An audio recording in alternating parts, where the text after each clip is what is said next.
Pom-pom. Well, system hours until the car. Newsflash! Penacony's Charmony Festival has entered its countdown phase. Accompanied by Kiki's TikToks. After 12 system hours, this grand celebration will commence with much fanfare. I already told you! We can talk things out! Why would you pull a gun on Pom-pom?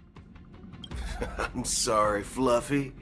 I really have something urgent to attend to, so I had no choice but to resort to asking this favor of you all. Not really a favor at gunpoint. Since you already know what you're doing, I'll also have to remind you of its risks. Hey, partner, what's with the hostility? I thought pulling this thing out was just a way of saying hello. For the last time, state your identity and purpose. My name's Boot Hill, and I'm a Galaxy Ranger. A Galaxy Ranger? You look like you seen a ghost. Did you think we all went extinct? Well, that's the price you pay for being off-grid for too long. The righteous heroes of the hunt would never hijack the Astral Express. I ain't hijacked anything. What, chatting with someone while holding the gun is considered a hijacking? Yes. It probably is. Pardon my frankness, but there are plenty of rumors in the cosmos regarding the Galaxy Ranger's current status, and none of them are pretty stories. I have a hard time believing you. Oh, this is hilarious. The tale that this bunch of fools spin is getting out of hand. There's even a bit about the Galaxy Rangers being turned into gibbons by Dr. Primitive, and they're in some valley screwing around on swings. Of course, I know you won't believe me, which is also why, similarly, I have a hard time believing that you're the real Nameless. See the bullets in this gun? 9mm, an eternal classic.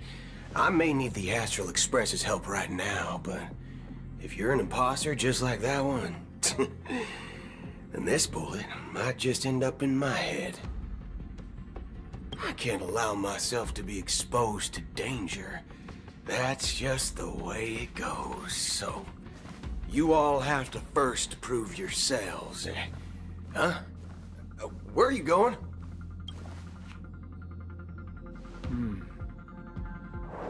Recognize this? It's a model fudger.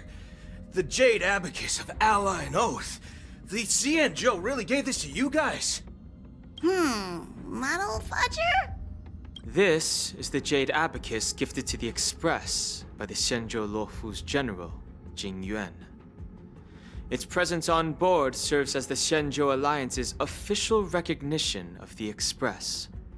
Is that enough? Not bad, kiddo.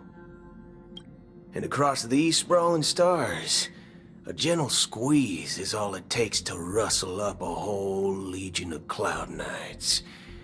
Now, I reckon that'd be one fudging sight to behold. Now it's your turn. Been ages since the Galaxy Rangers had the spotlight shown on them. And we ain't equipped with such fancy gadgets. But I've been around the block enough to know the way to handle these types of situations is easy as pie. Alright then. Feel free to toss any questions my way. Let's see if my answers can't turn your trust. If your gut tells you otherwise, still ain't too late to show me the door. And why would I play along? If I truly am a real Galaxy Ranger, you stand to lose nothing. Alright then. Tell me, what kind of organization are the Galaxy Rangers? My friend, this question is a hard one. I don't think I can even consider us an organization to begin with. Everyone's on their own fated path along the hunt, with their own resolute sense of righteousness and not so welcome among such so-called universal values. This reply does not instill trust. It only makes your predicament more precarious. I'm guessing you're gonna ask about some form of shared faith, right? But us Galaxy Rangers don't need that sort of thing. What brings us together is a shared bottom line. Never bully the weak. Never kill the innocent.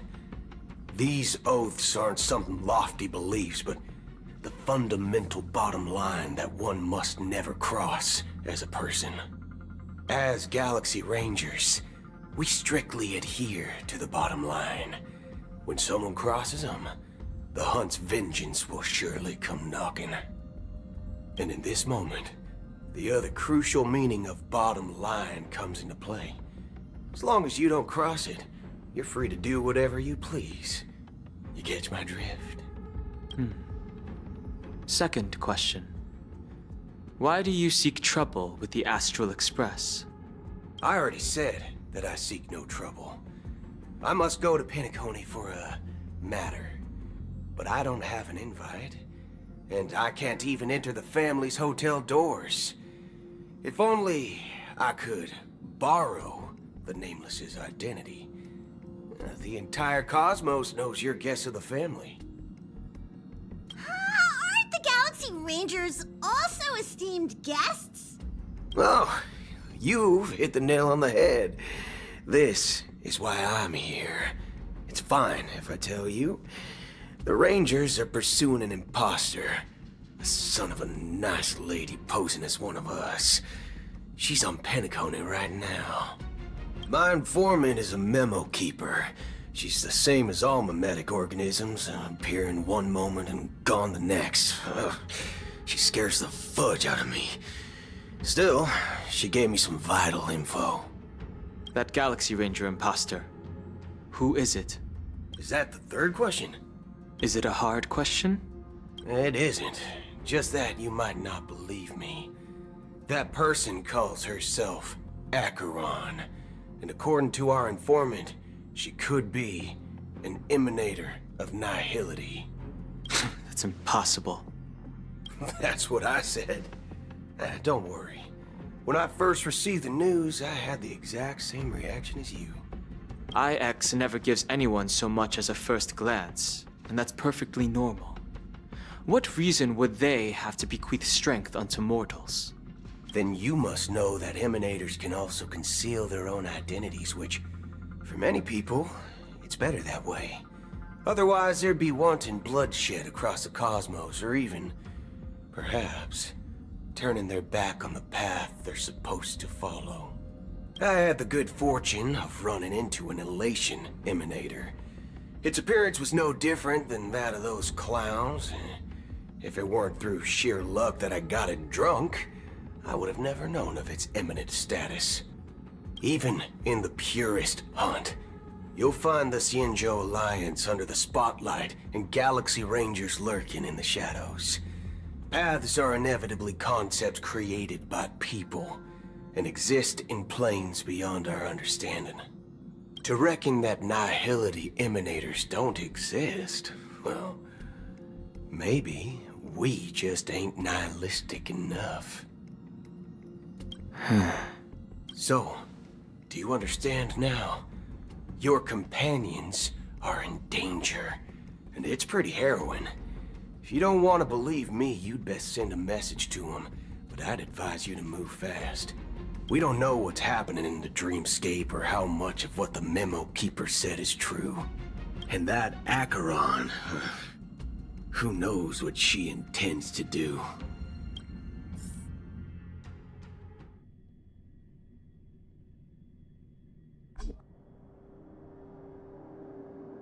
I don't intend to do anything. That's not up to you. Did you know?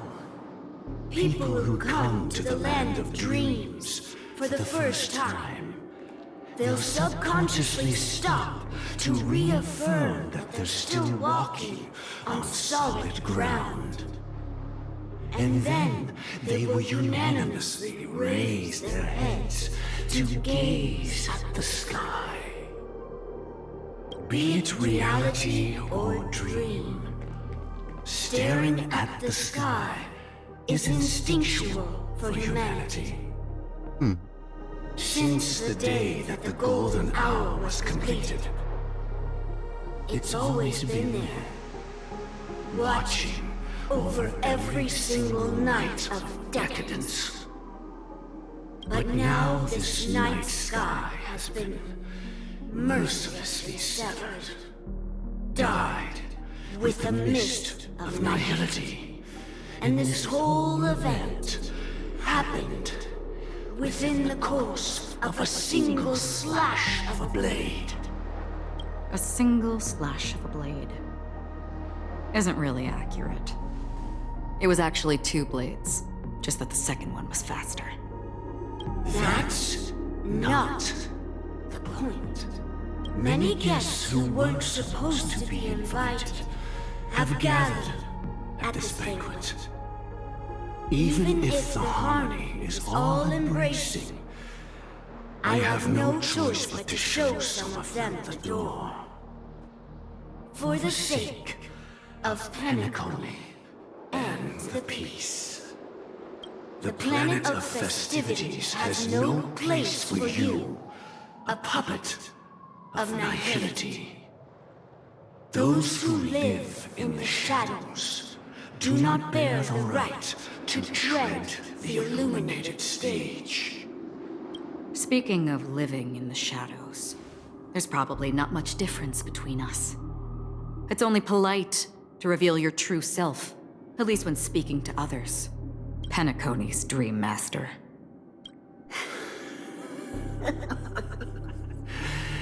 That's just another reason that you can't stay.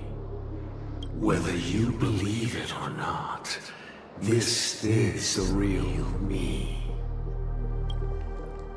We are one. Is this the unity that the family espouses? My mortal shell has long since dissipated. The Oak family's 107,336 offspring are now my eyes, ears, and mouths, spreading joy across dreams when required, and in times of essential need, exiling evil from this haven in my stead. From the sound of it, it seems like you're asking me to leave, Penacony. I am glad that you're an understanding one. Alas, I'm not asking. If you think you can. Are you threatening me? I ended it with a period. It was a statement, not a threat. Knowing who I am and still showing such malice. You're not the first, nor will you be the last. This scene played out many times before. And usually, when faced with my questions, most people retort, "Why can't I?" The result has invariably been that they can't. You are confident.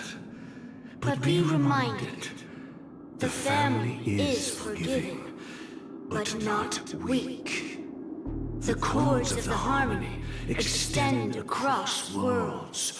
If you do not comply, when the blade is unsheathed for even a hair's breadth, you will never be able to escape the eternal Centurion's wrath in all of your lifetime.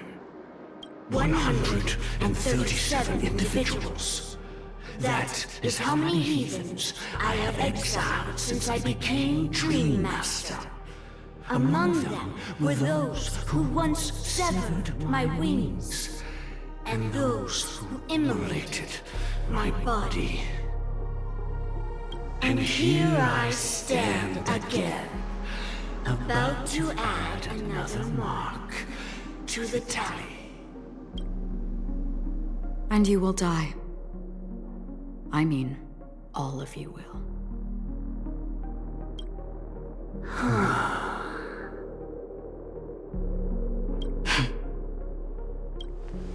But that won't come to pass. I'll do as you ask. I'll leave. A wise choice. I wasn't aware there was a choice.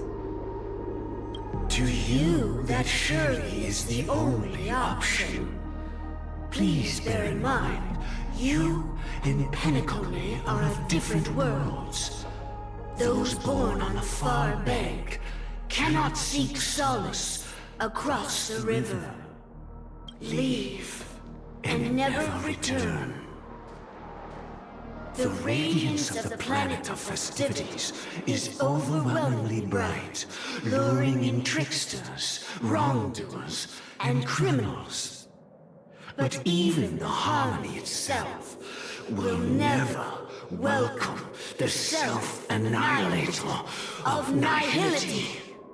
And even more so, when this self-annihilator heralds the destruction of everything. Your strength is obviously a gift of the sleeping and shapeless, immeasurable and fathomless. I wonder if he's talking to himself right now.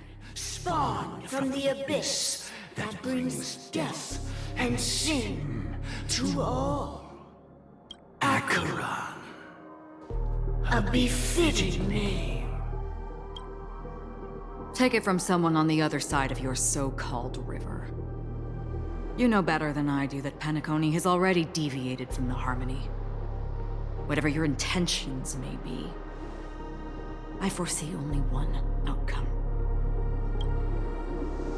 Its future holds nothing but nihility. Just like all the worlds that have drowned in their shadow. Ta-da! Robin's view. What? Attention, please.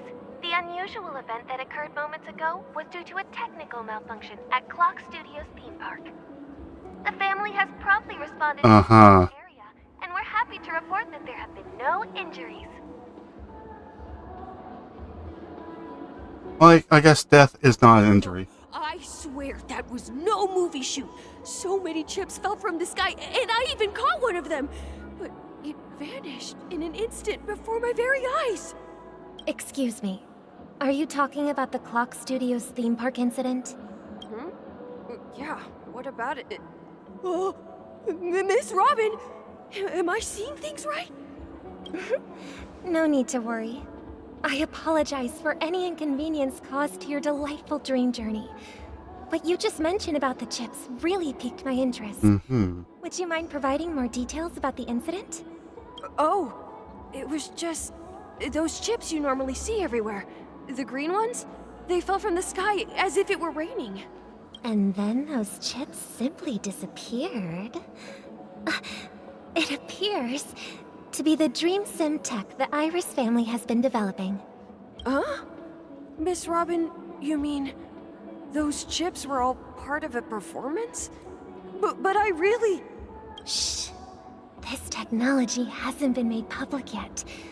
It was originally planned to debut at the Charmony Festival, but it seems it's been leaked. Can you help me keep this secret?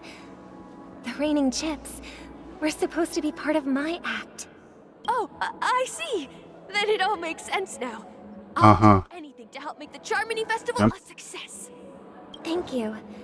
As appreciation, I'd like to give you a token gift. Oh, God, it's you. This button is...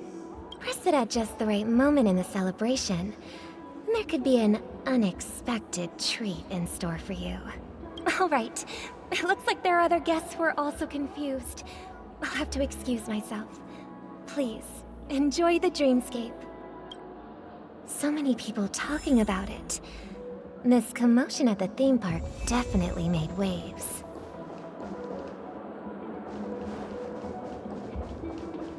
Or not?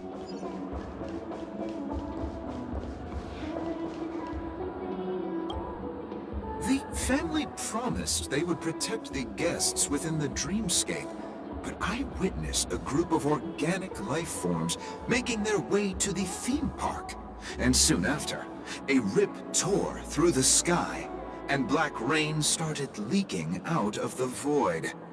The family needs to provide a reasonable explanation, or I'll take my loved ones and return to reality. I thought the dreamscape was supposed to be a paradise. If it's not, then there's no point staying here. It appears the good sir has seen many great events. And it's true that an uninvited guest has unexpectedly entered the dreamscape. However, their target is not the ordinary guests, but the ambassadors of the IPC. The family will certainly ensure that the safety of the guests is of the highest importance. Miss Robin, I know the Bloodhound family has already sealed off the theme park and has control over the situation, but it won't resolve the problem. The family can try their best to protect their reputation, but as a guest, I don't wish to gamble with my life. But as you can see, sir, no innocent bystanders were affected in this incident. Perhaps the dreamscape is not as perfect as promised, but there's no place safer than dreams under the family's rule. I believe you know this better than I do. If this incident happened in real life, how many people would be able to walk away from it? I could stay here, but keep in mind, guests come to Penacony to enjoy the dreamscapes. They do not wish to be entangled in a conflict between the family and the IPC, so let's not have any more unnecessary incidents. Of course. With the Charmony Festival about to commence, we will spare no effort in our preparations. Rest assured. To express our apologies, the family has arranged this gift for the guests. Thank you for understanding. Just handing out her button to everyone. You've had... Hello. May I ask what happened here? Nothing to be worried about. There's been a small rehearsal mishap at Clock Studios theme park. Please stay calm. Hey, are you a fool? You don't even recognize Miss Robin? Who do you think you're talking to? I'm sorry. I've just been transferred to the Bloodhound family, and I'm still not too used to working on the streets. I didn't realize it was you. I'm so sorry. Hey, don't sweat it. You guys have a tough job. I know how it is. How's the situation looking? Oh, we've sealed off the theme park. Most guests are used to bizarre phenomena in the dreamscape, and so far, no threats have been detected. We can expect order to be restored soon. Rest assured, Miss Robin will intensify our patrols to ensure that no incidents occur. I trust you guys. But regarding what happened in the theme park, what do you hounds think about it? It's okay. Feel free to speak your mind. Well... Actually, I was there shortly after it happened. Is it true that the IPC's ambassadors came with ill intent? And that Galaxy Ranger who easily cut through the sky? Miss Robin, tell you the truth, everyone's been talking about it. The myriad factions on Penacony have already been causing unease for everyone. Thank you all for your loyalty towards the family. The planet of festivities has indeed run into some trouble. The representative from the IPC, he's trying to regain ownership of Penacony and is prepared for a hostile takeover. Of course, the family did not agree. The result of the failed negotiations is as you see it now. No wonder. So this is the main reason why the IPC staff are banned from entering the dreamscape. Did they apprehend the troublemaker in the end? Don't worry. Mr. Sunday is currently tracking his whereabouts, and he'll have something to show for it soon. However, given the situation, the IPC surely won't let this go easily. Therefore, we are relying on you hounds to maintain the order and stability of the dreamscape. Please be assured, Miss Robin, we take our orders seriously. We won't let IPC cronies get away with this. Thank you for your hard work. If there are any other members who still feel uneasy, please tell them on my behalf that protecting the dreamscape requires everyone's help. This is a small gift prepared by the Iris family for the guests. There's one for you too. Please, open it at the Charmony Festival for an unexpected surprise. I can't believe I received a gift from Miss Robin. It feels like I'm dreaming. Wait, I am in a dream. If trouble comes knocking on our door, we're not afraid to go to war. Rest Uh-huh. the Dreamscape's peace will be protected by the Bloodhound family.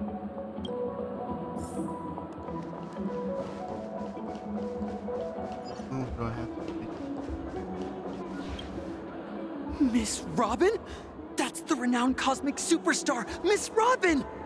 I didn't expect to meet a fan here. I'm honored. Welcome to Penacony, a world filled with wonderful dreams. I can't believe I'm actually meeting the real Robin! Shouldn't you be preparing for the Charmony Festival? Preparation is important, but the ceremony is fundamentally about sharing the Great One's harmony with everyone. If there's a chance to sing with everyone, I will not refuse. Regarding the recent mishap, I understand it negatively impacted some of our guests. As a member of the family, it's only right for me to come forward and offer my apologies to everyone. But, are you sure it was actually a mishap? Everyone saw those chips descending like rain and the red light tearing through the sky. Claiming it was merely special effects seems a bit far-fetched.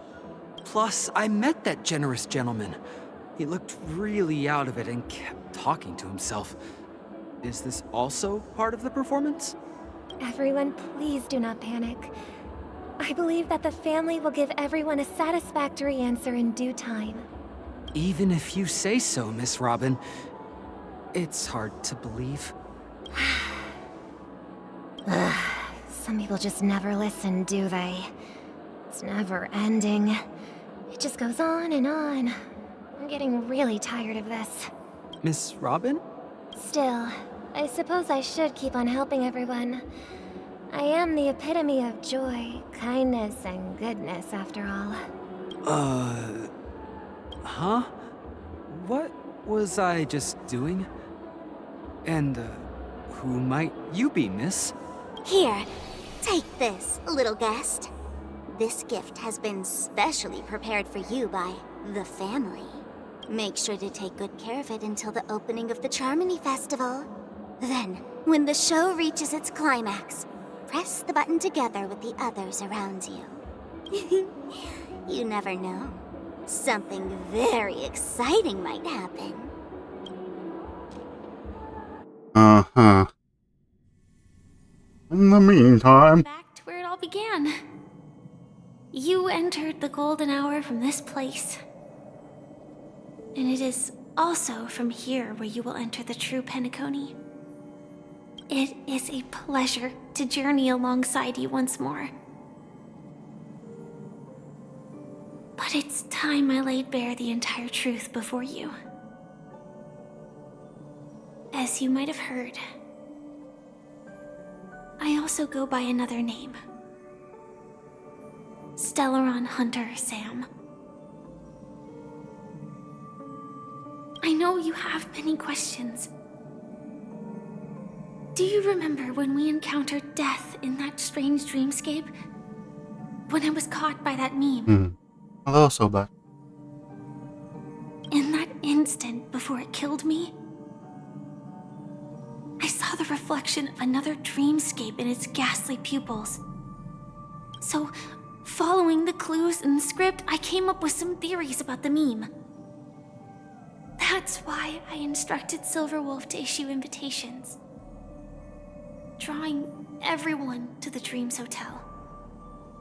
I intended to call upon death before you arrived, to solve the riddle using more direct means, and then invite you to join. However, contrary to my wishes, I couldn't defy the script.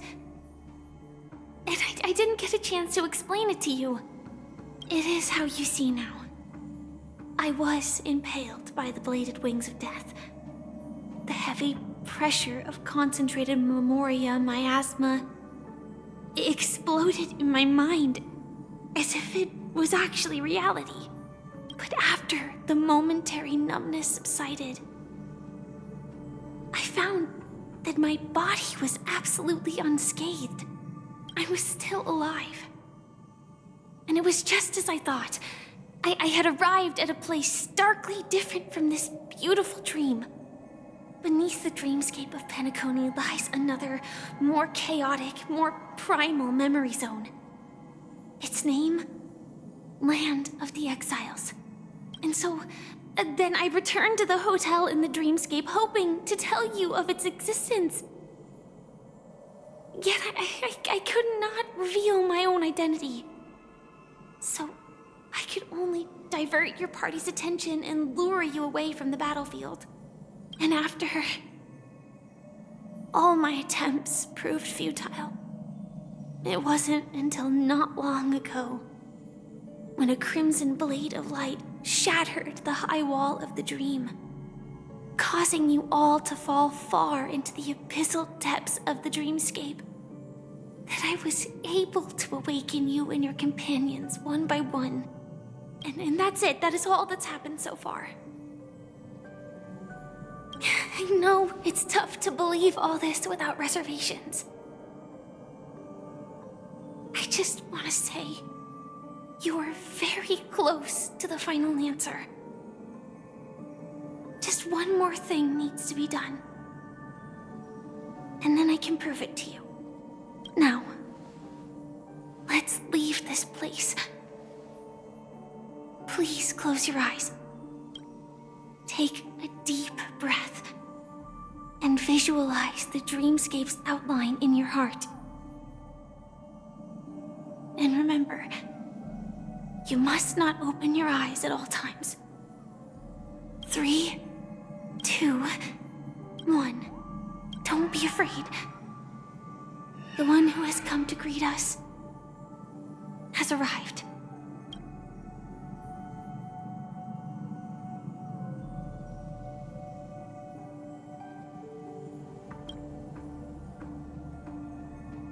When I go,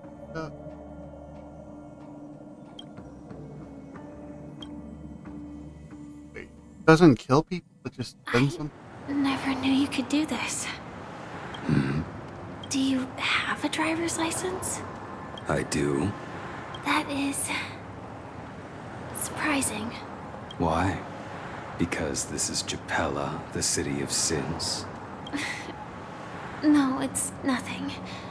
I'm just thinking that you haven't slept in 20 system hours.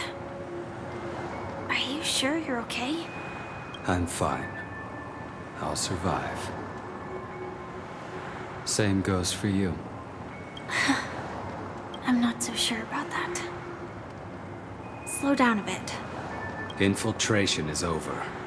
Feel free to activate Sam anytime you like.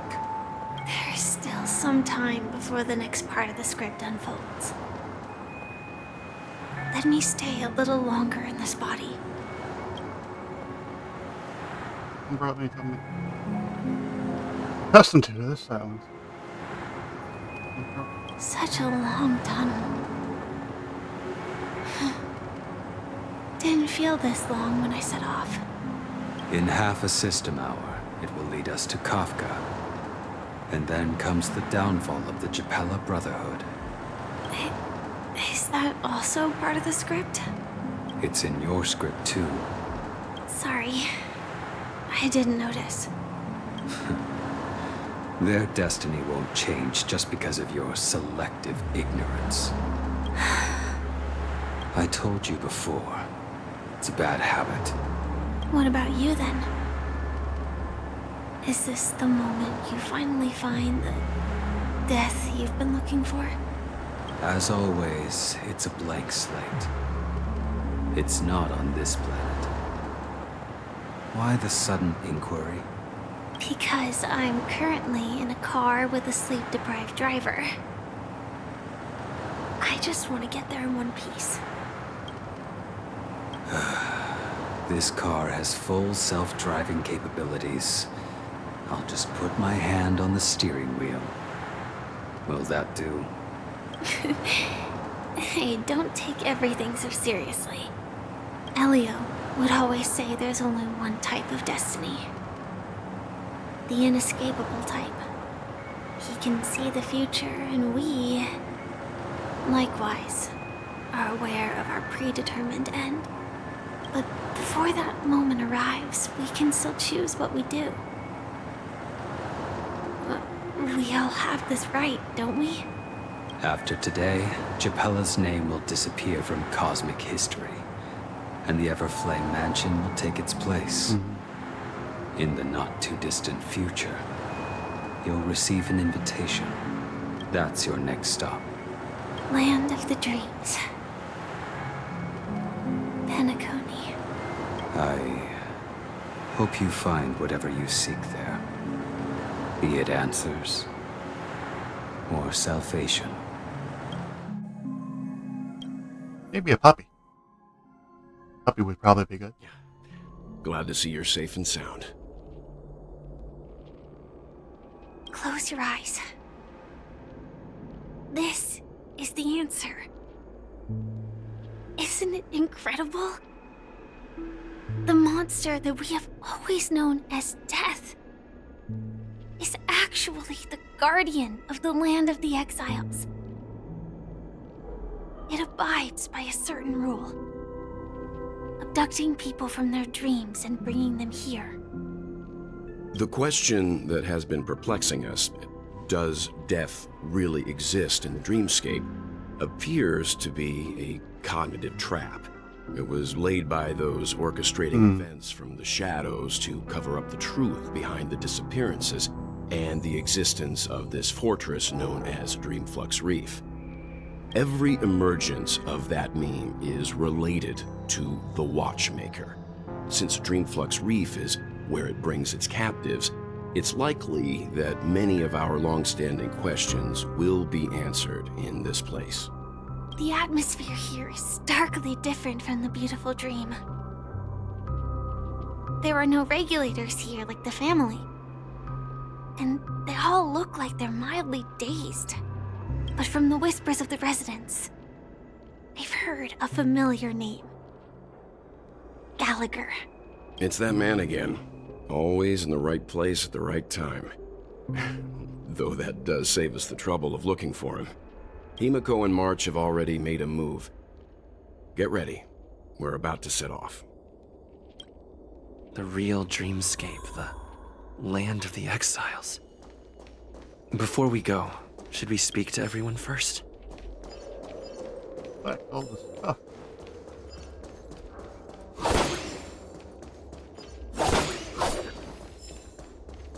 Collecting the stuff is important. Like loot.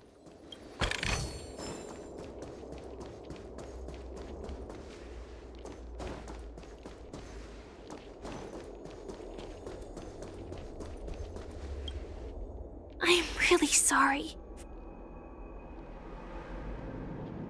Do you still remember that medical cabin I told you about? Well, that's Sam. It belongs to the Iron Cavalry of Glamoth's Firmament Frontline. A Firefly Type 4 tactical heavy assault mech. It is the cradle of my vitality. And the meaning of my birth. And for the longest time it was how I should have looked to the rest of the world. The timescale of Dreamflux Reef differs from reality.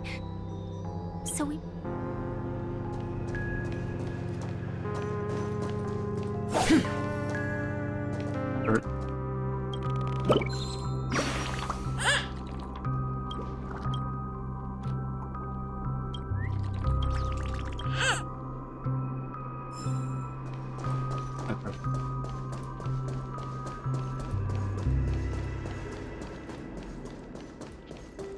And there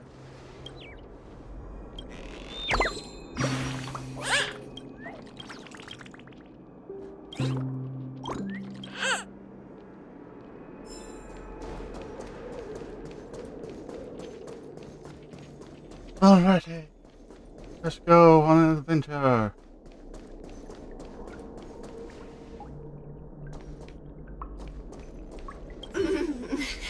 Welcome to heaven. Hey.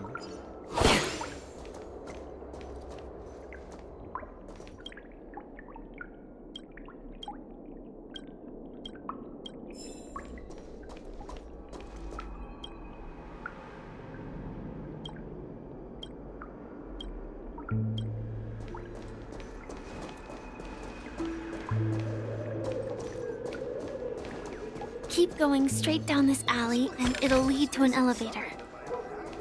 It'll take us to the center of the land of the exiles.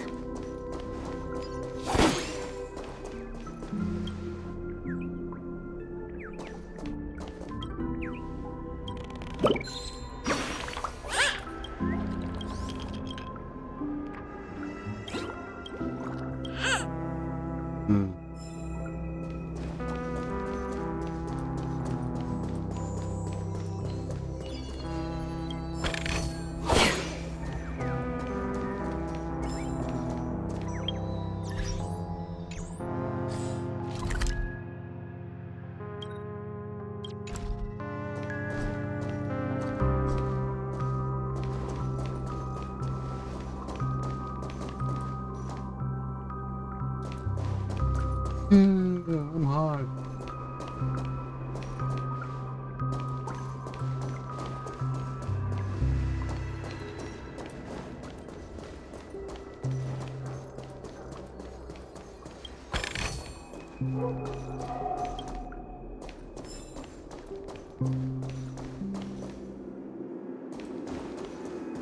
What a huge copy. Looks like the watchmaker also left his mark on Dreamflux Reef.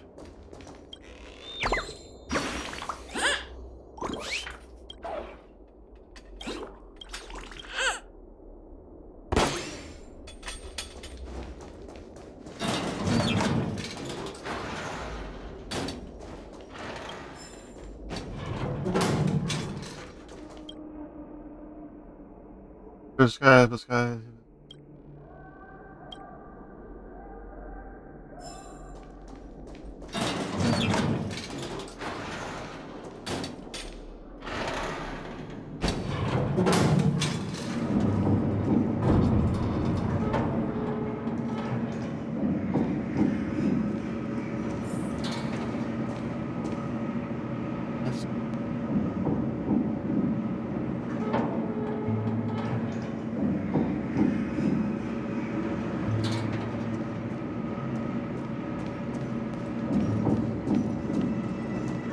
Unbelievable. To think there's a settlement of this size within the dreamscape. And all beyond the family's reach.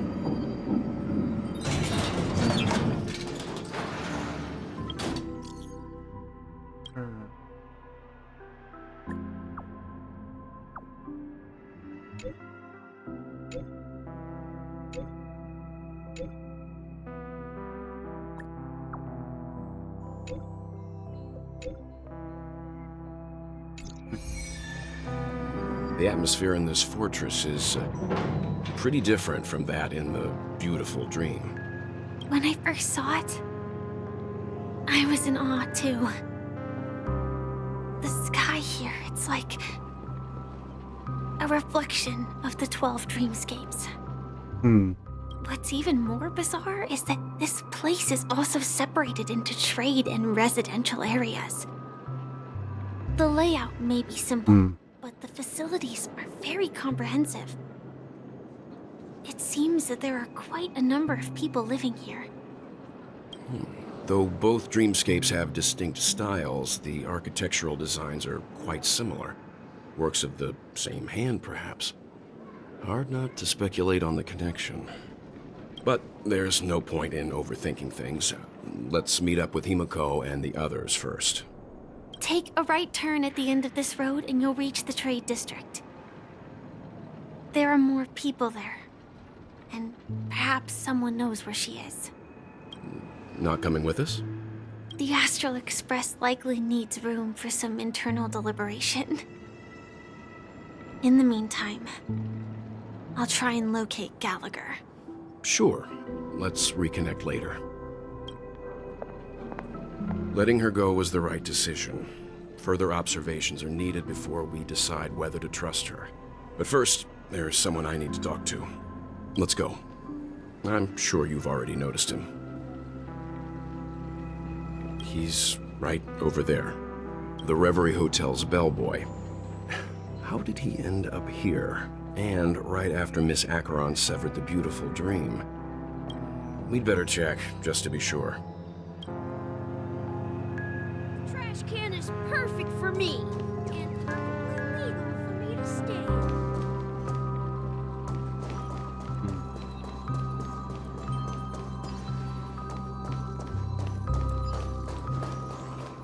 Stream forth the gleam of old blades. Yes.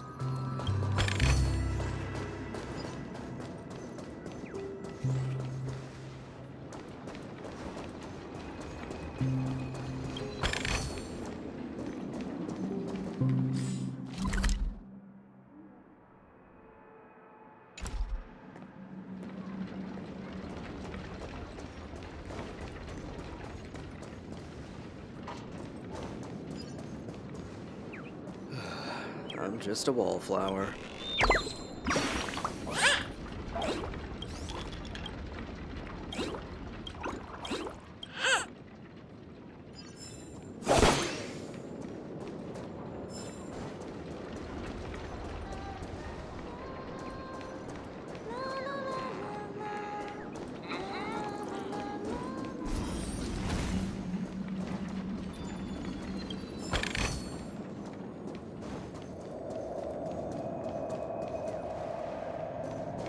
So this is the so-called freedom of work.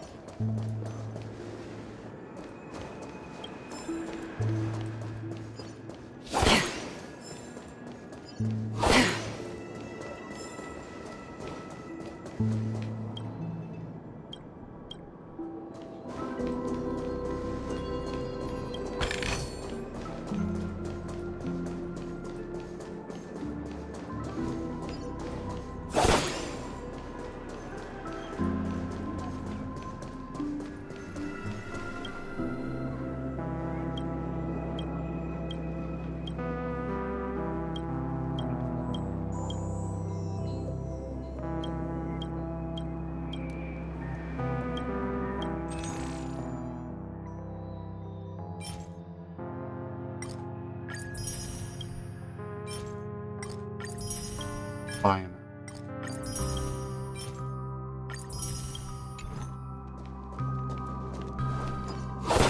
Let's have a toast to dreamscapes. Sure.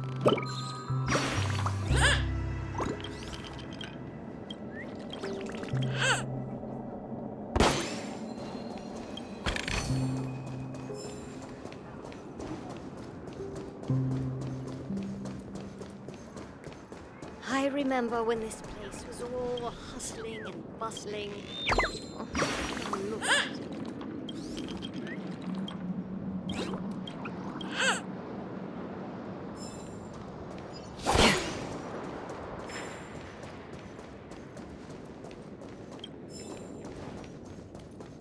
Being borrowed. No! At this rate, the family will be done for! Done for!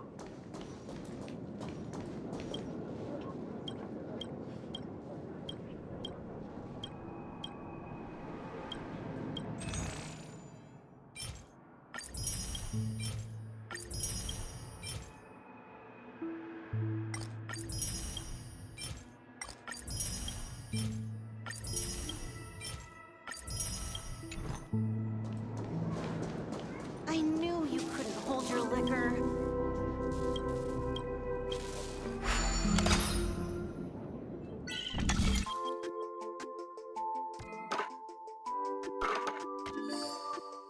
That was easy.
let's see how you handle a stroke of genius like this.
Nothing ever beats a good drink.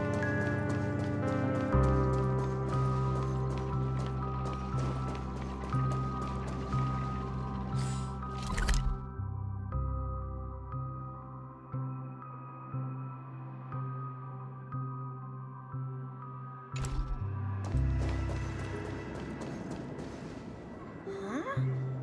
You're the guest from before. We meet again! And a new friend. Forgot to introduce myself. I'm the hotel's bellboy, Misha. Hello, Misha. I'm Welt. We met in a dream. Oh. And who might this be? That's Clocky. Tick-tock! Old friend and new friend! Let's high-five! Your, memory zone meme? Nope. Clocky is a good friend of mine. We all live here. How did you two get here? This dreamscape isn't supposed to be open to the public. I wonder if it has something to do with Sleepy. So, this is your home? Yep. After my work in the beautiful dream ends, I'll go back home. Commuting used to be more convenient, but ever since travel became cumbersome, Sleepy started ferrying people back and forth between the two dreamscapes. This Sleepy. Oh, also think Sleepy. Looks like. Sleepy is a memory zone meme. Looks fierce and has many eyes, but it's actually really well behaved. Gallagher's been taking care of it. Based on the description, that meme is indisputably death. A nightmare for the family, but for the people who live here, well, that couldn't be further from the truth. Death? Not in a dream, surely.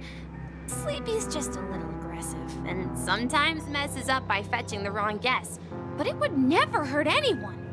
I see. Has it brought back any guests recently, say, in the last day or two? We're currently investigating a missing person case that occurred within the beautiful dream. I see. Then you'll have to speak with Gallagher.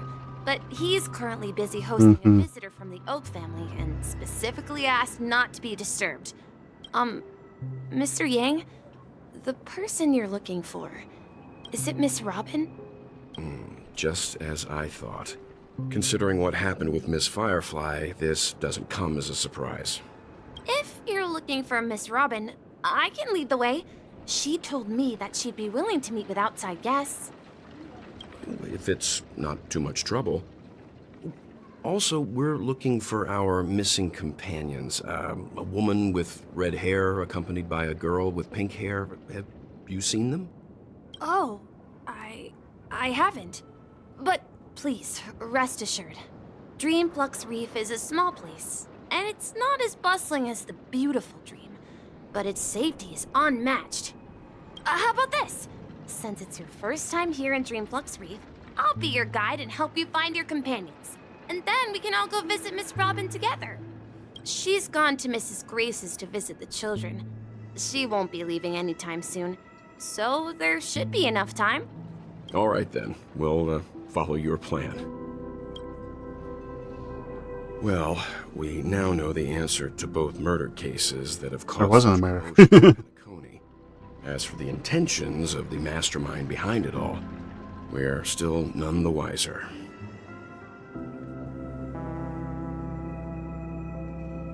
Yes, that's my thinking as well. I'm not entirely certain, but we still have to find him one way or another. Say, you mentioned before that you saw Clocky that only you could see, right? I can't shake off this strange feeling. Am I really still so young at heart? Forget it. It's not important. We'd better just follow Misha.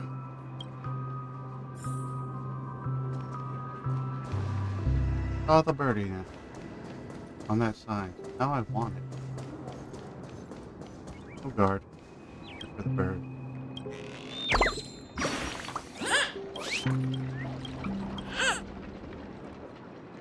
Now I'll follow him. Follow the bird.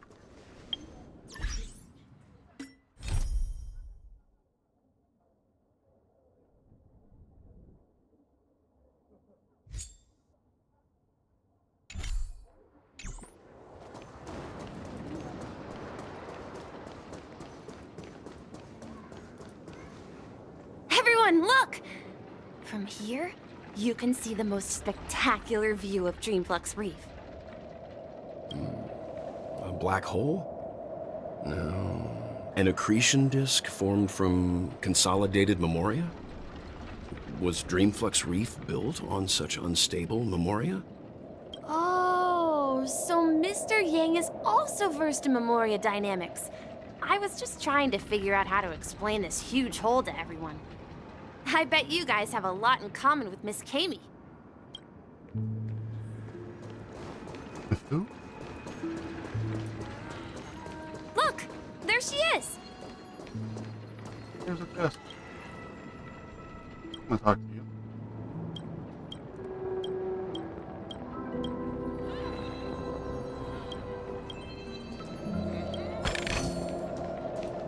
That's what matters.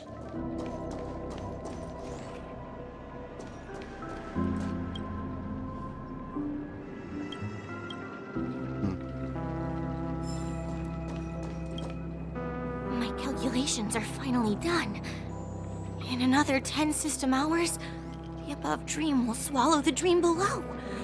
My hypothesis was correct. This place will cease to exist as the dream devours everything. Who are you all, and why haven't you left yet? This place is about to disappear. I'm Kami, a dreamscape surveyor specializing in Memoria dynamics, and this is my life's work that I'm researching. See that huge gaping hole? It was just a narrow rift many years ago, but now it's grown into a giant hole. The surrounding Memoria has been flowing towards the other end of the hole at a constant velocity, slowly but surely. But the scary part is, according to my calculations, the flow rate of Memoria has recently changed, and it's faster than ever before. It's almost as if something is sucking it in from the other side. By constantly improving upon Madame Rosalina's Memoria measurement method, I've finally obtained accurate results. After 10 system hours, the Dream Flux Reef will cease to exist. Just like the melting of glaciers, everything will crumble and disintegrate. The dreams on that side of the void will fuse into one. Please don't worry. This sort of thing has happened many times before. Miss Kami isn't a bad person. She's just a bit lost in her own world. She'll probably realize she's wrong soon enough. You don't say. There was something else that piqued my interest. Who is Madame Rosalina? Oh, do you know her too? Or are you also a fan of Memoria dynamics? We're very interested in Madame Rosalina's achievements. Could you tell us a little more about them? Why, of course! She's an excellent scholar of Memoria dynamics, and the first person to apply Memoria rate measurement methodology on interstellar travelers. Regrettably, due to the presence of the Garden of Recollection, ordinary people don't pay much attention to the nature of Memoria. She departed this world without much fame, leaving only a few thin journals behind. I came to Penacony to learn more about my idol, and went to great lengths to seek out Dreamflux Reef, all because this is her final resting place. Prodigies always meet their demise prematurely. If only Madame Rosalina had more time, she would have discovered a way to reverse the flow of Memoria. I felt it. The source is in the golden hour. There is a certain anomalous presence stirring the currents of the memory zone. I must uncover more concrete proof. I must convince everyone. Does the name Madame Rosalina sound familiar to you? That's right. It seems like she did a great deal of research and calculations in Dreamflux Reef before abruptly passing away. Miss Kami regularly mentions her. I hear Madame Rosalina passed away during the prison war. She could see the Penacony of today.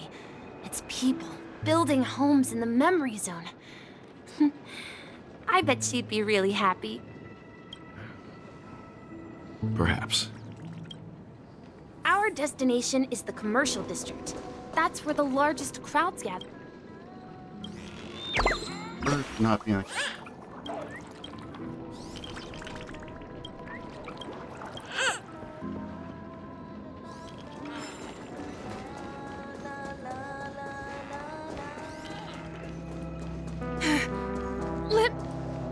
Ghost! There's a ghost!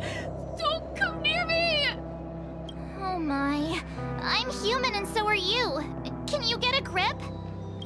Mr. Yang and Mr. Trailblazer, I've been waiting for you. Quickly, come help. I bumped into a member of the family on the way here. He was so scared and I just wanted to calm him down. But... Let me go! Let me go! I've only done good in my life. Why can't I rest in peace after death? well, this is how it turned out.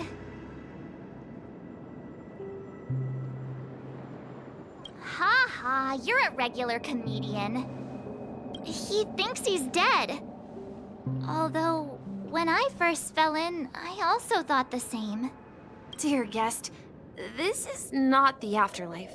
This is Dreamflux Reef. That's right. Did you hear that? Repeat after me. Dreamflux Reef. You're talking to someone invisible. If I'm not dead, what am I? I shouldn't have pushed my luck and tried sleeping in my dream. Curiosity kills the Papeshi.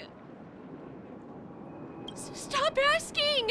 You'll alert the monsters! All the dead are right here. All of them! You're not talking about the Memory Zone meme, are you? Don't say that name! It's all your fault. They're coming!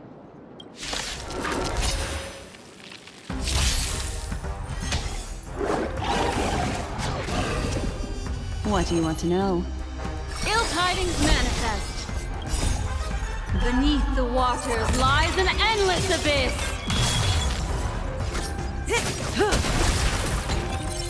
Sure, I'll play along. Stand still. That's half the I weep for the departed. It too shall fall.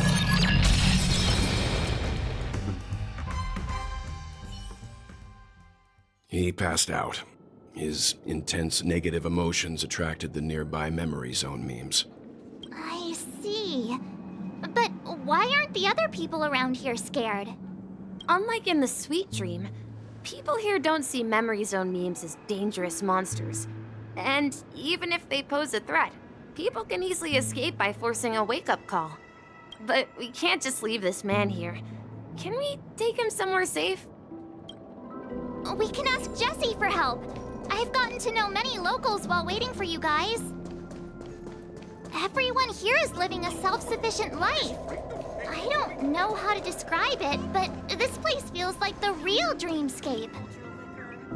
Tried to warn you too.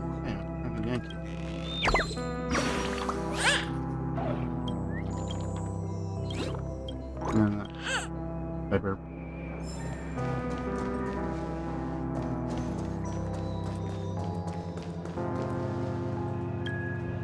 Evening, Jesse. Is it evening? Welcome, Miss March. Who might these be? These two are my friends.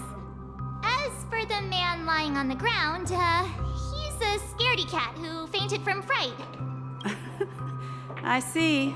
Another poor guy who accidentally ended up here. I'll take care of him. There have been a lot of new faces lately. Things must be tough in the beautiful dream.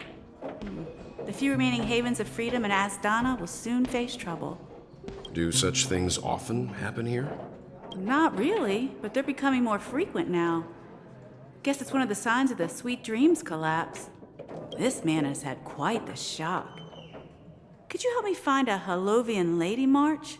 Her songs can heal mental wounds. A Halovian lady? That must be Robin. She's also here in Dreamflux Reef. Huh? Robin? But I thought she... Oh, right. Firefly is Hello. sound. Then it means Robin must be okay too. How are you doing? Misha's about to take us to her to find out what happened. But before that, let's meet up with Himiko. You were with her earlier, right? We met some stowaways in the residential area. Most of them came from neighboring star systems. I heard that places like Dreamflux Reef are scattered throughout the memory zone of Asdana, like islands in the ocean. They existed before the family arrived. I also heard that when Dreamflux Reef took shape, it was the center of all dreamscapes in Penacony. If that's true, it's no wonder there are so many similarities between this place and the Sweet Dream. Himeko must be gathering information. Let's hurry up and get going.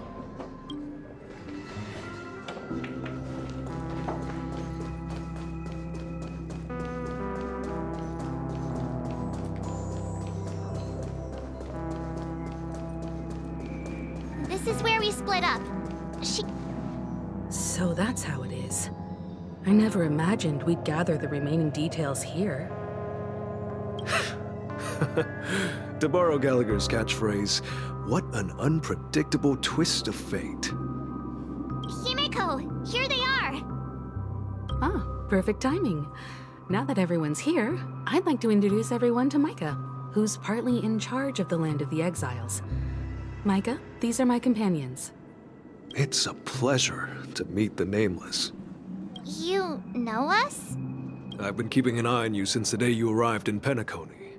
We would have met under more appropriate circumstances if Dreamflux Reef hadn't been isolated from the 12 Dreamscapes. Please, allow me to formally introduce myself. I'm Micah, the Gravekeeper of Dreamflux Reef. Gravekeeper? Life in Dreamflux Reef is pretty liberating. Everyone here mostly keeps to themselves, without meddling in others' affairs. My daily task involves cleaning a few tombstones. You're too modest, Micah. When lost dream chasers stumble upon this place, you're the one who takes care of them, guiding them back to the sweet dream, or showing them how to survive the wild dream chaos. So, guardian of sorts. Were you talking to me, Mr. Yang? On that note, Mr. Mika, which tombstones are you referring to? We didn't come across any graveyard when we... I found 3, but I don't... They're actually just symbolic stones. But since you're curious, Mr. Yang, I'll take you there. I have a feeling you might find something of interest there. But before that, you have an important guest joining you. An important guest? Who could it be? This way, please. The roads here in Dreamflux Reef are a bit run down, so watch your step. So this is the so-called freedom of So we're going. No, I'm not. But there she is. Everyone sang so wonderfully. It's not often that I tried this music style, but I've gained some valuable insights from it. Oh, I can't thank you enough, Robin. Well, these kids have made incredible progress in only a few days. It was nothing, Grace. I merely taught them how to sing. It was you who brought hope into their lives. Life must be quite difficult for them in reality, I imagine. That's right. Whenever it's time to say goodbye to these kids, they're reluctant to leave. But I've explored every corner of Dreamflux Reef, talked to everyone I met, and they all told me the same thing. This shattered dream is not worth clinging to. It seems you truly are a child of the Harmony. Emma and Andy are orphans I took under my wing. Carol there, with her blind eyes, used to work at a nutrition center in the outer ring of Penacony. And as for Gary, he's been living with autism since he was a child. They're not old enough to enter the sweet dream managed by the family. If we compare people to birds, these kids are like fledglings with impaired wings. But in this dream, well, they can fly freely. Even if they stumble along the way, well, they're still relying on their own strength. And me, an old lady with no legs. Well, without this dream, I couldn't even walk toward them. I'm glad that you found a new life here in Penacony.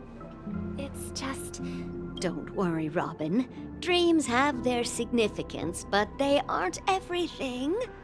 Both the children and I understand this. No matter how long we fly through this dream, we will one day return to reality. But you know what? Emma and Gary aren't plagued by their insecurities anymore. No, and Carol is learning how to cope with her blindness. And Andy is livelier than ever. Well, even I've become more optimistic. You see, in dreams, we learn how to live. Once we return to reality, we learn how to survive. And should our feathers be damaged, then we share our wings with one another. There's no need to covet an illusory sky in dreams, because we have the right and the ability to fly towards a broader horizon. It's a relief to see you safe and sound, Miss Robin. It's nice to see you all again, Astral Express crew. I heard my disappearance caused quite the commotion out there. I'm really sorry about that. Since you're here, can we assume that you're fully aware of the situation in Penacony? Ever since I returned to Penacony, my voice started to change, until it gradually faded away. At first, I thought it was a temporary ailment, perhaps due to having been away too long.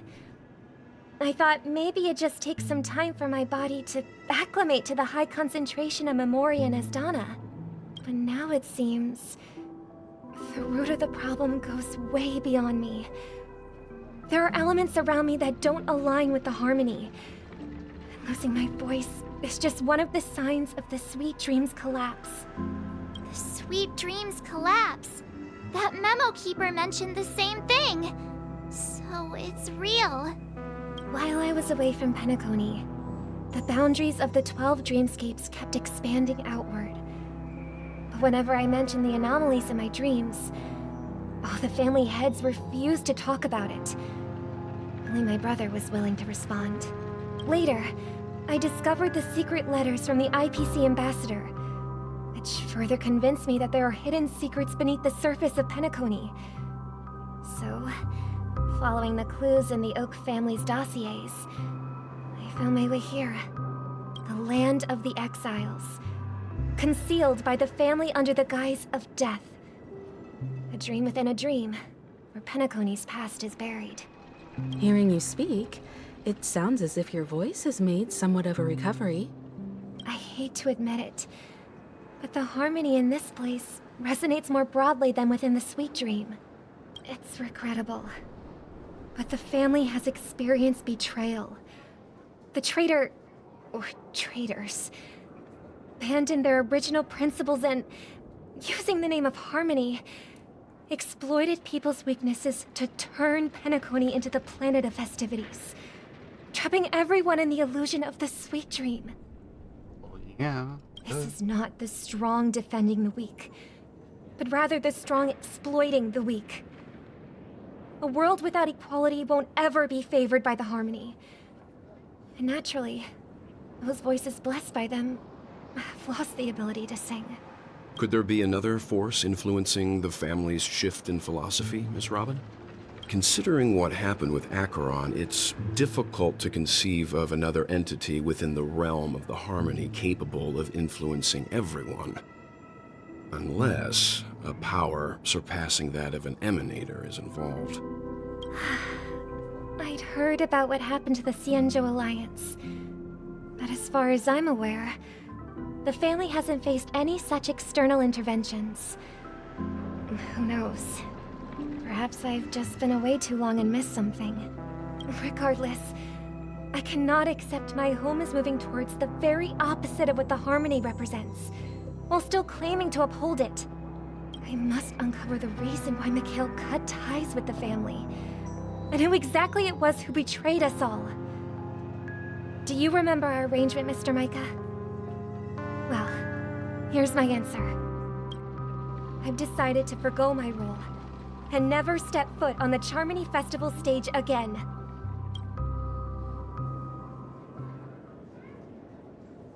Look here, brother. A little bird. Looks like a fledgling Charmony dove. But Charmony doves don't live here. So how did this little bird get here? Maybe its parents abandoned it? It looks weak and frail. Why don't we find something soft and make a nest for it?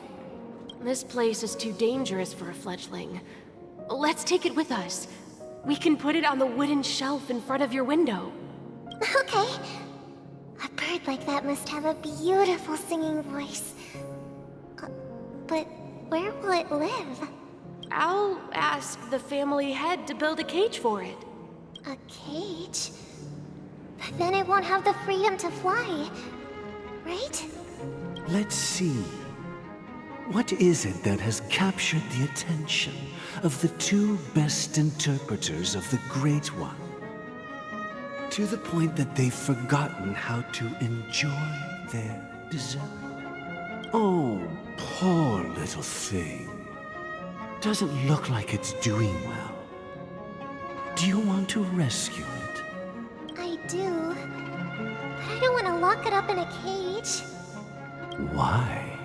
Even if it's small and not fully feathered and can't sing, it didn't come into this world just to be locked up in a cage. Birds, they should be flying free in the sky.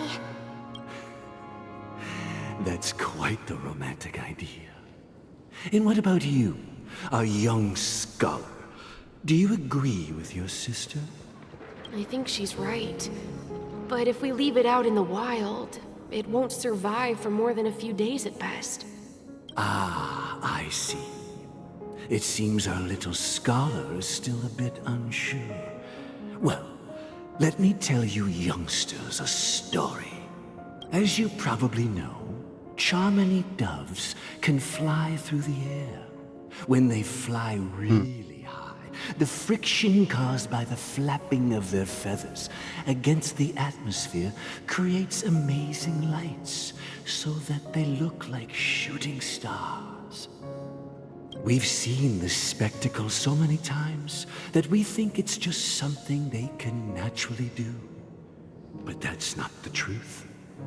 Their radiant display is the result of countless struggles against nature over generations. Their ancestors were too weak to survive on the ground, so to escape predators, they started seeking new opportunities in the air. After countless attempts by many generations, one of them finally figured out how to fly. It soared into the sky and never looked back at the ground again. So, you mean birds aren't born to fly, but they find a way to do it through their determination, right? Well, that's an idealistic way of putting it. So, what are your thoughts, Sunday? I think people believe birds are meant to fly because they've never seen those birds crashing to their death. That's an interesting perspective. So, have you decided what to do with the bird now? For now, I'll keep it in a cage until it can take care of itself because I want it to live, no matter what. Well said, kids. It seems each of you has found your own answer. Your insights are truly remarkable. And I hope they come true in their own way. We will take good care of it, won't we, brother? Yeah, but Mr. Gopherwood, there's one thing I don't quite understand. And what might that be, my son? What if this little Charmony dove never learns to fly in the end? I mean, if there are fledglings in this world that can never fly throughout their lives, should we let them go back to the sky? Only to see them crash to the ground and die? Talking in your sleep, Birdie? Time to wake up. Huh? Need a hand? I'm still alive? Yeah. Happy about that? Where is Robin? Tell me. Now. I knew that was going to be the first thing you'd ask. Don't worry, your sister is here, safe and sound. She's probably walking around the streets now.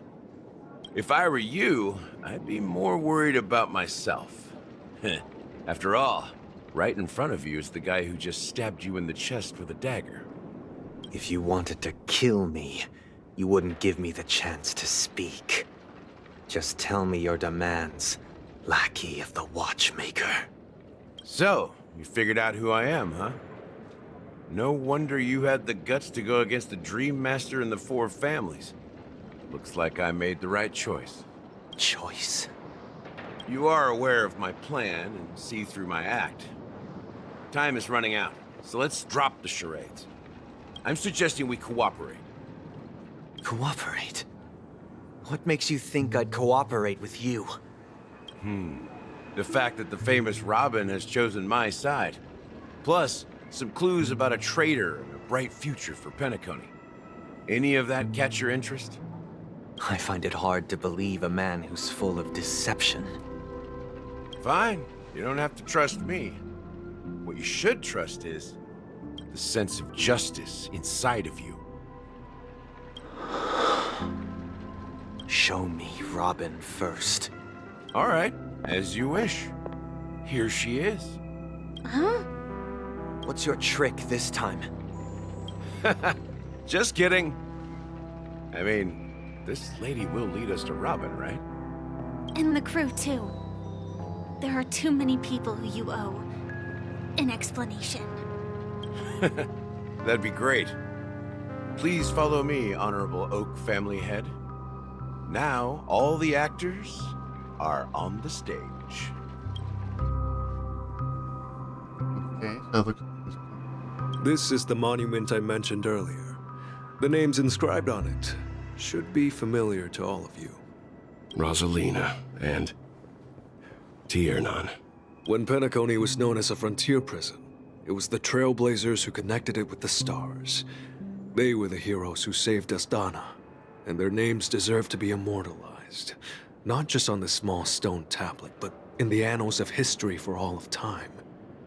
However, today, the planet of festivities is nothing but sweet dreams. That heavy piece of history is all a distant memory. Just like that prison. If their names are inscribed here, then that means...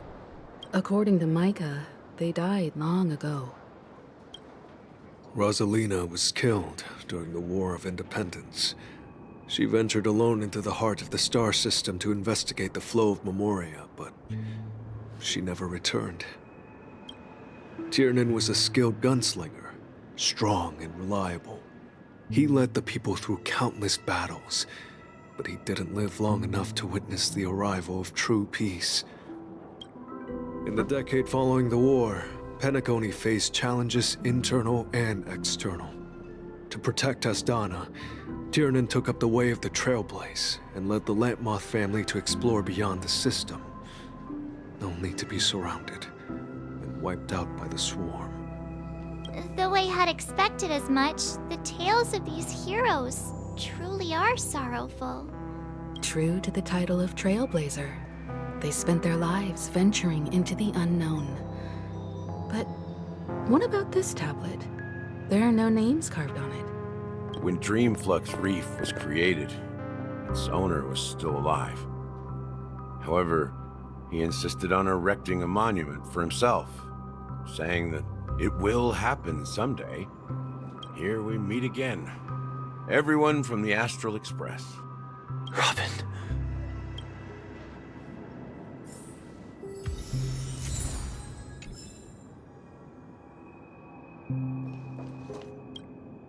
I promised to give the siblings some privacy, so let's talk about our business first. What do you say? That Sounds sensible enough. Since you went through the trouble of gathering the family head, the crew, and the Stellaron hunters, I'm guessing you have something important to say, Mr. Gallagher? Oh? Is it that obvious? Yep.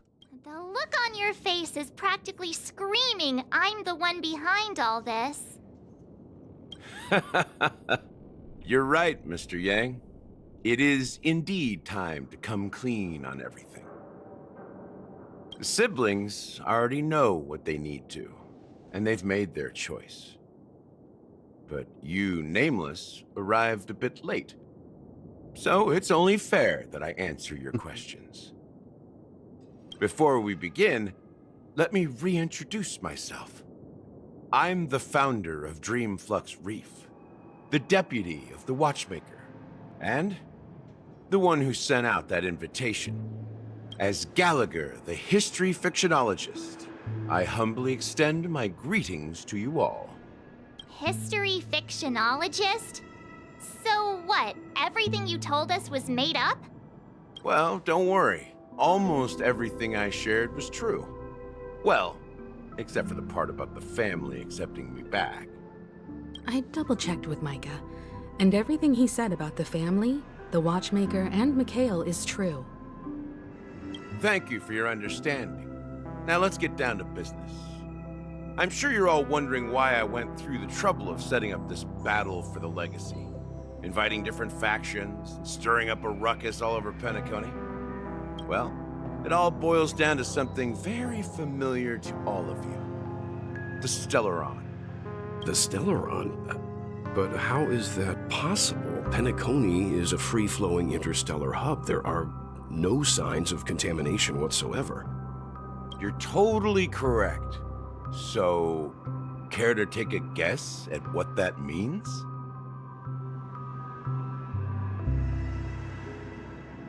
How keen.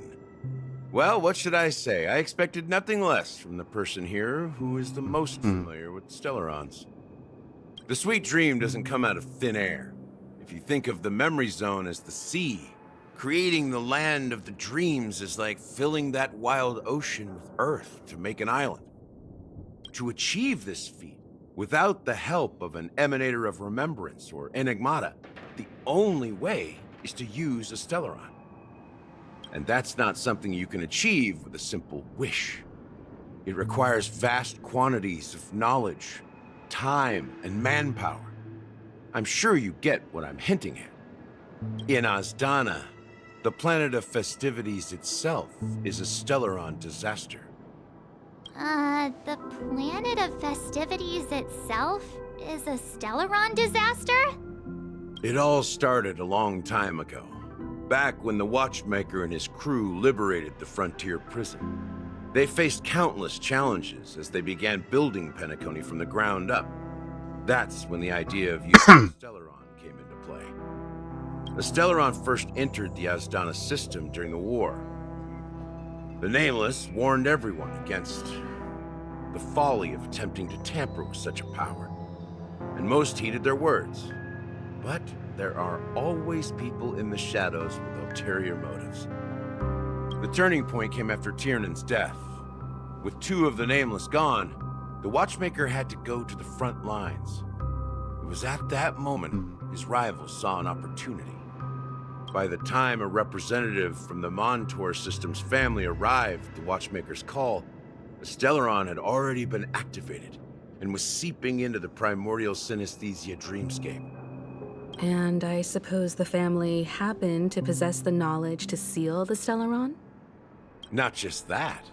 They knew far more about the Stellaron than the average person. They helped Mikhail swiftly quell the civil unrest and played a part in building Penacony under the disguise of the Harmony. Those 3 eras were known as the Age of Dreaming. The Watchmaker, who had been left in the dark, sent out invitations across the universe, spreading the hype around the land of the dreams. Then, how did they turn against each other? Remember the island in the ocean metaphor? The truth is, the Stellaron was never truly sealed. It existed in a different form within the dreamscape. Think about this. What would it cost to create and maintain such a lavish dreamland? It's people's lives. The opulent dream is built upon the decay of spirits, with a toxic elixir called pleasure flowing through the dreamscape.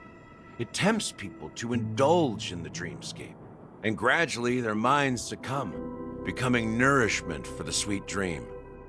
Confusion, laziness, and cowardice, weaknesses that plague humanity, were magnified and nourished by the family. Penacony became a new kind of prison, even more impenetrable than the previous one. Sadly, we realized this far too late. By then, the family had a firm grip on Penacony, swiftly quelling any opposition that arose. At my wit's end, I had to use the power of the Enigmata, and sought refuge in this chaotic realm. Over the years, I created a meme within this dream for our use. Dormancy. That's its real name. We exploited a loophole. You see, regular people can't fall asleep again while they are inside the dreamscape. So this is the true meaning of the impossible. You sent out invitations in the Watchmaker's name to find forces capable of resolving the Stellaron disaster and draw them into Penacony to uncover the truth. It's not just that. Above all, I wanted to see what happens when the major factions engage in a struggle for the legacy. Since this is the Watchmaker's first announcement in decades, the traitor within the family is bound to reveal themselves. So, the legacy is just a facade. If you want to consider the Stellaron as the legacy, I'm totally fine with that. If that's the case, where is the Stellaron now? That's a question for Mr. Wings. The Stellaron is still under the family's control, and as the head of the Oak family, I'm sure he holds all the answers. Huh.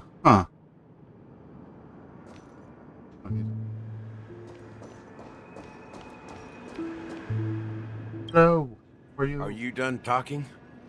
So, will you tell us where the Stellaron is? It is the Penacony Grand Theater itself. As I suspected, it's the embodiment of the family. The edifice that first materialized within the Sweet Dream. That's what turned Penacony into its current state. As for the person who employed its power, it is in fact Mr. Gopherwood, the current Dream Master. Well, that was easier than I thought. Did you conduct your own investigation already? Correct. When I was trying to track down the person who murdered my sister, apart from you, Gopherwood was my second suspect. Confronting me first turned out to be a smart move on your part. I didn't have other options. The Dream Master has been elusive, and even the heads of the families can hardly get an audience with him. Moreover, Mr. Gopherwood has been kind to my sister and me. And I didn't want it all to end like this. What do you mean by that? To be honest, my brother and I are also victims of the cancer of all worlds. We grew up as orphans, and were adopted by the family when they came to help. Mr. Gopherwood recognized our potential and brought us to Penacony. But I can't just stand by and watch Mr. Gopherwood become an enemy of the Harmony. I won't use my voice to support an evil cause. I won't step on that stage and sing, no matter who the traitor is, or what orders they give me. I won't let the Charmony Festival become an event that destroys Harmony itself, or the paradise in our dreams. Indeed. For the paradise in our dreams. As the head of the Oak family, I'm responsible for ensuring Penacony's promising future. Robin and I will head into the Sweet Dream and confront the Dream Master. And if it turns out that the family has truly strayed from the Harmony, I'll fight alongside you. We'll put the Charmony Festival on hold and make sure Mr. Gopherwood pays for his blood debt. The enemies you are about to face aren't like this old dog here, who can barely even bark. Since our interests are aligned, why don't we team up? Maybe, just maybe, we'll have a shot at success. We have always been following in the footsteps of our nameless predecessors, and there's no reason to stop now. Yeah, we Nameless won't back down from a challenge. Isn't that right, Mr. Trailblazer?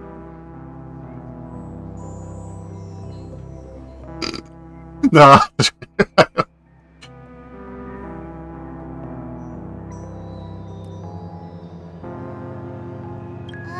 That line actually makes me a bit nervous.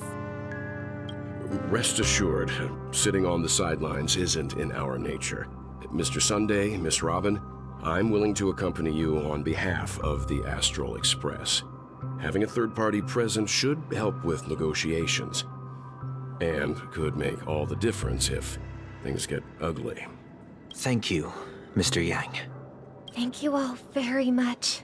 The Charmony Festival is about to start, and time is against us. We must hasten. Everyone, let's gather over here. We still need to make some preparations.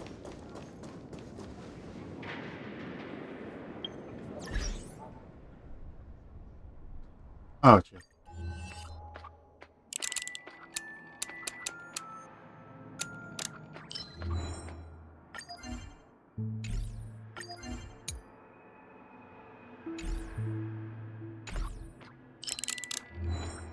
Oh, that's... What goes up the...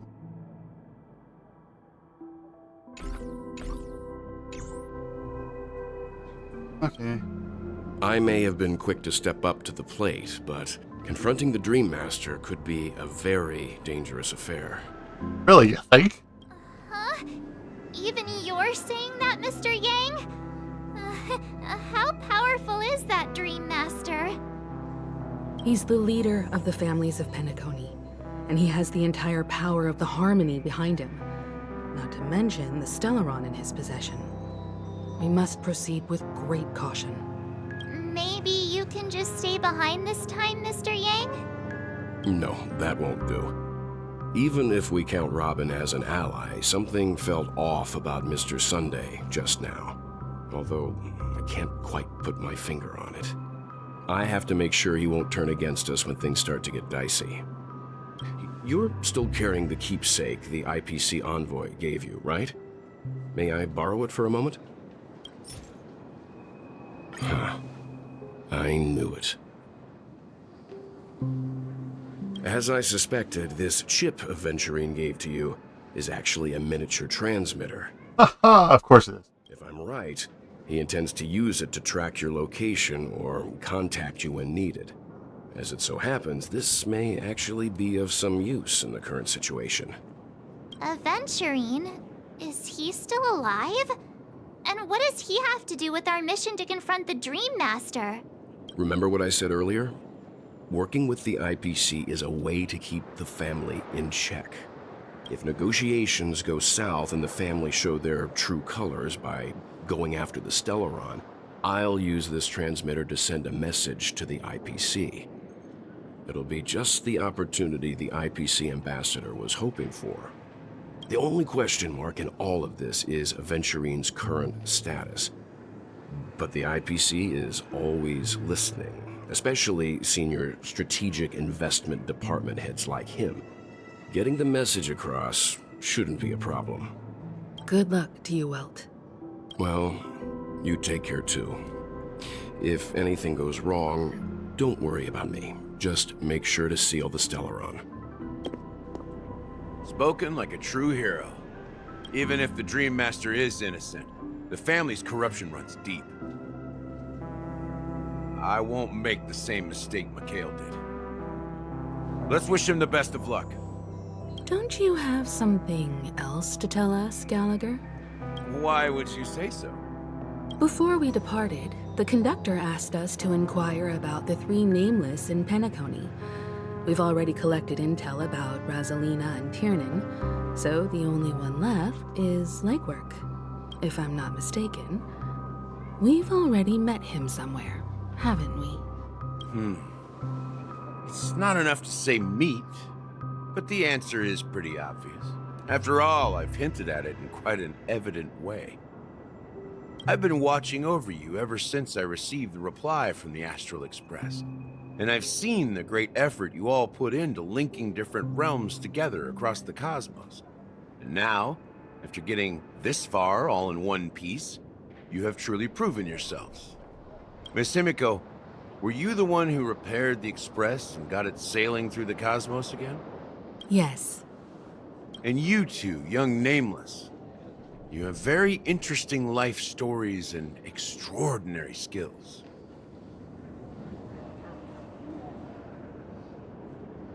What?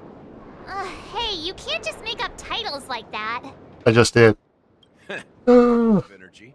Please send my regards to the conductor, Pom Pom. Please let them know that their friend had fond memories from his time aboard the Express, which he reminisced on every time he had a good drink. As for the last Nameless, he embarked, disembarked, and embarked again, traveling in a great circle, ending up back where he started.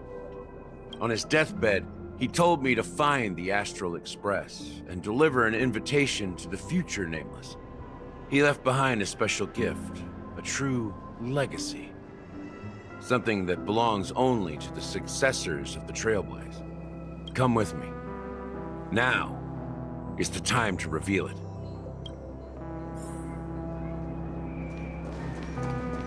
Right here.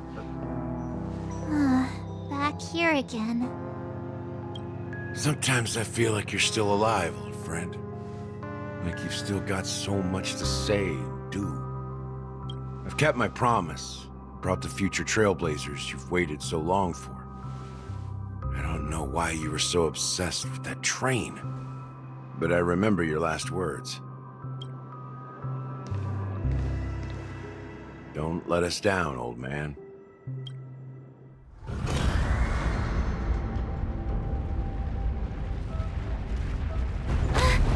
What's happening?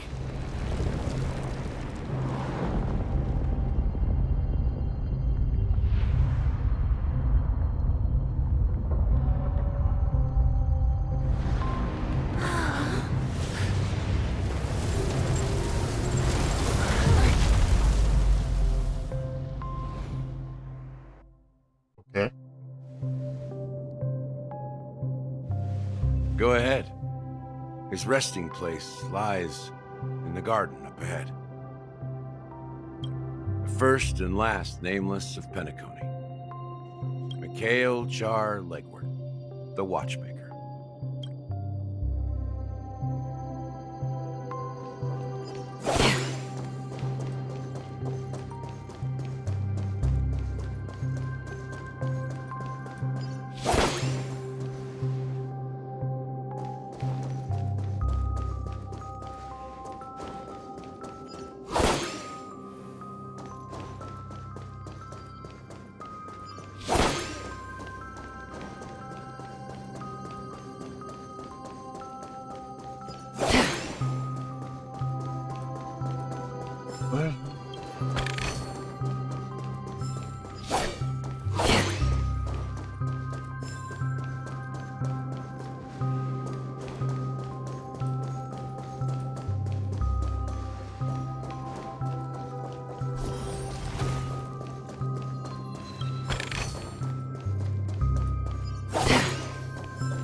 Down in the garden closest to the moon. In the recliner, Velton. Speaker. Test. No sound good. Sure enough, the Watchmaker is the third nameless. Even I could guess that one. The legacy he left behind was a dream bubble. I believe inside that bubble, there's something that holds meaning only for the nameless. After all, when I checked its contents, I found nothing inside. Maybe some Trailblaze runes? Even more mysterious than me. Well, let's have a look. Put on slightly in your direction. Deep breath, stay behind, get your gaze, force the watch. Hand against the rainbow and take viscous memory as converges brain, just fingertip as a waiting until the web travels from your finger. Myriad plain memory. This time you should not feel it. It was clear, extraordinary, perhaps wrong, you think. Passing curves, the knee on the ground, your pressure spread against and film. Breathe, it reminds me of undescending something is something is either. Wait, what's going on? Seriously? There's nothing inside this dream bubble? How could a dream bubble be empty? Just as I suspected. That old man always had this strange belief in the nameless and the trailblaze. And I never understood where he got that confidence from. Especially since he never managed to get in touch with the Express while he was alive. I could never figure out what was going on in that old man's head. But this empty dream bubble is so typical of him. He was always full of weird fantasies and incomprehensible romanticism. That mischievous old man. Well, I didn't expect him to leave anything concrete behind anyway. Don't think that's the case, Gallagher. I'm sure Mikhail has left us the most precious thing of all. Don't start getting all philosophical on me, all right?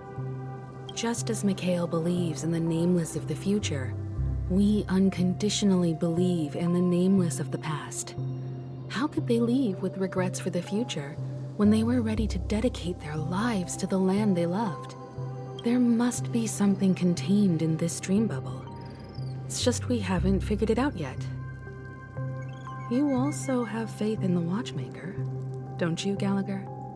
Well, I'm a follower of the Enigmata.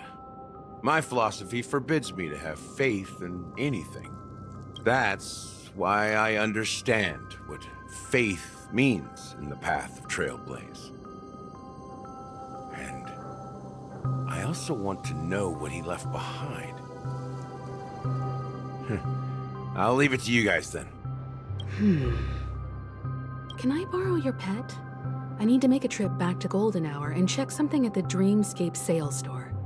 It's for Mikhail, and for the future of Penacony.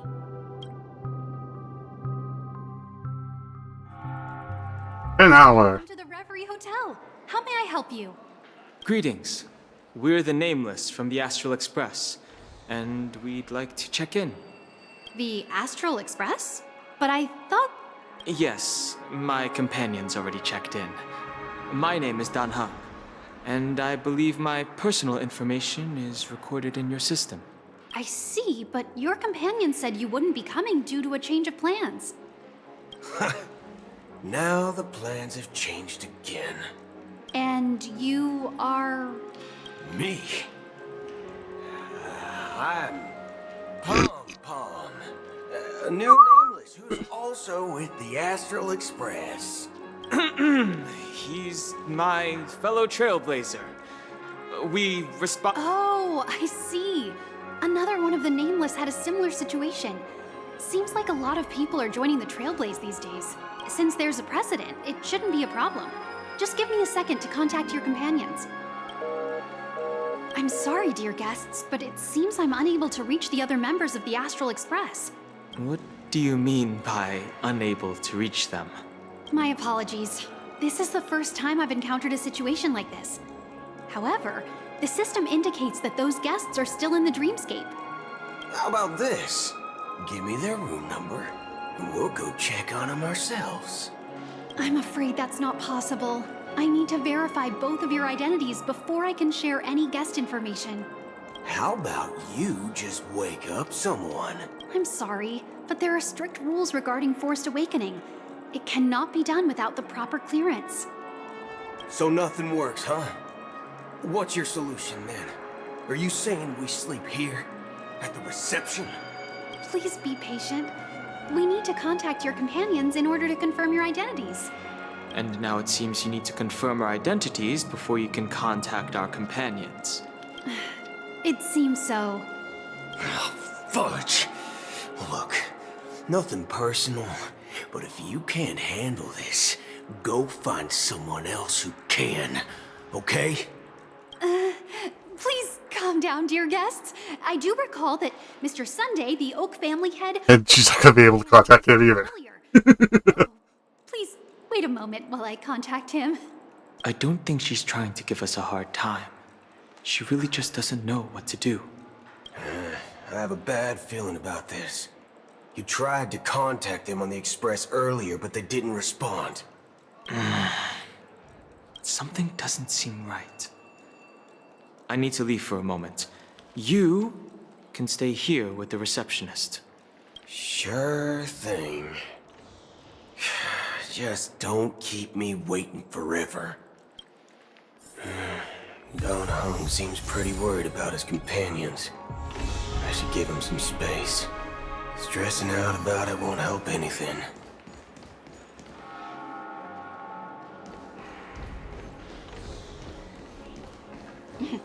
At my age, what's left from... The Charmony Festival is about to start! I'm so excited! Hey! You guys here for the Charmony Festival too? Well, I didn't come all the way here specially for the festival. Honestly, I don't really even know what it's about. But I heard it's a lot of fun! Well, back in my homeworld, Anaria, we have festivals like that all the time. My dad threw me a birthday party one time that was just as extravagant as the Charmony Festival. Well, I think this Charmony Festival is going to be a lot different. Oh, come on! The Charmony Festival is a once-in-an-Amber Era event! How can a birthday party compare? Well, you never know, right? Maybe on her world, birthdays only happen once in Amber Era. You're old! Anyway, let's forget about that. Unsettling things? What could possibly go wrong? Relax. With a big event like this, there's bound... Oh, well, looks like I won't get any fudging. Wow.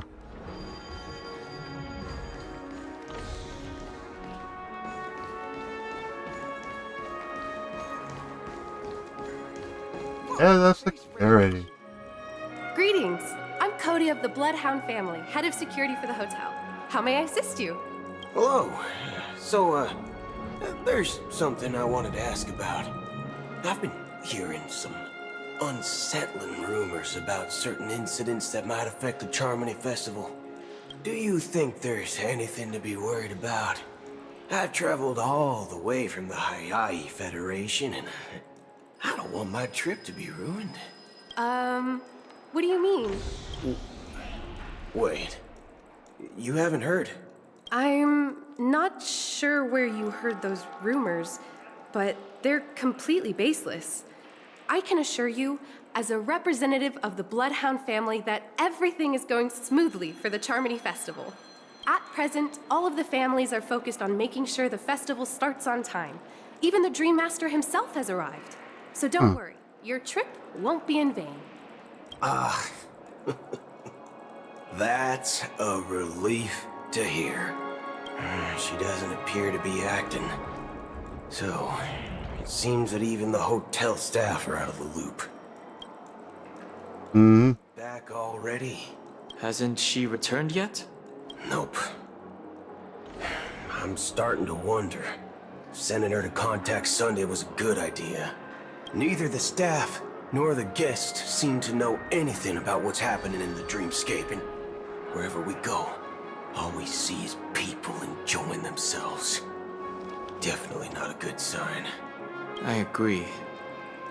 Another unusual thing is that the Oak family is supposed to be in charge of organizing the council and managing everything inside and outside the dreamscape. However, I walked around the hotel but didn't meet a single member of the Oak family on such an important day. Well, I'll be forked.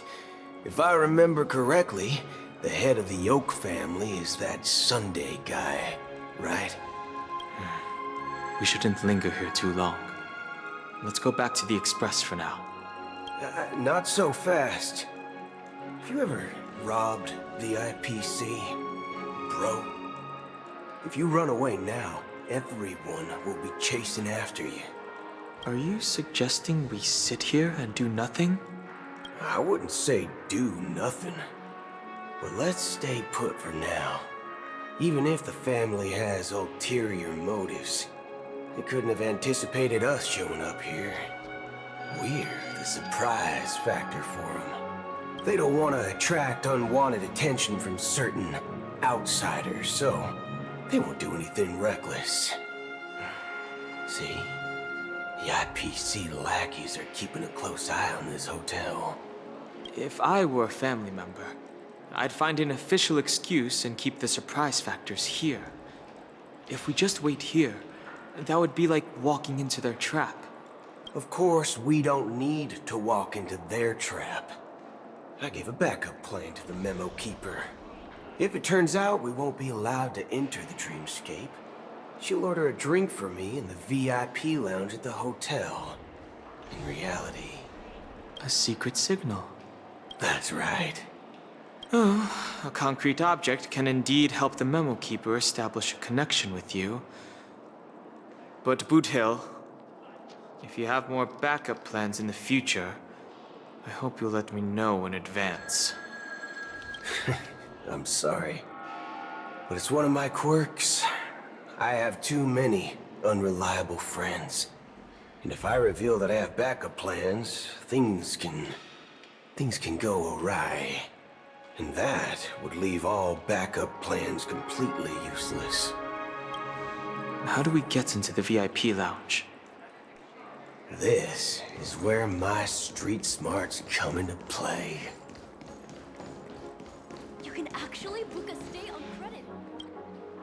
You're the lobby manager, right? Yes, I am. How may I assist you? We're the Nameless from the Astral Express. We wanted to check in, but there's something wrong with your system.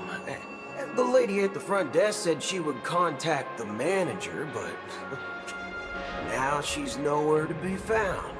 Now, we've been waiting here forever, without any food or water. What the fork, man? Is this how the family treats us? Is this your idea of street smarts? Starting an altercation? It's called standing up for your rights. I apologize for the inconvenience. Please wait while we try to contact Miss... See? Just like that. Just don't call yourself Nameless next time. This bar's something else. Certainly worthy of festivities. Good evening, gentlemen.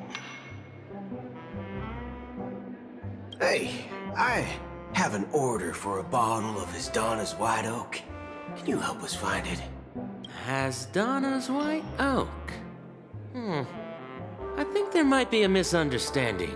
We don't serve that here. Oh, no way. Are you sure you're not mistaken?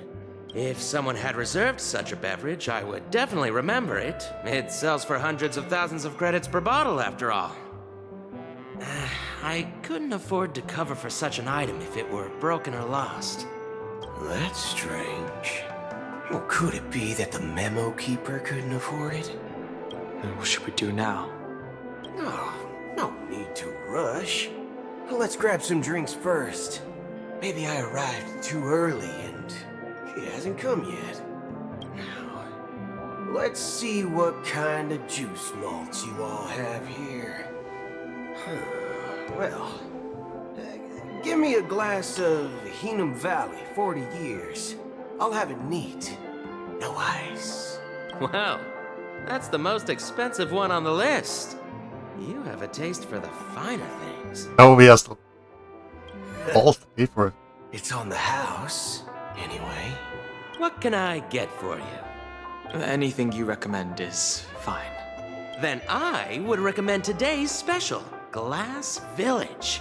It's classic Soul Glad mixed with Laboom juice. It's refreshing and suits your cool demeanor. Just 1 minute. Oh. This flavor. Dynamite barbecue with rocket fuel. Ooh, really hits the spot. Truly the finest sherry cask-aged malt juice in the cosmos. Dynamite barbecue with rocket fuel. Is that really something that humans enjoy? Hey, this guy doesn't know anything at all. As long as you're satisfied, dear guests, please enjoy. Let's give the Memo Keeper another half-system hour. If she doesn't show up, we'll need to come up with a new plan. In the meantime, let's take stock of the situation. What do you think? The situation is unclear. Something must have happened on the planet of festivities, but the public is unaware of it. Someone in a position of power within the family must be covering it up. It's unusual for the followers of the Harmony to invite other factions, let alone the IPC and the Masked Fools. If what you said about the Emanator of the Nihility is true, the situation in Penacony is a little complicated, to say the least. Actually, there's something else I'm concerned about. Regarding Acheron. As you know, the faction that follows the path of the Hunt are some of the most dangerous folks in the cosmos to mess with. I mean, who in the right mind would impersonate the Xianzhou Alliance or the Galaxy Rangers? It's like asking for a death wish. Isn't there a saying among the Xianzhou people that the Rainbow Sect lets their Lux arrow do all the beating? Talking. Do all the talking. Well, you know what I mean. Even though the Galaxy Rangers have been out of sight for years, we've been keeping an eye on this region. Even the dumbest criminals know better than to mess with the Annihilation Gang, much less the Rangers. But that Acheron lady, she doesn't seem like a lunatic at all. On the contrary, she's highly logical and organized. She knows exactly when to hold back and when to strike without mercy. And you believe that someone like her would have an ulterior motive for impersonating a Galaxy Ranger? I'm not entirely sure, but I do have my suspicions. Maybe she knows a Galaxy Ranger, or perhaps she's trying to lure us out for some reason, which I can't figure out. Anyway, what worries me more are the anomalies within the family. They've summoned followers from various paths for the festival. No matter how generous such a gesture is, this move seems highly unusual. Unless the invitations weren't sent by them. If that's the case, it's even more intriguing that the family insists on organizing the Charmony Festival, despite the chaos. Maybe it's Shipei the Harmony pulling the strings. You find it beyond human understanding because it wasn't arranged by humans at all. People do stupid things out of irrational impulses. They abandon their principles when self-interest is involved. They believe in things they know they shouldn't, and fudge, they even break their own rules. But Eons don't. They stick to their determined path and never turn back. Even if... You think Shipei's will is behind all this? It may not necessarily be Shipei, but there's definitely some higher entity involved. I know it may sound pessimistic, but if human free will were reliable, why would we even need Galaxy Rangers? It's much simpler when you boil it down to the eons and paths. Like how Lon always follows the path of the Hunt, or how the Express stays true to the Trailblaze despite Akavili's disappearance. But in my opinion, Akavili's fall holds significance for the Nameless. Oh, so you're saying the Nameless now have to take responsibility for their own choices because their absolutely right leader is gone? Exactly. I believe the purpose of the journey isn't just about following a path that's always considered absolutely right. It's more about doing your best to choose the right path for yourself among countless possibilities, even with limited insight and judgment. I don't know what you've been through, but I agree that people must take responsibility for their choices, because no one else can do it for them. That's why the Galaxy Rangers need to uncover the imposter and figure out her true intentions. Just in case. I have a backup plan if the Memo Keeper doesn't show up. This is my final backup plan. I promise. You sure have a lot of cards up your sleeve. I don't have sleeves. Well, going back to my old career would make things a lot easier. By the way, when you were walking around the hotel, did you happen to see any important-looking guests? What's your plan? It's simple. We just grab some hostages and use them as bargaining chips with the family. Or maybe we can even take their identities. No need for that. We'll return to the Express now. Wait. Are you getting scared? Draw your weapon. Let's make a big scene. Are you leaving, esteemed guests? Would you like to cancel that Asdana's White Oak you just ordered? Huh? Asdana's White Oak? But didn't you just say... Ha ha. Looks like you are a bit intoxicated, esteemed guests.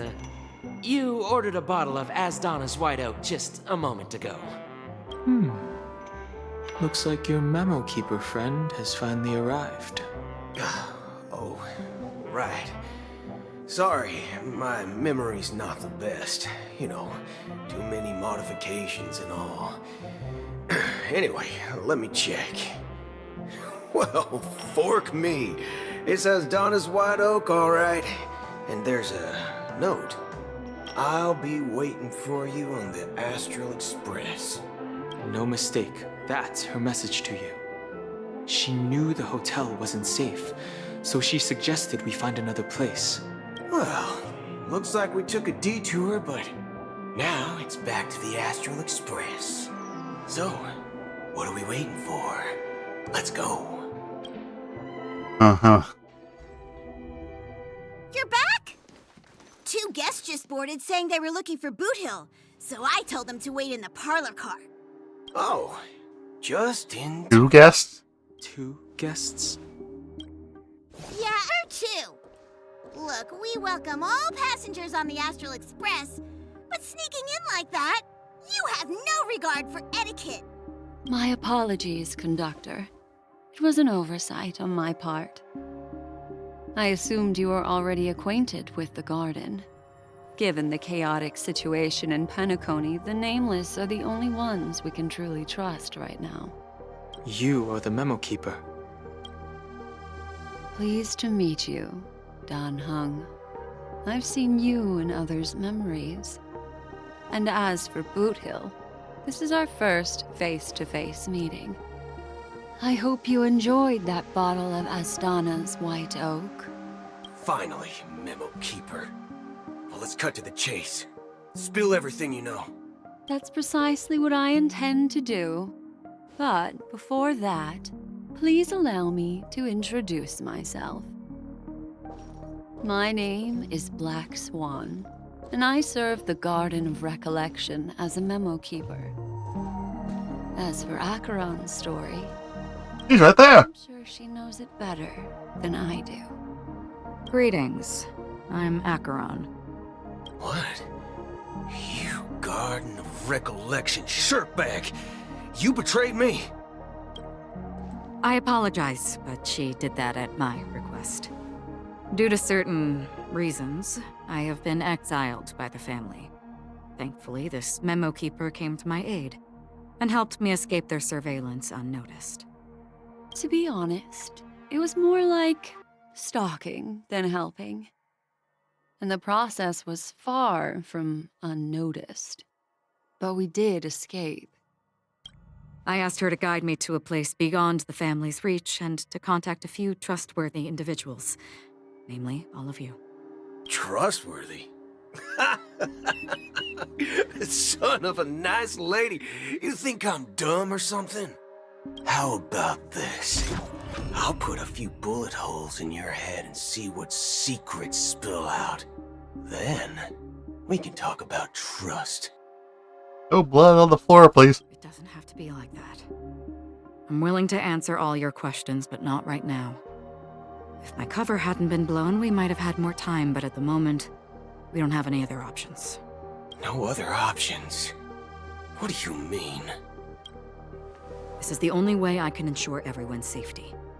I kindly request an immediate warp jump out of the Astana star system. This passenger is requesting... As far as I can tell, She's not a threat, and seems to be telling the truth. I've briefly traveled with your companions and know their whereabouts, Dan Heng. Please rest assured, your nameless companions are safe, but they need our help. As for Boot Hill, you may have guessed, I've been waiting for you. Galaxy Rangers are known for their elusive nature and limited contact with each other, so this was the only way I could reach out to you. Only by doing this can I find a true Galaxy Ranger and fulfill a long-standing promise. To return his relics to their rightful owner. Someone once told me that every rainfall is like a gift from the heavens, a sign of their mercy upon the world. Raindrops are said to be the tears of the gods, shed in response to the sorrows of the world. Their constant pouring is a reminder that the gods haven't abandoned us yet. So, how long has this rain been going on for? I used to believe, just like you, that it would eventually stop.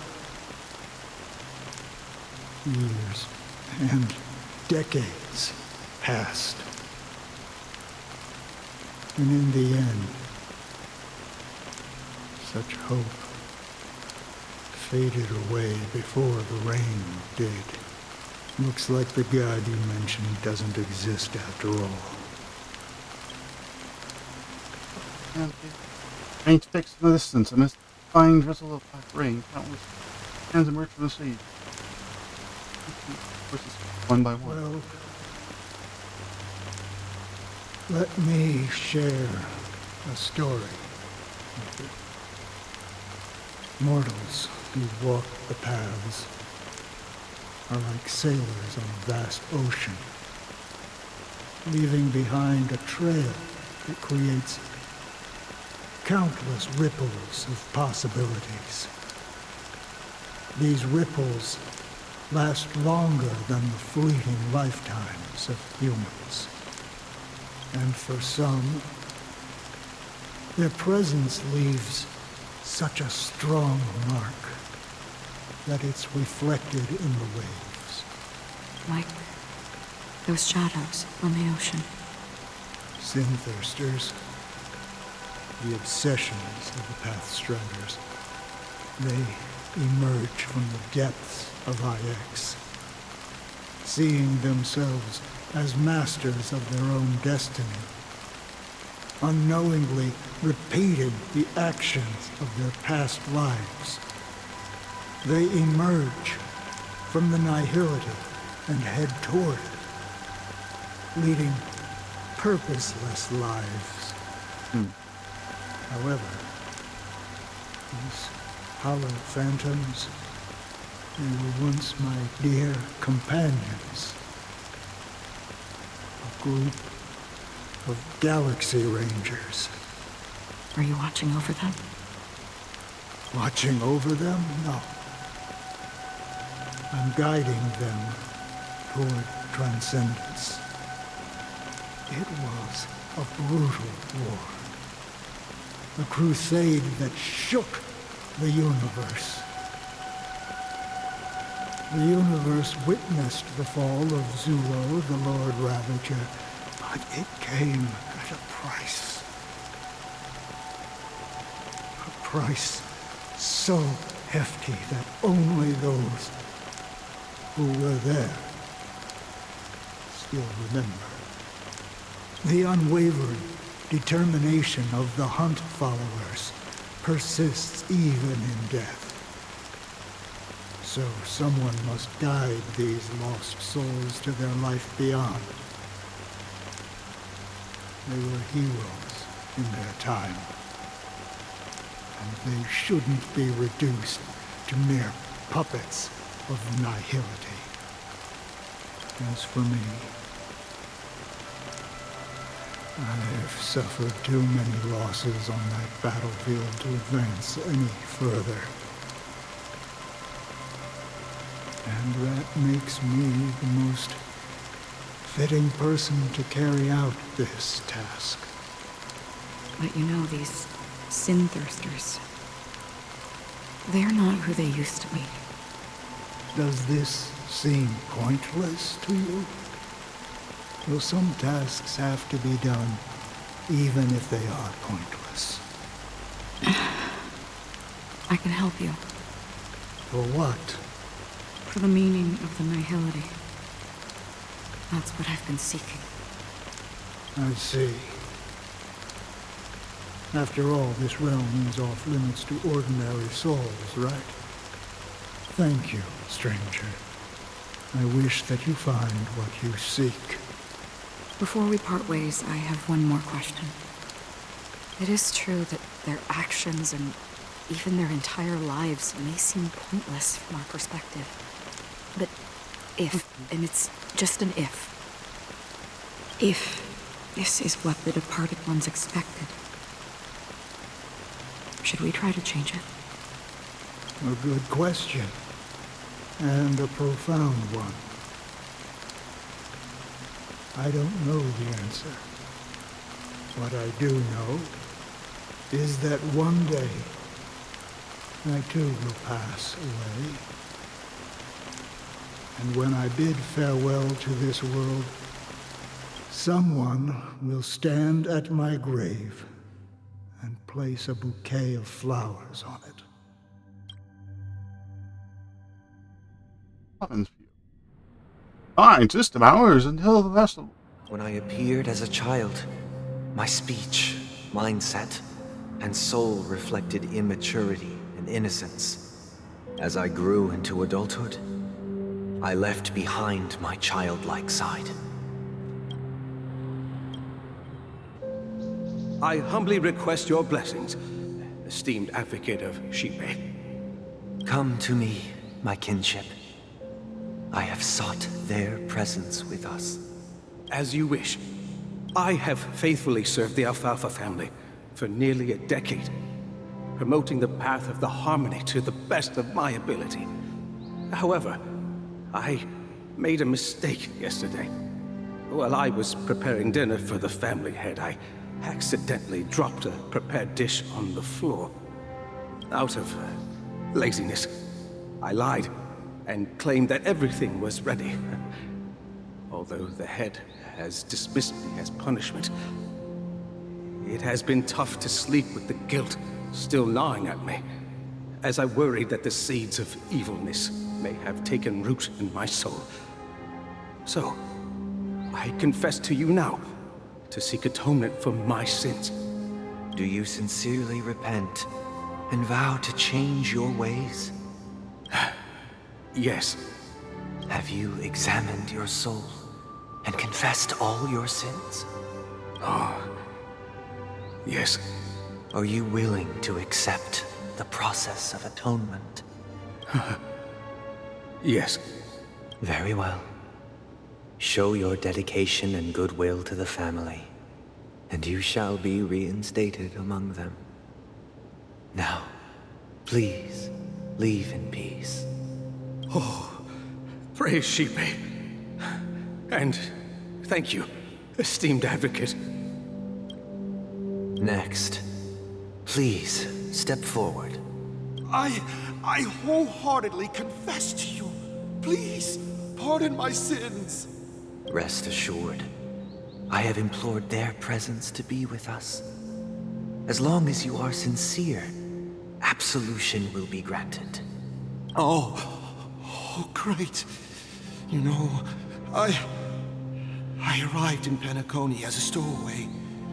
I sold everything to get a ticket. My house, my land, and my 2 children. I see. Please, go on.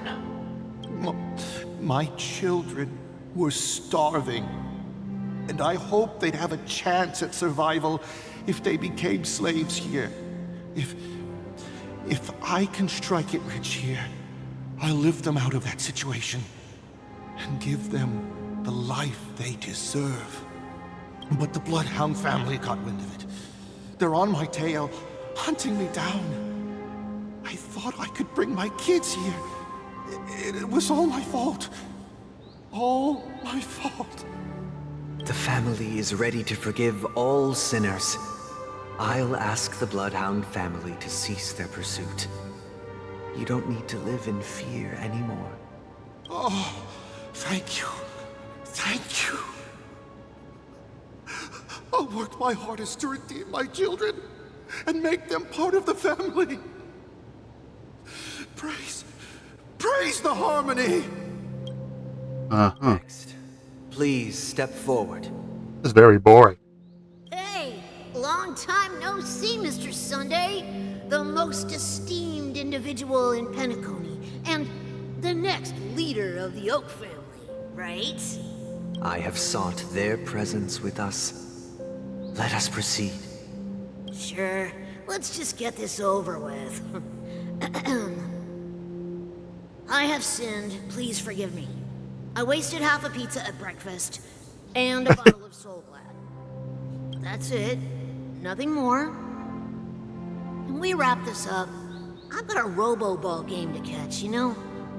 Do you seek to atone for your sins through good deeds? My sins? Well, starting to sound like a saint, huh? Well, let me tell you something. Neither the family nor you have the right to judge me. You think nobody knows what your precious family has done? About the watchmaker? Huh? Don't kid yourself, Featherbrain. Those dream chasers might be fooled by your act, but don't fool yourself. Before you start spouting off your holy verses, answer me this. Where does the power of the Oak family come from? And your power? What makes you think you can sit there all high and mighty, looking down on everyone else? Well, I've spent enough time in confession today to enter the Harmony's paradise, right? Then I'll take my leave. Good luck with your election, and, don't make me regret my investments in you.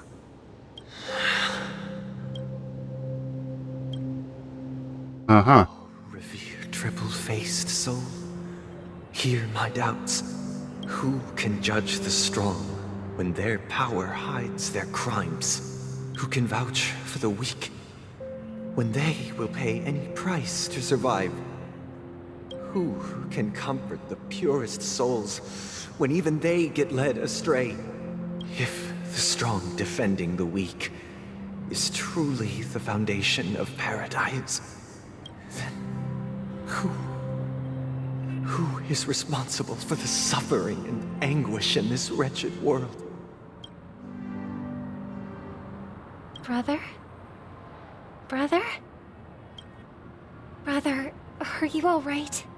I'm fine. I've been working long hours, and I just made a trip to Dreamflux Reef and back. So, I'm a bit out of sorts. But it'll all be over before we know it. You've been working non-stop on the Charmony Festival, Mr. Sunday, and no one could have predicted this incident. Even if the Stellaron does pose a grave threat, I still feel sorry for all the trouble we've caused you. No need to worry about troubling anyone. The Charmony Festival was meant to spread joy and harmony across the cosmos. But now that we know the truth, I'm afraid we'll have to cancel it. It has always been our wish to make everyone happy, so... we'll do our best to explain everything to the Dream Master. I'm sure he'll understand, even if the negotiation does not go smoothly. I'll refuse to go on stage.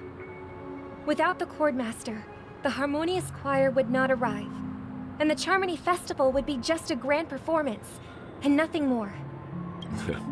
I'm relieved to see your determination. You know, since arriving in Penacony, we haven't had any contact with this Dream Master himself. I'd heard of the heads of the 5 major lineages, but the Dream Master is a mystery to me. The Dream Master rarely grants an audience, even for us. But, given the urgency of the situation, he's agreed to meet us in person. Perhaps you'll be the first guest to meet the Dream Master in years, Mr. Yang. Let's hope we can reach a consensus that satisfies everyone. Indeed. Let us hope so. It's about time. We'll have to get ready for the meeting. I apologize for any inconvenience caused by the urgency. Don't worry. I'll be waiting here. Dear, it's Mr. Sunday! Hey, come over here. Oh, Mr. Sunday. Hey there! Okay, see the moon in the sky? It's about the size of the cap on my Soul Glad bottle. If I just reached out my hand, I could grab the moon, couldn't I? The moon? You mean the Grand Theater? Yeah. Look at me. I've been away from home for too long. I must be missing that moon. But it's no big deal. The Grand Theater here looks much better than the moon back home. It's just... Are we talking to drunk people? They told me not to sell everything I had just to come to Penacony. How short-sighted. Selling everything you had? Why would you go to such lengths? Why? Can't you see? Life back home is miserable. It's not really living at all. It's better to be here at Penacony. No pain, no worries about tomorrow, just sweet dreams. You can do whatever you want. You get drunk in the That's what I dream, call living. Yeah, now this is the life. Is this truly living? Huh? What did you say, young lady? I didn't quite catch that. Oh, it's nothing, sir. You see, the traffic on Glock's Avenue can be dangerous. How about I ask a Bloodhound family member to escort you to Ideen Park over there, so you can continue enjoying your sweet dream? Oh, yeah, that's a great idea. Wow, no wonder you Why are are we the leader of this sweet dream. You're totally a lifesaver. See you around, Mr. Sunday, and it was nice chatting with you. What's up, sister? This is the land of the dreams. But why do they live like this? The man we ran into, he doesn't seem happy at all. Even though sweet dreams are nice, they're just illusions. But for him, they're the only way to survive, even if it means giving up on reality. That's not really living at all. I suppose you have a point. But, in my opinion, that's how most people live their lives. Why do you say that? You think that man is not actually living, but that's not quite accurate. Even without Penacony, people create their own illusions called self-value. People believe they have a predetermined value to fulfill. Gaining value means gaining power, and those deemed worthless are seen as the weak. However, value doesn't come out of thin air, and there's a limit to it. To accumulate value, people have to take from others. So, the weak get exploited and oppressed. Are you suggesting that this is not how things should be? Exactly. But, ironically, people don't think there's anything wrong with it, because they uphold the illusory notion of self-value. And even the weak believe in it. The survival of the fittest. That's where all the tragedies in the world come from. People come to the sweet dream in Penacony to escape from that reality and find solace. No tragedies exist here, only happiness, although in its nascent form. Isn't that the same paradise we yearn for in our dreams? Perhaps that man is just an exception. Let's not jump to conclusions. We should experience the dreamscape ourselves. Just as I did at Dreamflux Reef. Yes, seeing is believing. I'll accompany you. The Dream Master hasn't shown up yet, so we have some time for a stroll.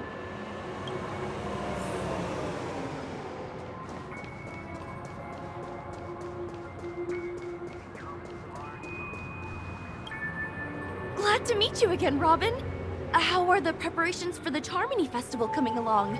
We're all so excited about it. It's going smoothly.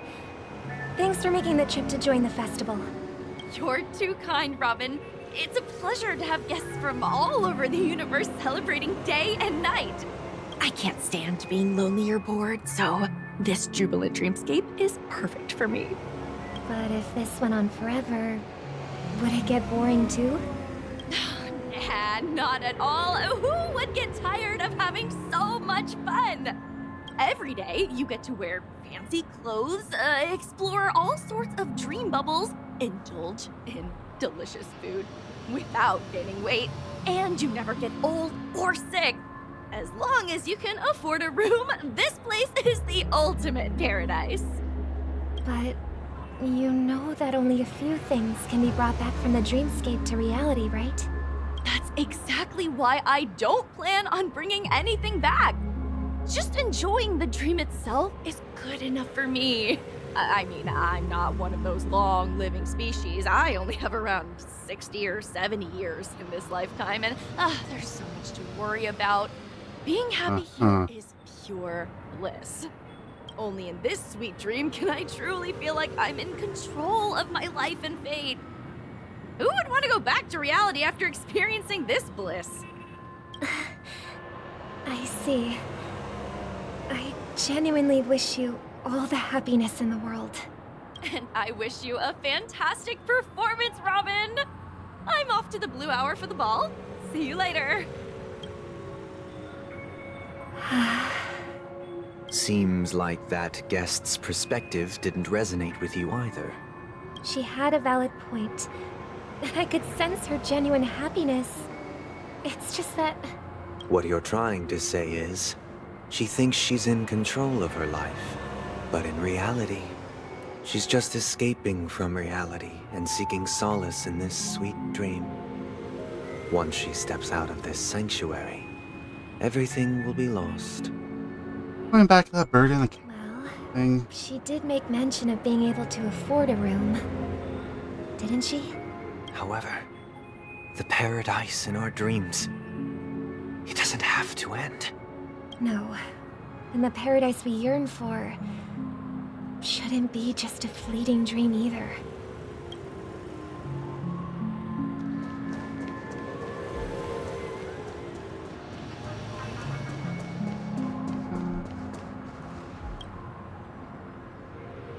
The scenery in this dreamscape is truly breathtaking, isn't it? Oh, Robin. Can't believe I'm meeting you in person here. What an honor. You're right. Even though time stands still in this dreamscape, it always feels fresh. I find something new every time. A philosophical mind. I hope I'm not intruding. Oh, not at all. No. With little time left, I yearn for meaningful conversations, especially with someone as esteemed as you. Do you mind if we chat? It's my pleasure. No need to be formal. Just speak your mind.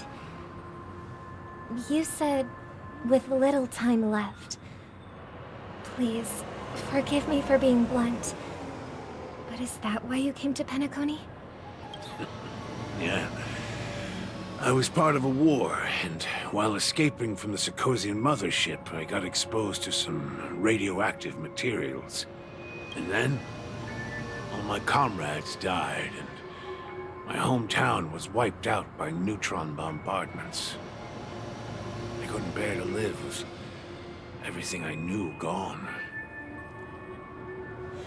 That's when I heard about a possible solution here, so I came.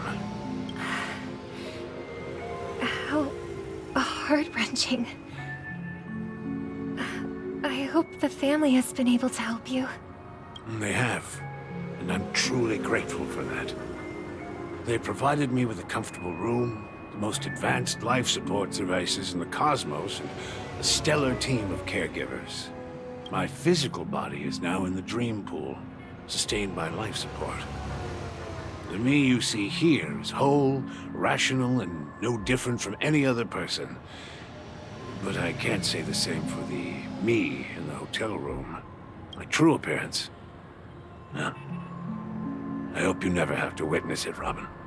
So, you'll be living forever in this dreamscape, right? Just being able to live at all is good enough for me. Whether it's in this dreamscape or not, well, I don't really have much say in the matter. My world has been torn apart, and my life could end any second. So, even if this whole place is an illusion, it's still my paradise, and I'll treasure every moment I spend here. How I envy those everlasting things. Mm-hmm. That old man's story. It's so tragic.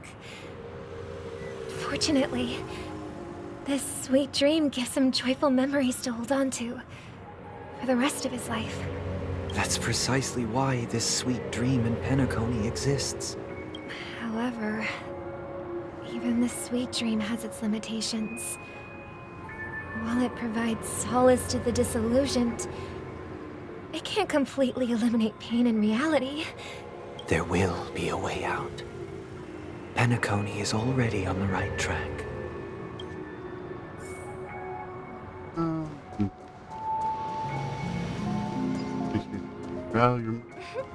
Look what we have here. A lovely... And... Brother, what a surprise to see you again. Show yourself. Your trick won't work on us. I've heard that a skilled masked fool received an invitation too. That must be you, right? Barely. The people here are way too gullible. A little bait is all it takes for them to bite. And they run away at the slightest hint of danger. In other words, they're naive and cowardly. Now that you've had your fill, it'd be wise to leave before it's too late. The music of the harmony doesn't tolerate discord. What? Now that you have the real Robin, I'm useless? Oh, how disheartening. I've done so much for the family. You should be thanking me, because if it weren't for me cleaning up this mess, Penacony would still be in shambles. Don't you think? That was a personal request from the head of the Iris family, and it has nothing to do with us. Step aside and stop causing trouble for the Charmony Festival. The Charmony Festival? You think you can scare me? You think I've no idea what you're planning? I don't care what you're thinking, chicken wing boy. But I'm pretty sure lovely Robin won't be appearing on stage. After all, you're well aware of what a sorry state this dreamscape is in under the banner of harmony. Penacony, the land of the dreams. Is this truly the paradise you desire? Stop it. What's the rush, chicken wing boy? Did I get to you? Our paradise is none of your concern, masked fool. Leave now, or the family won't tolerate you anymore. All right. I'll go. But Robin, I suggest you seriously consider this. Do you really believe those living in dreams can escape pain and find true happiness? Well, I've done my part, and now I'm simply waiting for the fireworks to begin. Here, the last 2 gifts for both of you. And don't lose them. If by some unfortunate chance the Charmony Festival starts against all odds, remember to use them during the show. And it'll be thrilling. Bang! I heard a raven cawing in the distance. It seems the Dream Master will arrive soon. Uh-huh. Let's wait here for the Dream Master to arrive. Okay, By the way, brother, I heard you no longer have a sweet tooth. Back when we were kids, you used to steal my desserts. Seems like a lot has changed during my absence. What exactly happened? Well, someone has to stay awake even in this sweet dream. But that someone doesn't have to be you, or anyone in particular. You're carrying too much on your shoulders, brother. The paradise in our dreams. It shouldn't be like this. Penacony is nothing more than a dream. It can't erase the worries and pain of reality, or bring true happiness. It only offers an escape from reality. Nothing more. Remember the old man we met earlier? Without this dream, he might have completely lost himself. That might be true, but even without Penacony, he could have chosen another path. As far as I know, the Intelligentsia Guild has been promoting their rehabilitation techniques for a long time now. That path may have been more ordinary and challenging, but now he is receiving hospice care in a comatose state, and his fate is sealed. Is Penacony granting these people a future? Or is it taking it away from them? Well, don't forget this. Not everyone really has a future. The future for humanity is like the sky for birds. People mistakenly believe that flight is inherent to birds because they've never witnessed those birds crashing to their death. You keep doing that, but I see birds crash into things all the time. Do you remember how we took in that little Charmony dove when we were young? Yeah, we took care of it. Provided food and water, groomed its feathers. And later, when I decided to leave Penacony, I opened the cage and set it free. Well, I didn't mention what happened to it in my letters because I didn't want to upset you. Shortly after you left, it crashed to its death right in front of your window. I had surmised as much. I knew you wouldn't have avoided mentioning the bird for no reason. Despite that unfortunate outcome, I still believe it was the right decision. Birds aren't meant to spend their lives in cages. But here's the thing. If there are birds in this world that can never fly, can we really assert that they belong in the sky? Are you implying that the same goes for humans too? Let's take the Astral Express as an example. The Nameless made tremendous efforts to bridge worlds, gaining fame across the universe.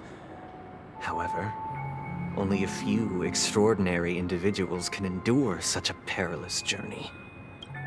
That's because the pursuit of the Trailblaze exceeds the capabilities of ordinary humans.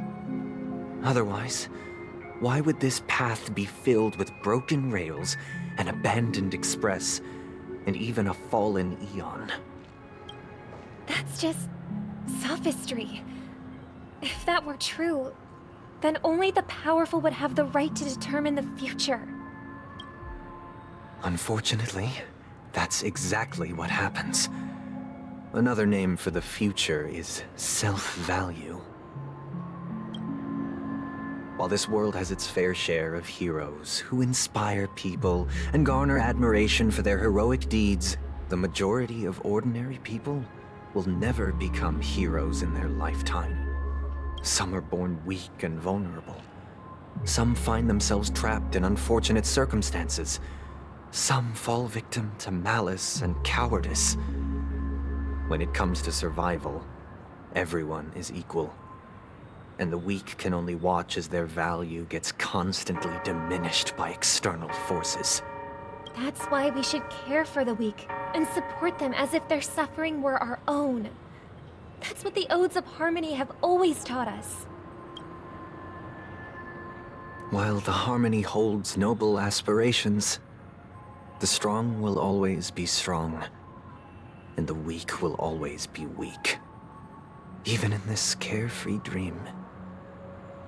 Human nature contains greatness, but it also harbors inherent weaknesses that can't be eradicated. In the end, if people can't even secure their own survival, they won't care about the illusory future of equality. As long as the law of survival of the fittest prevails, there will always be fledglings crashing to their death. But if people don't live for the future, do they merely exist for survival? If even you, my brother, don't believe that the harmony will save the weak, then which eon can make our dreams come true?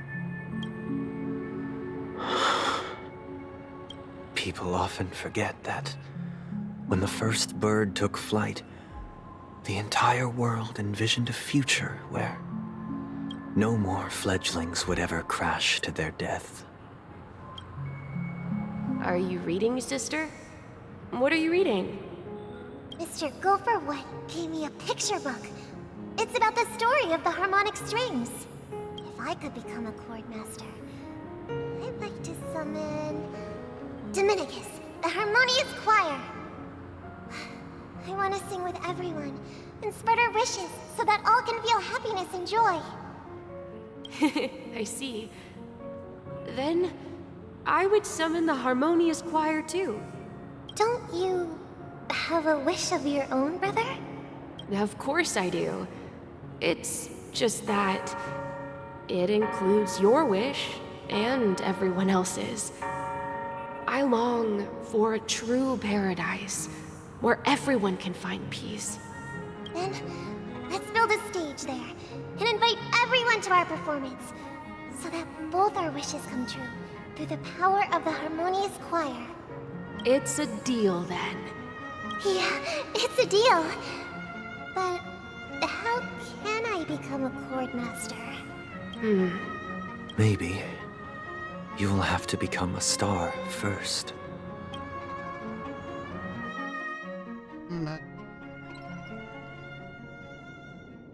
Back sooner than I thought. Any results? Yes. And now, it's up to us to forge ahead. Since he's already carried out his last wish, my final mission is complete. But pardon me if I sound curt. It's good to have determination. The path Mikhail left for you is not an easy one to tread. Why else would he have chosen to sleep in solitude, staking everything on some nameless in the future? But you have the numbers.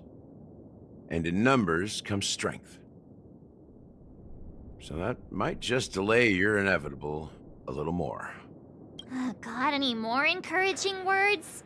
As I see it, relying on Welt's negotiations alone is far from enough. Regardless of whether the other party will be compliant, negotiating simply allows us to meet them as equals and won't grant us an upper hand. Penacony is our rival's home turf, and we already have very few chips left to play with. Rather than idly sit around while the family's got us blocked off, an offensive approach might be a wiser course of action. We're more familiar with the Stellaron's properties than most, and since it's the key to stabilizing the sweet dream, it's vital to the family's interests. By attacking their core interests, they're bound to retaliate hastily. And as the saying goes, haste makes waste. That's right. As long as we pose a threat to the Stellaron, either with words or otherwise, we have a chance at gaining the upper hand. But the problem is, on the eve of the Charmony Festival opening, how exactly are we going to get close to the theater?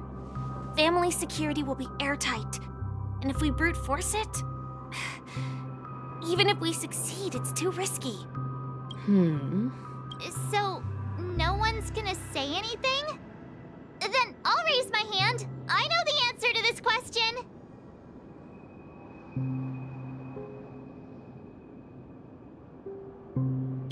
Haha. The express crew would have been disbanded long ago if it weren't for me. So, I heard that before before the Charmony Festival begins, there'll be a pageant to kick off the festival. It's called the Soul Glad TM Festivity Auditions, or something, and it's going to be held in the moment of Scorch Sand. As long as we clinch the top spot, we'll be able to attain the title of Festive Superstar, and be able to personally bask in the graces of Miss Robin. Not that that's important. What's crucial is that we can enter the Grand Theater before the audience arrives. So, how do we go about participating in these festivity auditions? I've already procured special invite tickets from Miss Robin's fan club. To tell you the truth, I had been preparing to join the auditions all along, but now it looks like even if I scrape through, I probably still won't have the chance to shake Miss Robin's hand. So they're still running this thing, huh? It was originally just a publicity stunt, set up by Mikhail to drum up attention. But it looks like it might be... We'll follow Marge's plan. Mr. Gallagher, will you be joining us? I'm afraid I won't have the time. As a virtual character, I've already completed my final mission. Whether Penacony can awaken from this dream is all down to you. Should we ever cross paths again? I'd love for you to visit the Express. All right. I'll have to add to that data bank of yours you've got on the Express.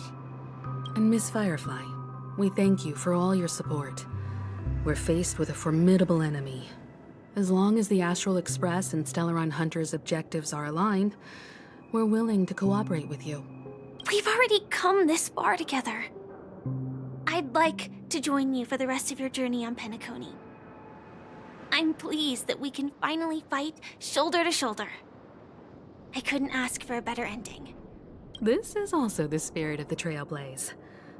Now, everyone, let's prepare to move out. Ladies and gentlemen, welcome to Scorch Sand Hall. This is where challengers thrive and dream chasers shine, all under the watchful eye of the entire universe. If you have ambition, dream, and the drive, dear friend, the next superstar of Penacony's Charmony Festival could be you! Oh, wow! They've really outdone themselves! Oh, I'm starting to get excited! Behold! Here come 4 friends with spirits high and full of steel! Were you aspiring to be the superstars of the festival? Is he talking about us? Yes, you! There's no doubt about it. I see you have all the potential of a superstar in you. Excuse me, you 4. What are you hoping to get out of all this? As the last group of contestants, how confident are you in overcoming all of the challenges? Would you be open to a brief exclusive interview with us? It'll be quick. Your journey is long and fraught with peril, yet under a sky blanketed by banners, you vie for the crown. The sword and rose! Protect the beauty! The beauty, the beauty! Magnificent and majestic! A knight's head is hard as steel. Brotherland's focus is stubborn as a heel. We don't all have to be winners, but if we don't have fun, we'd all be sinners. People are pouring in. Kinda feels like all sorts of baddies are showing up. Let's get in there quickly and enter the competition. Ladies and gentlemen, please make way. Make way. Coming towards us now is one of Penacony's top 10 wealthiest tycoons and the Soul Glad Business Empire's founder, Mr. Ideen. Allow me to introduce myself. I'm the director of Soul Glad's factory, Ideen Lida. My 4 friends, introduce yourselves to the audience across the cosmos. Hello, everybody. I'm Himiko, a nameless from the Astral Express, and these are my companions. Don't you guys need to hide your identities? Can't hide it anyways. Penacony is plastered with our posters. And because the Astral Express is so well known, the family won't dare to make any rash moves.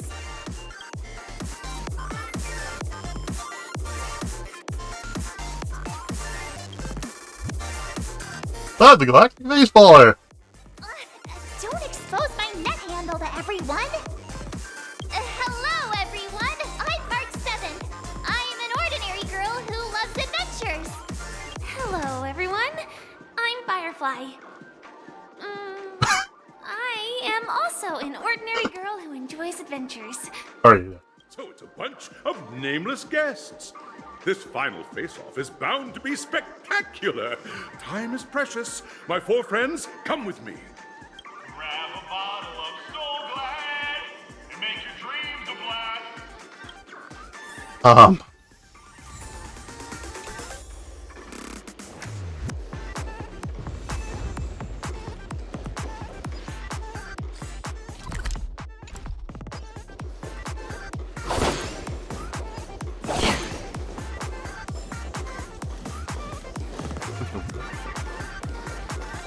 Oh my god, there's so much janking.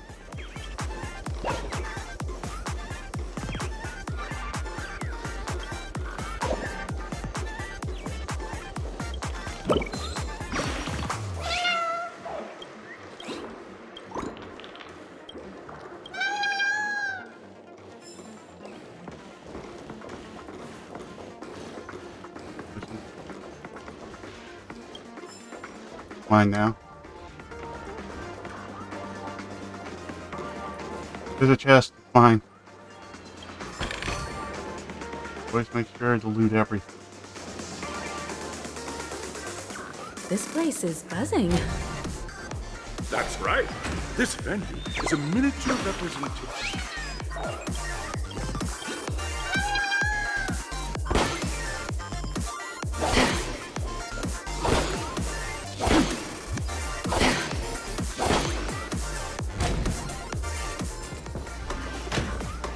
Oh, we left the safe zone.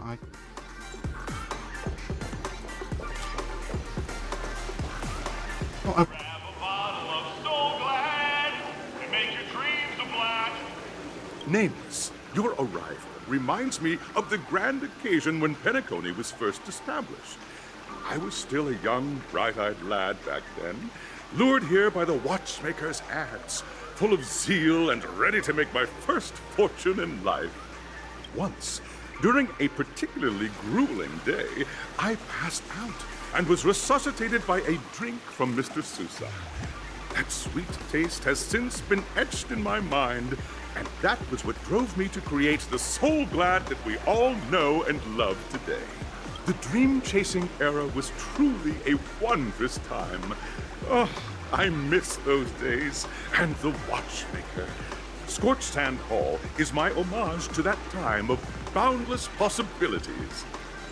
I wholeheartedly hope you make it to the finish and emerge as the next superstars of Penacony. Now then, is there anything you'd like to say before the competition officially begins? No, they really like their memes, don't they?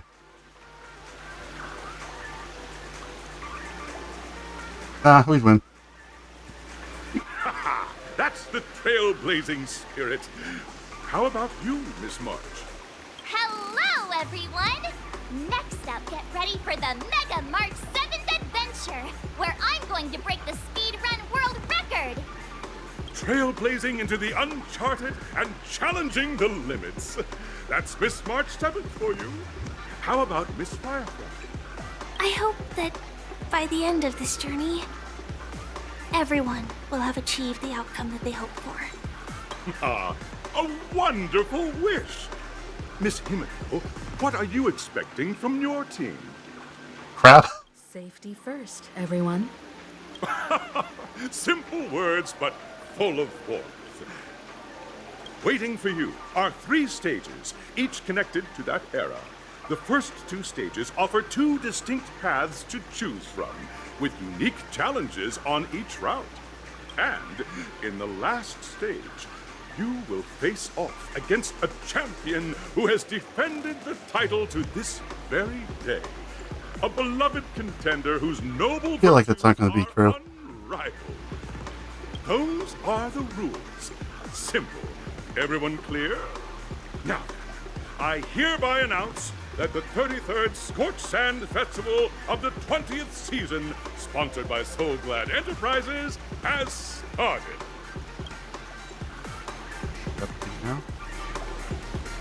Everyone, as the Charmony Festival is drawing closer, we must reach the end as quickly as possible. Factoring in efficiency and safety, splitting up into 2 groups is the best choice. March and I haven't known Miss Firefly for too long and aren't overly familiar with her. It'd probably be better if the 2 of you paired up. Fine by me. Let's do it. All right. I don't have a problem with that.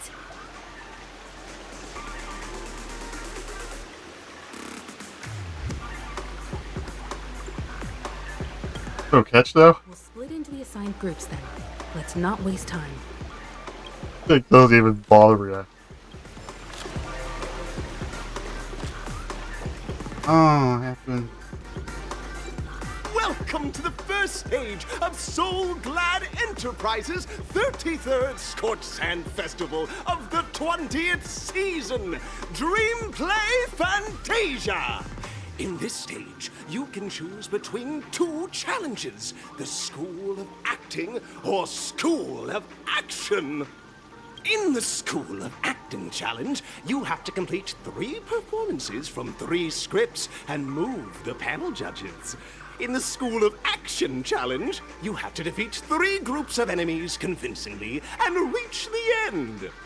Now, make your choice.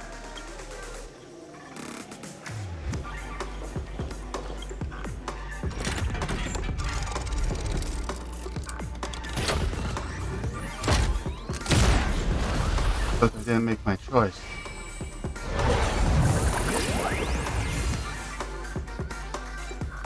I didn't get to choose yet.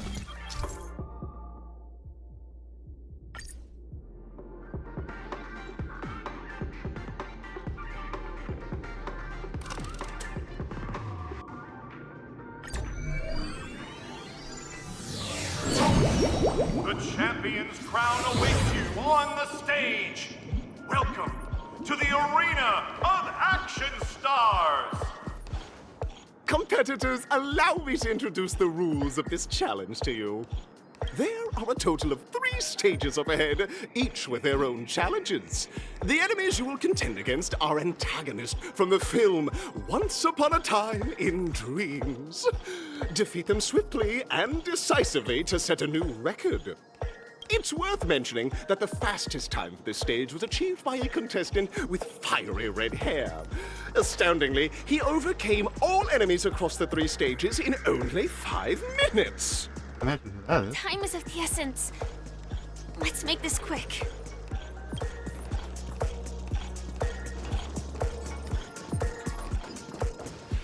Contestants, you are about to confront the monsters of the primordial dreamscape. During this period, Penacony was nothing but a That's barren nice and all, but can I just The fight? dreamscape was fraught with strife and disorder, with memory zone memes running rampant. As dream chasers who've come to Penacony, defeating them is your first step towards success. All the Soul Glad is ours! Don't even think about plundering the Soul Glad from us! Like how it has a TM on it. Oh, glad TM. Good times, never time to say bye. Boom. What do you want to know? Stand still.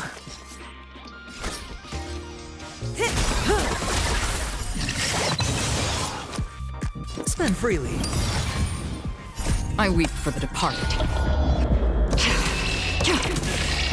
It too shall fall.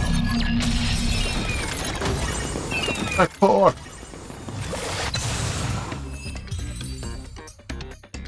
Soul Glad! My Soul Glad! Pretty simple. I just hope these tests don't take too long. Well, they take long if they... Fuck.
Huh.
There we go.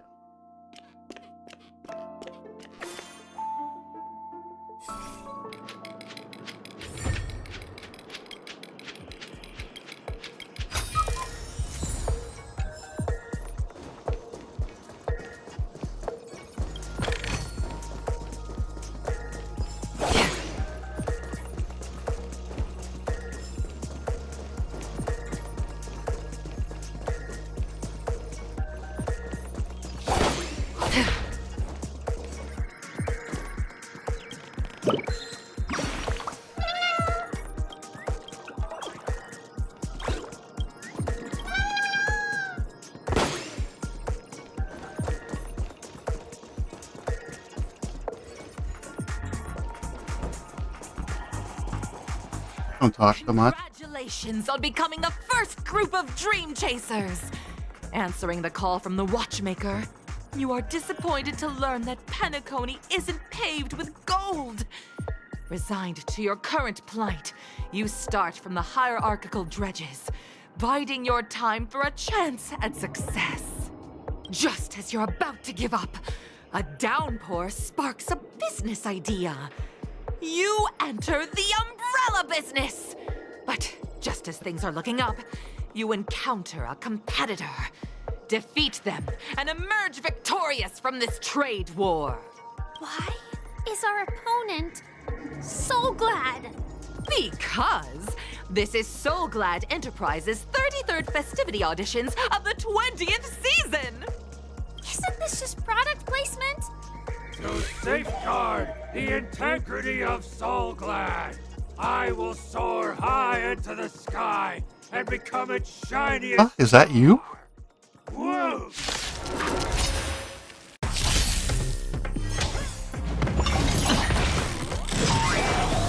The dice have been bust. Or maybe I'll take it all. I weep for the departed. It too shall fall.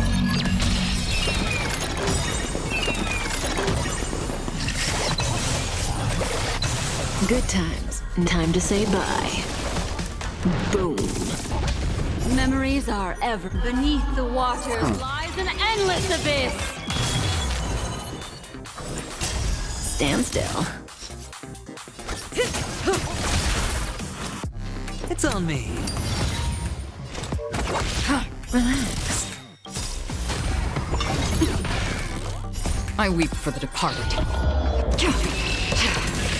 It too shall fall. Cut in the net. The world kisses me with pain, and I provide with Soul Glad in return. Whoosh!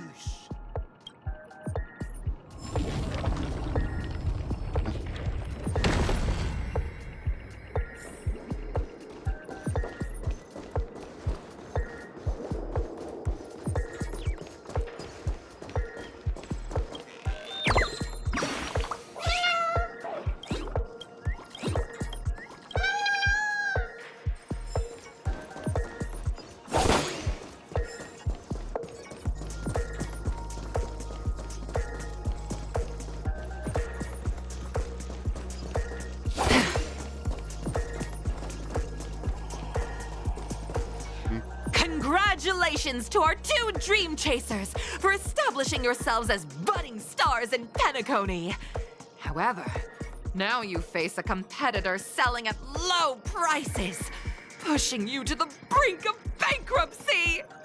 No matter how lengthy the battle, you always persevere. Topple this powerful opponent, and the tides will turn, paving a way to success. None will take my soul glad away from me. I will use the transmutation arcanum to turn into a dinosaur! Roar! Oh, dinosaur! Devour my enemies! Roar! Grab a bottle of soul glad and make your dreams a blast! Roar! Wow, this is really product placement. An elusive for ill tidings One way. May as well kill them all. Spend freely. Free will Dice have or been was it cast. Bust.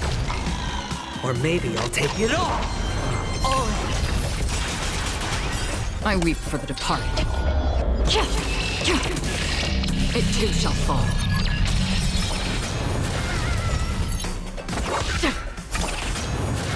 Stand still.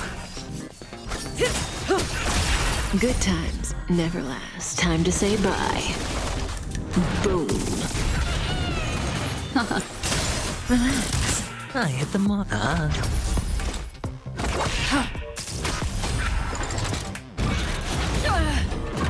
May as well kill him. Those 2 are done. The body withers, but the soul glad name shall not. You truly are a beast, more than I can ever be. That should do it! Okay. Let's go. Mr. Yang is waiting for us. Hopefully he's waiting for us. This fight way off from the actual storyline? Transforming into a dinosaur isn't imaginative enough for you? This is the sort of magic only seen on Penacony. Anyway, let's get back on track. Where were we? Oh, that's right. After an extended battle, you finally emerged victorious! But the companion who journeyed to Penacony with you chose to leave, having lost all hope. In the years that followed, you encountered each other once more on the prosperous streets of Penacony, but dared not call out to one another. What? Perhaps akin to the lingering regret of every dream chaser. Ah, well done! You brought to life the thrilling action scenes from Once Upon a Time in Dreams with your fighting skills. Looks like we won! Let's hurry up and get to the next stage.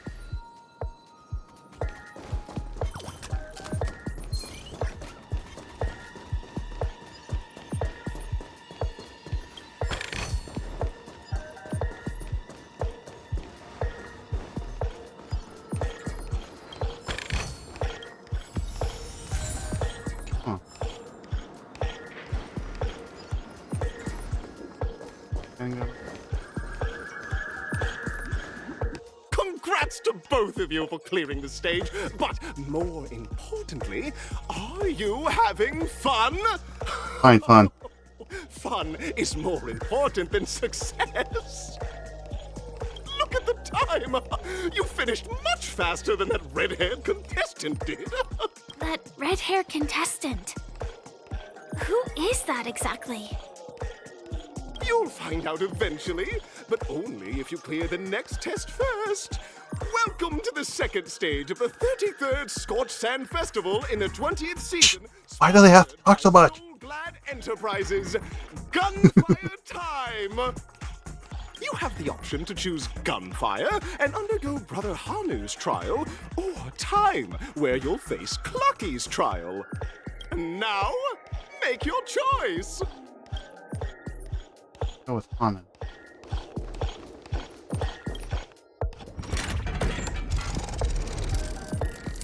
Make me do this pinball thing.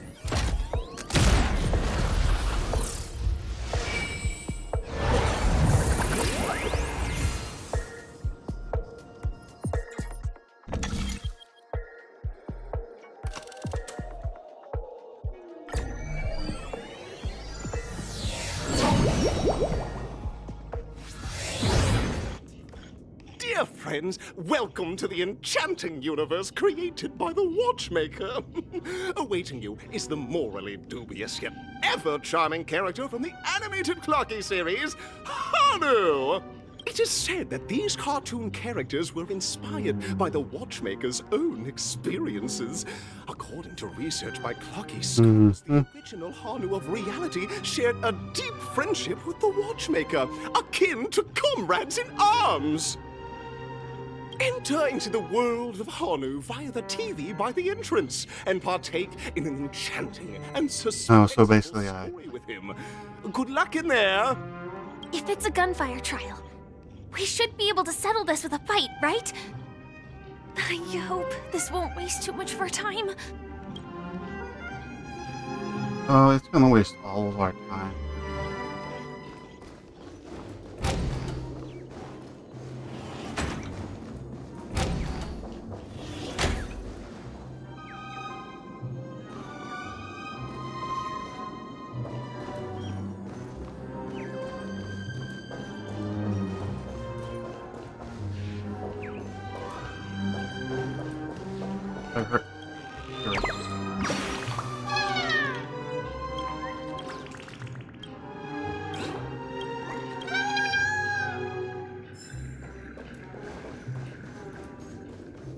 Ready?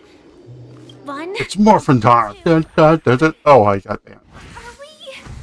Very good. In this Hanu's Adventure episode, Boss Stone has gathered his battleships for an assault on Dreamville. Old Buzzfly, Cousin Wolf, and Bombhead are all raring to go. The brave Hanu must thwart their advance and protect his home. Alas, Hanu presently is ill-equipped to fend off the malevolent mischief makers, which is why he is preparing to seek out the Puzzle Gentleman's aid. Go forth and speak to him.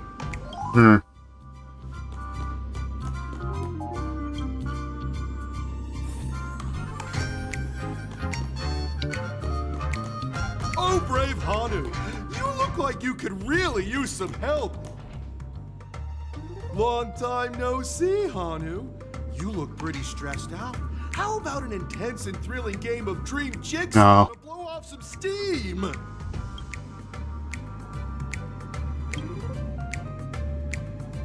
Good line, but your character goes. Oh my! Are you telling me that? Listen closely, Hanu. I'm aware you're in need of a suitable weapon. And I also. But you know what? You'll have to play. Now scurry along, Hanu. I can't wait to see. Let's stay alert and make sure those monsters don't spot us.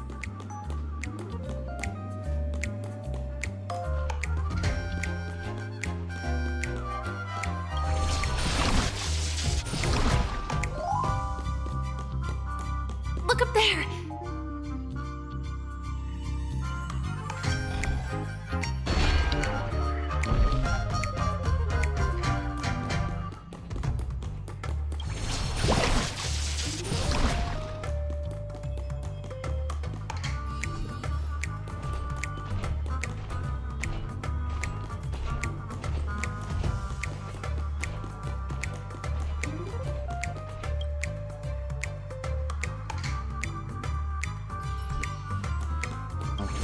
Thought it was stupid thing where it's like, hey, lost the connection or something, but it didn't.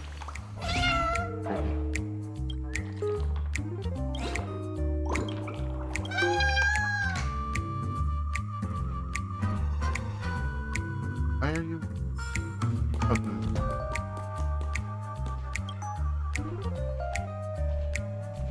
Finally, that's all the jigsaw pieces. Let's hurry back.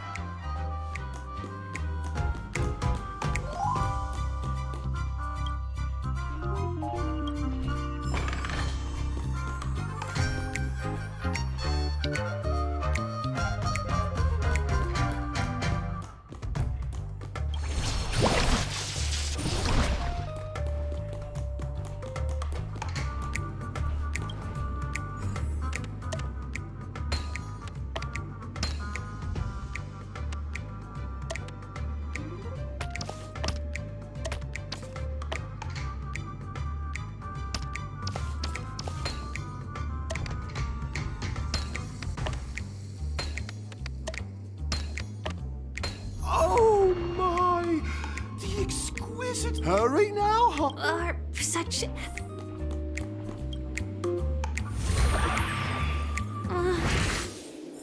disconnecting from that thing so suddenly has left me feeling slightly disoriented.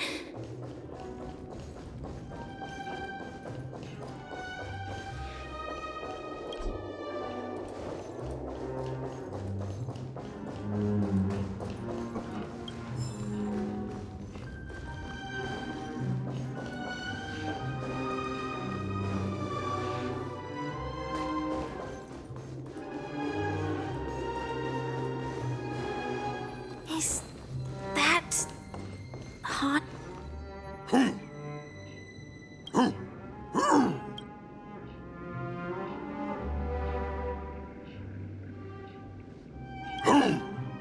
What exactly is he talking about? Tick-tock! It's time for me to make an appearance! Clocky? I can also see him. Is this character part of the show? Sure. In Dreamville, Clocky is everywhere and can do anything! Like right now! I can be your translator! Tick-tock!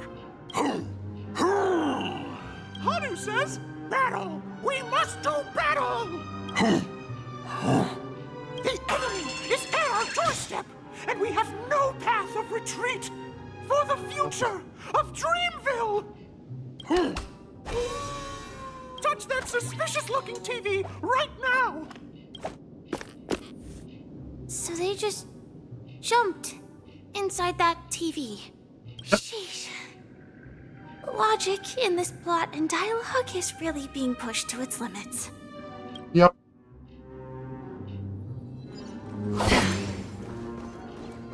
Well, here we go again. Ready?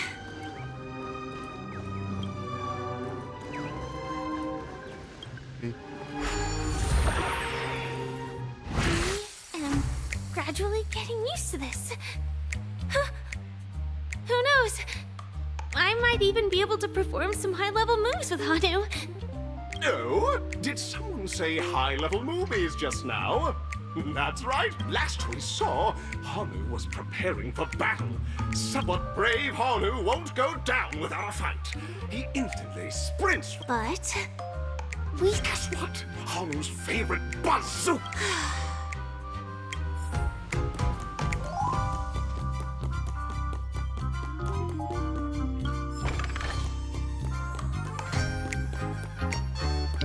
The storage room. It's behind the shelves, right?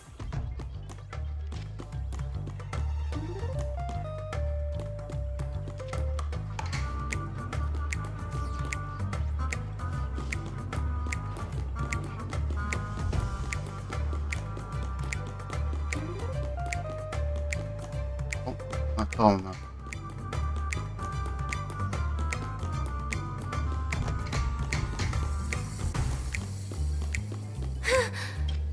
He wasn't lying. There's actually a bazooka here. Now we should have a way. This thing feels just like the Soaring Locust too.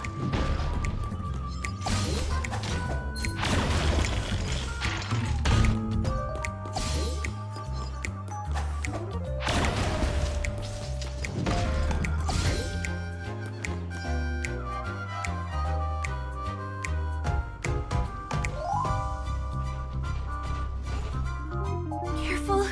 It looks like we've got more company.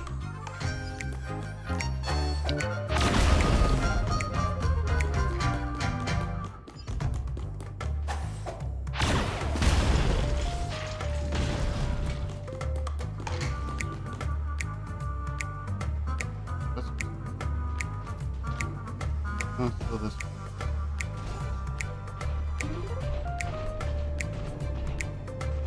Here we go again. But no big deal.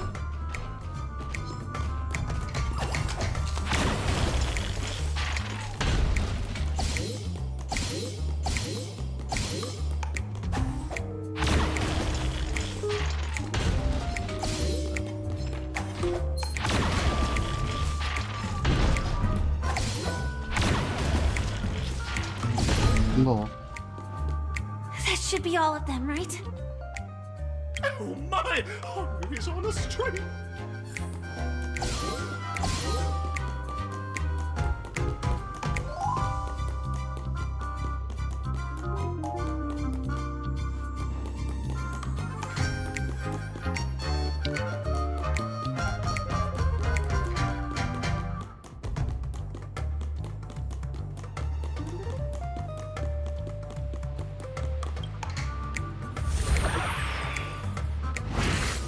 Well, that's that.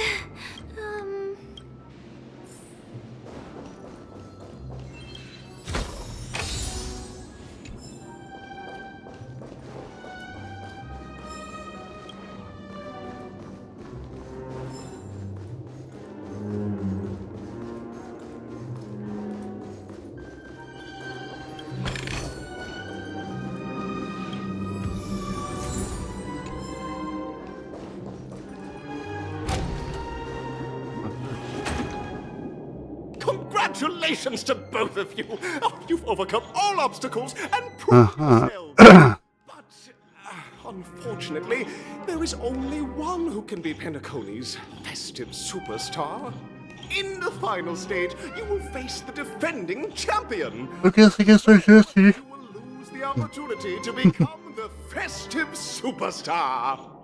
Welcome to the 33rd Scorched Sand Festival's third stage of the 20th season, sponsored by Soul Glad Enterprises Superstar Showdown. I think.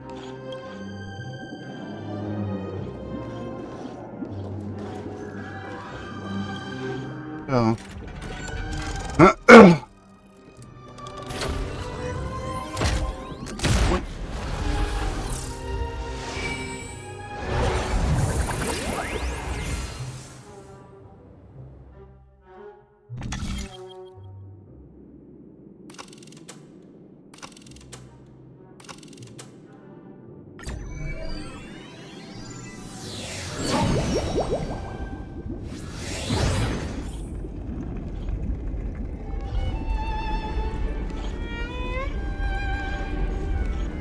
Yep. I already know it's right. No way. I think I just saw someone. Someone extraordinary.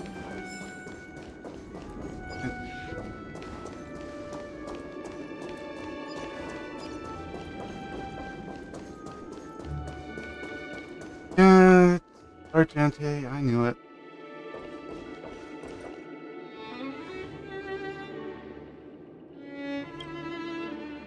Wait, why don't you have life?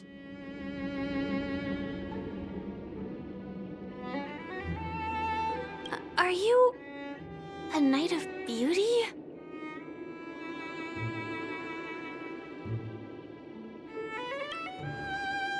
What?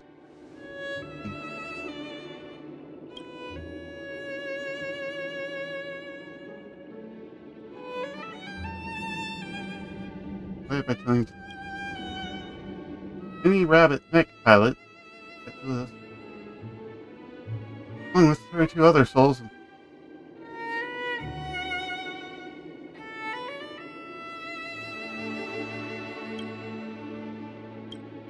Oh, that one's over.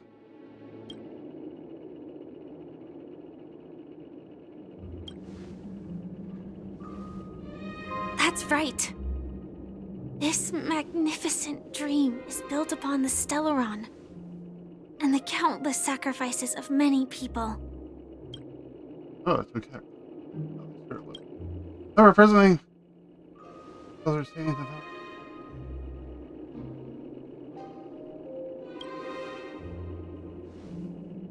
If I'm not wrong, the Knights of Beauty also received an invitation from the Watchmaker, right? Actually, we've already met the Watchmaker. He's dead. Now, Dark telling all the truth. You're traveling for shows, beauty ideas. Go forth, my. From Thank you, Knight of Beauty. In that case, let's make our way to the end. Penacony's really thronging with talent. Jackpot. did I get? Piece of... Oh, they had... Oh, they had the fight. Lint, I hope we make it in time. Fire did he? Like, skip the fight. It's like, oh. I don't... Why did he have a voice actor, though? That's really weird, though.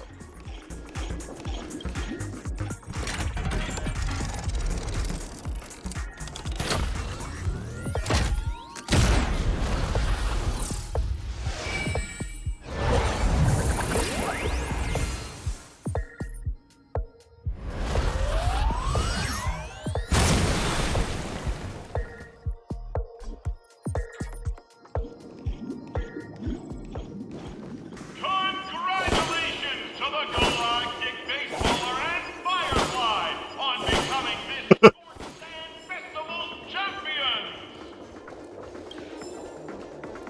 We look forward to their amazing entrance in the Charmony Festival!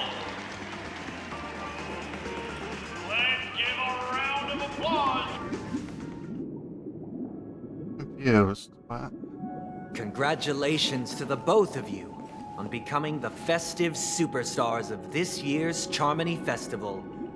Before entering the Grand Theater, I, on behalf of the organizers, extend my sincere congratulations to you, wishing you joy under their radiance. We're gonna fight you, aren't we?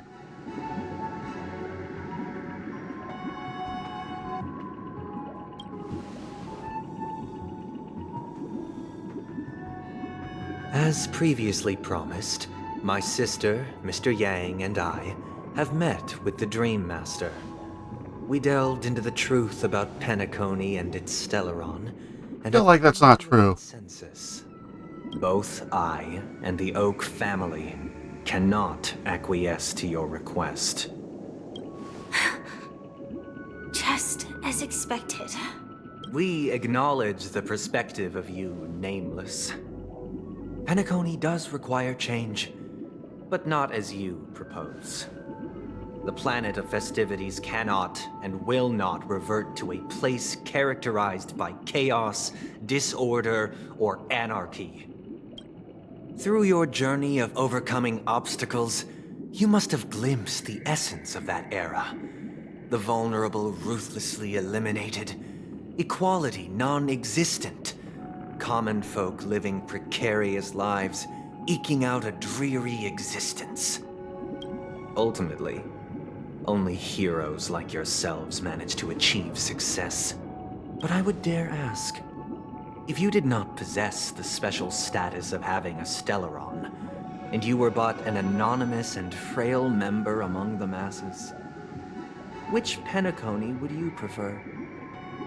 A dystopia for the survival of the fittest, or a sweet dream paradise for all?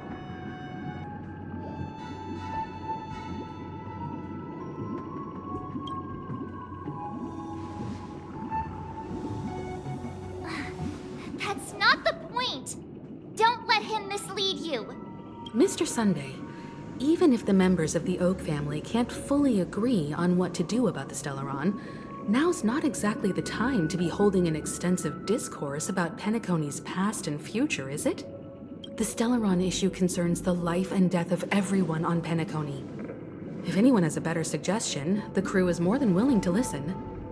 Also, it'd be best to tell us the ins and outs of that meeting. This way, we'll at least know what Welt and Ms. Robin are dealing with, and the reason why they failed to make our appointment. Ah, Navigator. That is precisely my intention. With all present, let's begin by discussing the details of that meeting. Let's talk about our tribulations and choices, our ideals and beliefs, and our final course of action. The only path to take. Yeah, we're gonna fight you, aren't we? A while ago, they got wrecked. That for the longest time, there have been scoundrels who would use the Charmony Festival that I have bequeathed to the masses as a tool to realize their ambition. Indeed, Dream Master. Once the Charmony Festival begins, the Stellaron's powers, along with the song, will be broadcast across the entire planet of Penacony. And then everyone in their dreams will be unable to awaken. This is indeed surprising to me. The dreamscape is maintained by the collective effort of the 5 families. If someone were to use the Charmony Festival to recklessly disseminate the power of the Stellaron, this individual must hold a position of great authority. Do you have any suspects? I'd like to ask, did you really not know of the Stellaron's existence? I would have never thought that this nameless would point the spear at me. Quite astonishing indeed. If I have offended, the Astral Express extends its sincere apologies. But the current circumstances are dire and leave no room for meticulous inquiry. We're doing this out of concern for the dreamscape's safety. So, if you could, please alleviate our concerns. Dream Master, it's just to prove that the Charmony Festival has nothing to do with the Stellaron. If we're being overly cautious, I will return to the stage to offer tribute in song, just per the arrangement. Sunday, Robin. I've watched you two grow up, and know your dispositions like the back of my hand. Both of you, right now, can surely be lauded as their most devout advocates. I already know your resolve. The magnitude of this matter is enormous, and cannot be taken lightly.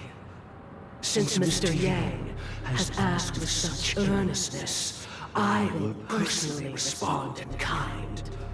If there is a need, the entire Oak family will be mobilized to heed your call. Someday, might I ask you to beseech them to cast their light unto me, and question me in their stead, so that no lies may be concealed. I will do as you command. Robin, could I entrust you to be present as a witness, to document the truth, and to proclaim my innocence, so that all slander may be utterly dispelled? I will do as you command. May thy will be carried out on earth, just as it is in the heavens. Oh, triple-faced soul, please sear his tongue and palms with a hot iron, so that he will not be able to fabricate lies and make false vows. Let us begin. There is nothing else to prepare. Understood. Question. Have you devoted your life to your god, never worshipping other gods? Naturally. Do you love your god as you do yourself, always heeding their admonishments? Naturally. Have you strayed from the path expected by your god, betraying their name? Never. Have you ever been inordinate with your asks of your god, coveting more than the foundation of the creation itself? Never. Then, a final question. Do you swear to fulfill all vows, past, present, and future? With the Eon as my witness, if I do not deliver on my words, or if I renege on my vows, may I be cursed in accordance with divine law. They have seen your faith, and have endorsed your faith. With this, it can be evidenced... Just a moment. What is it, Mr. Yang?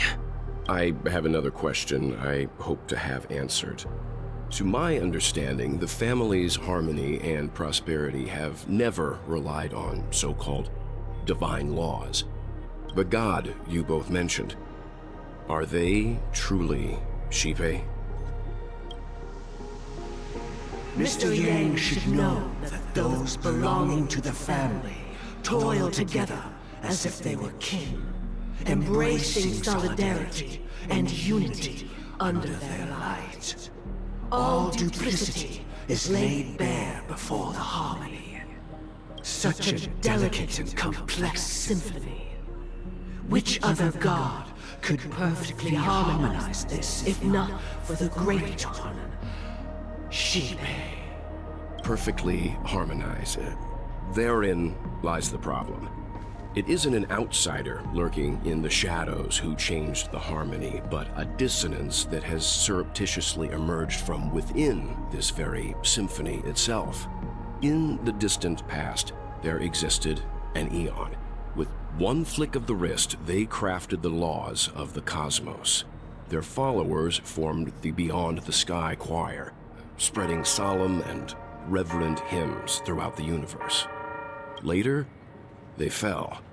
The route traversed by this eon clashed with the harmony, ultimately being absorbed and fused into it. The chorus that once reverberated across worlds fell silent, and when it echoed anew, it was transformed into the hymn of harmony. Though an eon may perish, paths with no masters still linger. In the all-forgiving harmony, echoes of bygone dissonance may subtly arise. Mr. Yang, being overly astute can be a detriment. Especially when you find yourself alone and without allies. So this is how it is. For the sake of our grand cause, Sunday, please afford these two an opportunity to rest. What?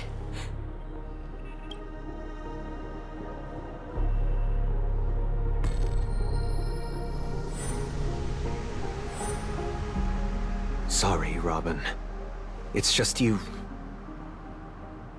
I did not wish for you to know this. It's a pity that things have turned out this way. So, this is the true reason I can't sing? The shadow that envelops Penacony is actually... We were never children of the harmony. Our ideal paradise could not have been crafted by Shipei. True bliss can only be guaranteed by the one who transcends the many. Within the foundation of law, humanity establishes civilization, and through harmony, we obtain order. Okay, so it's Eon order. Unbelievable. To think that there would be remnants of the Order on Penacony. What have you done with Mr. Yang and Miss Robin? Don't worry. I just gave them some time alone to ponder their fates. You should know that these actions make you an enemy of the Astral Express. Should we need to stand against the Nameless, it would only be myself and the Oak family involved. But we haven't reached that point yet, have we?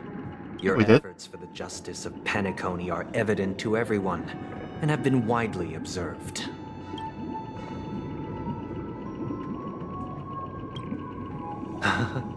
Patience is a virtue.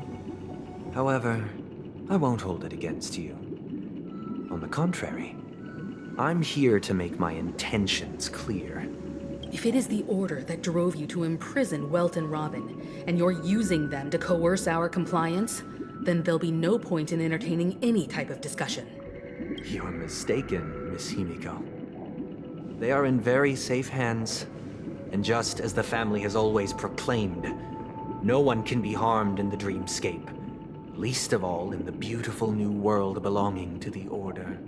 Penacony and the entire universe have witnessed far too much innocent bloodshed. The strong wield their blades against the weak, and the victors push the vanquished to the brink of life.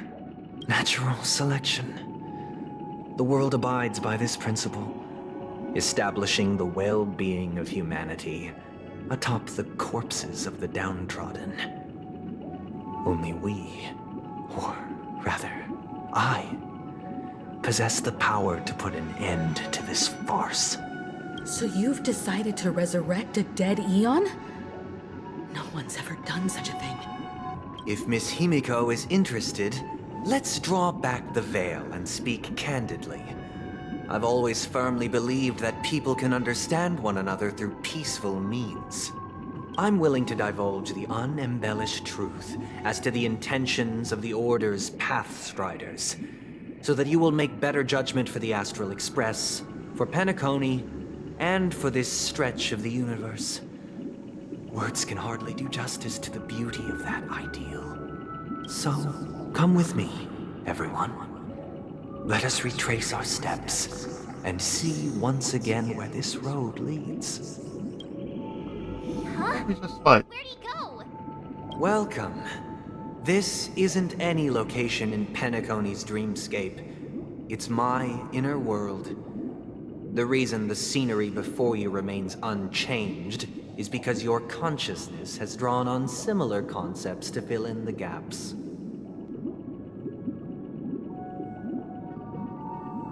Did you do the same to Welt? It's a tuning process, stronger in effect and more draining on the mind. The gray-haired guest has experienced it before, so he should understand what it entails.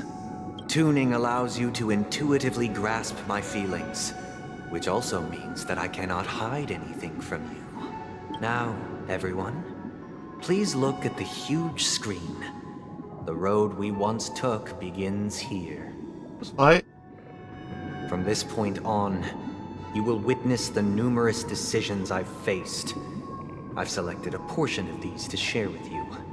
I believe after going through similar predicaments, you'll be able to better understand my thoughts. Let's begin. The first decision. A story about a baby bird. This story happened when Robin and I were very young. We were victims of the Stellaron disaster, and the family's Mr. Gopher Wood, who would later become the Dream Master of Penacony, saw that we siblings had no one to turn to and took us in. You're taking forever. Robin and I lived a time with nary a care in the world. One day, after dinner, while my younger sister and I were lounging about in Mr. Gopher Wood's yard, we spotted a fledgling Charmony dove all on its own. That baby bird was tiny. It didn't even have all of its feathers, and it couldn't sing. When we found it, it was already on its last breath, having fallen into a shrub, probably abandoned by its parents. We decided to build a nest for it right there and then. However, thinking back, that winter was unusually cold, with fierce winds at night in the yard, not to mention the many poisonous bugs and wild beasts in the vicinity. It was clear that if we left the fledgling in the yard, it stood no chance of surviving until spring. So, I suggested we take it inside, place it on the shelf by the window, and asked the adults to fashion a cage for it. We decided that when it regained its strength enough to spread its wings, we would release it back into the wild. The tragic part, something that we'd never considered, was that this bird's fate had already been determined long before this moment. Its destiny was determined by our momentary whim. Now, I pass the power of choice to you all. Faced with this situation, what choice would you make? Stick to the original plan and build a nest with soft net where the Charmony dove fell? Or build a cage for it and feed it, giving it the utmost care from within the warmth of a home? I eagerly await your...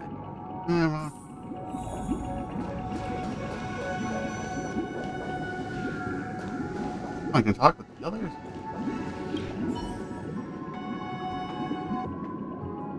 That guy just casually throws this kind of question at us? If it were me. After all, leaving it there. There'd be wild animals right next to your house. Has no intention of back to the question. I would personally choose to. No special reason. I do think that. Hey, there's a thing to take. I think I decided to waste my time talking to people. I can't decipher his intentions right now. Even if I was gonna release it back into the sky, it'd have to be strong enough.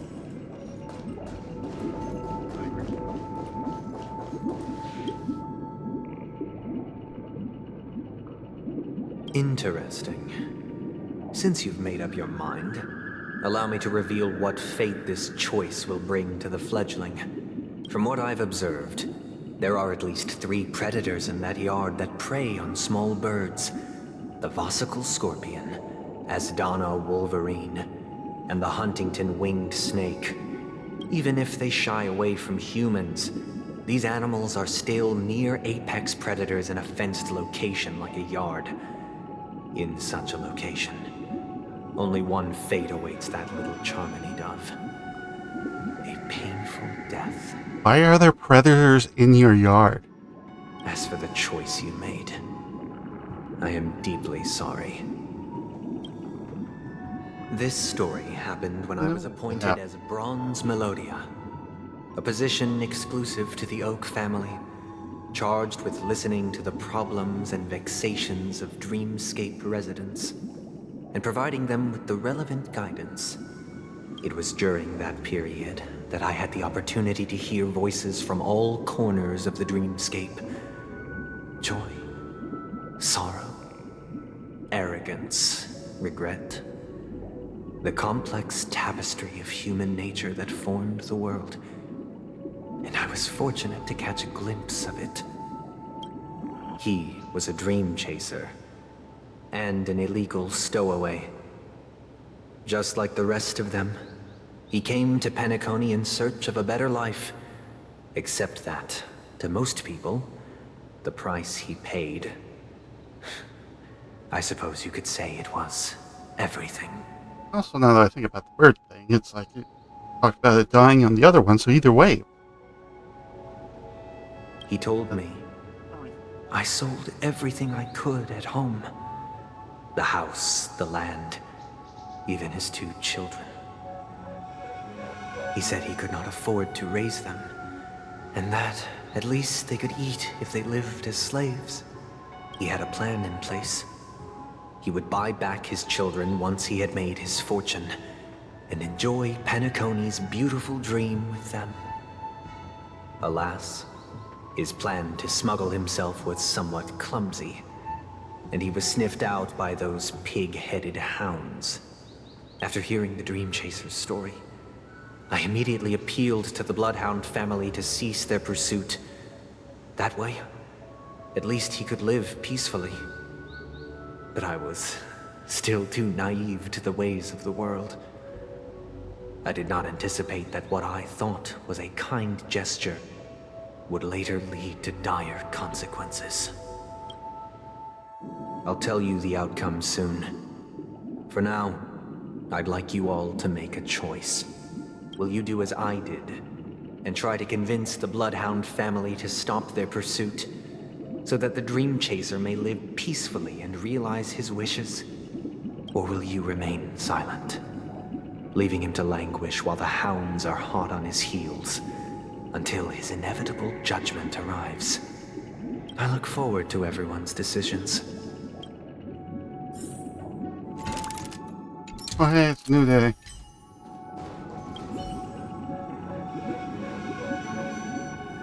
A Dream Chaser story. But what cruel repercussion. This question, I'd probably choose to ask the Bloodhound.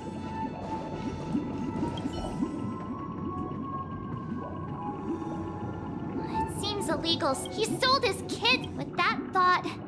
There's...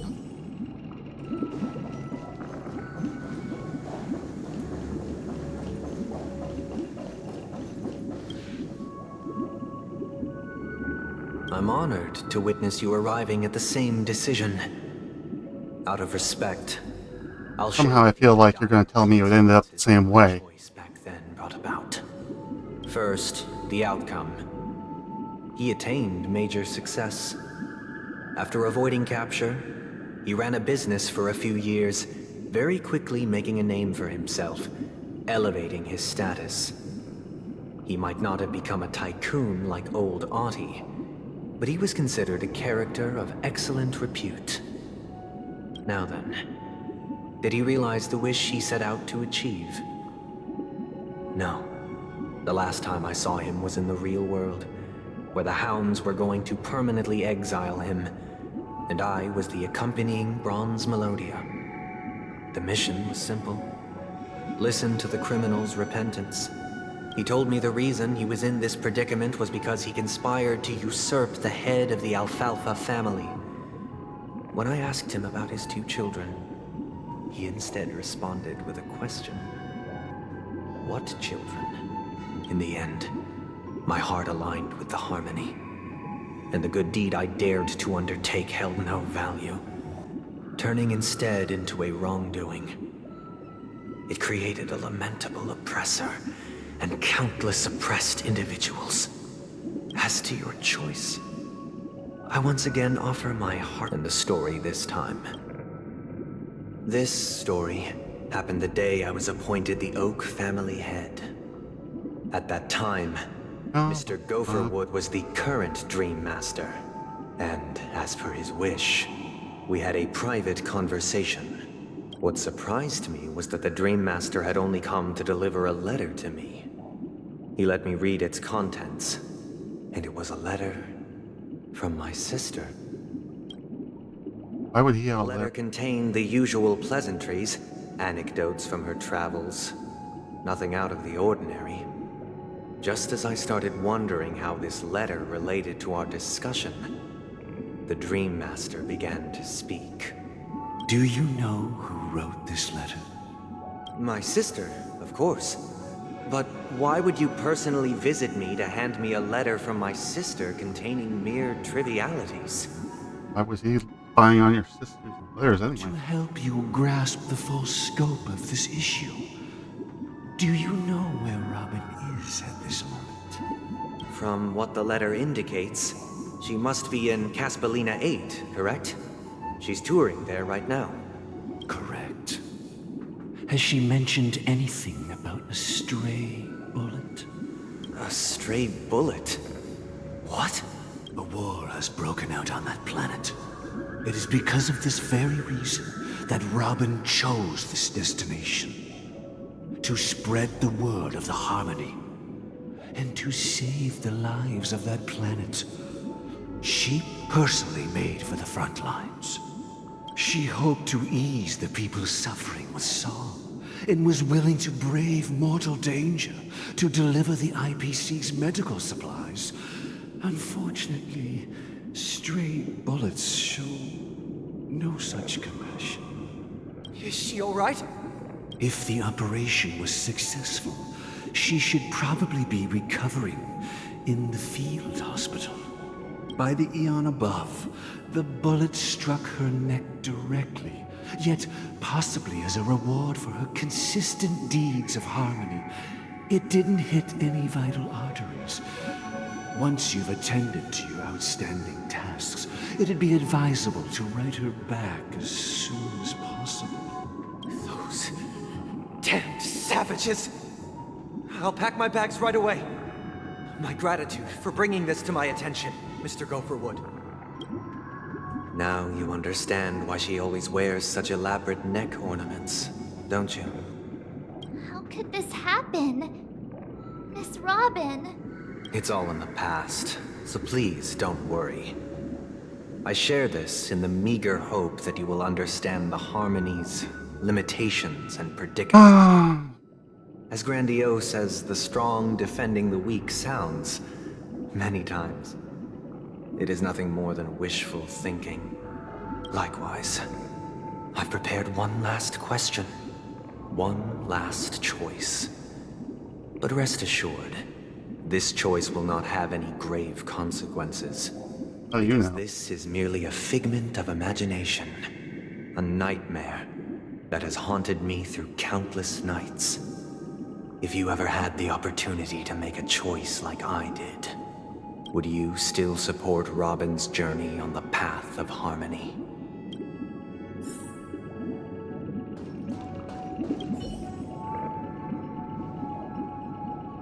I often feel like I'm the confusion and fear, if with each trailblaze. Miss Robin's courage is admirable, but the fact that she is also Mr. Sunday's younger... I can't believe that happened to Miss Rob.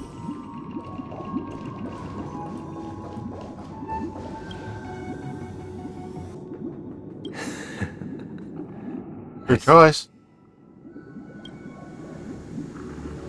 I am now aware of everyone's stances.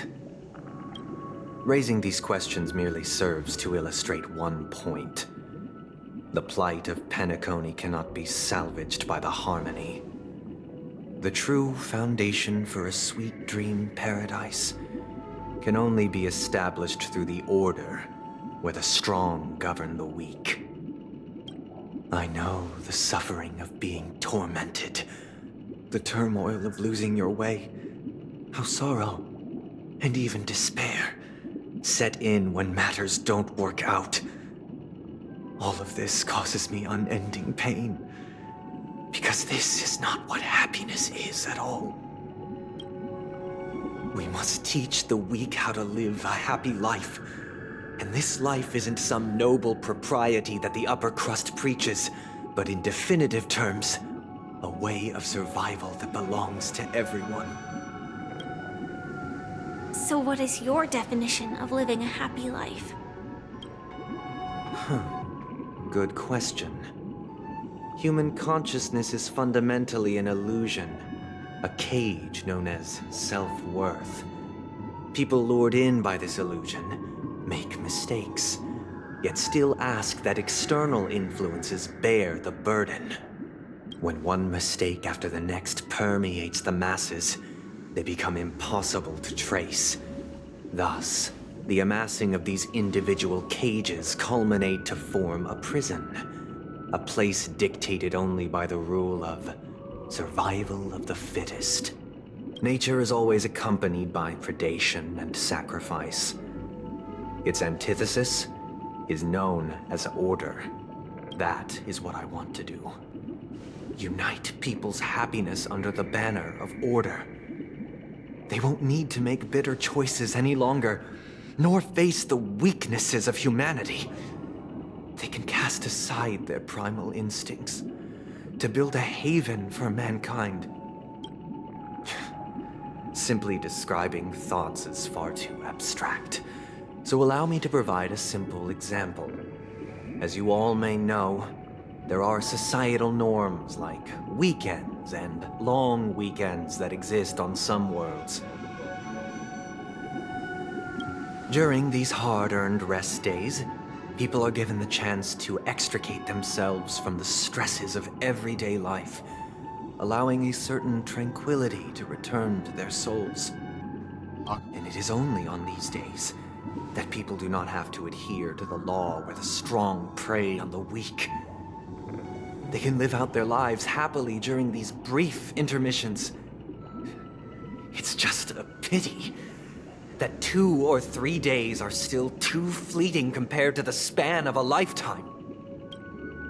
From where I stand, society's ideal system should be 7 rest days. Following Sunday, there should ensue a second, a third, You're obsessed with yourself. infinite succession of Sundays. This should be the face of the new world. Idyllic, eternal, peaceful days. And thus, every person can return to their base selves in this utopia.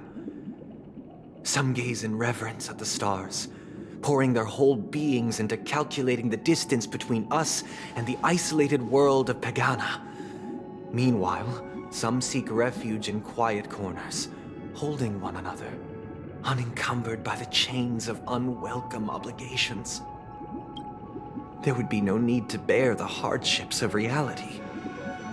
Only in this way can humanity face the inevitable end with the purest of spirit, living a life of dignity. This is what it is to live in bliss. Miss Firefly, you who are stricken with entropy loss syndrome, you of all would surely understand this.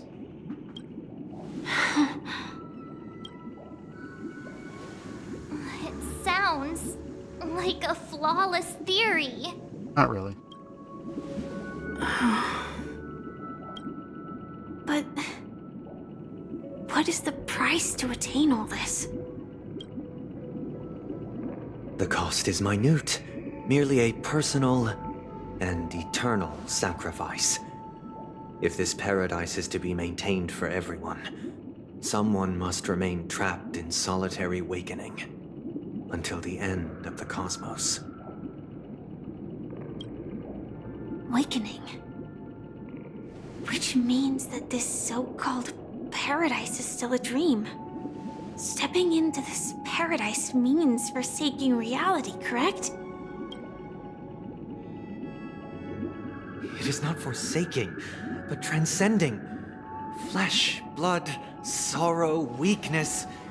If the physical is the root of spiritual suffering, it is only logical that we defeat it. But in this supposed bliss, people won't have defeated their demons. The chance to overcome their tribulations would be forever lost to them. In other words, it is an escape. That's another way of understanding it. But there is no shame in escape. On the contrary, the seeds of escape exist in everyone's hearts. Don't you agree, Miss Firefly?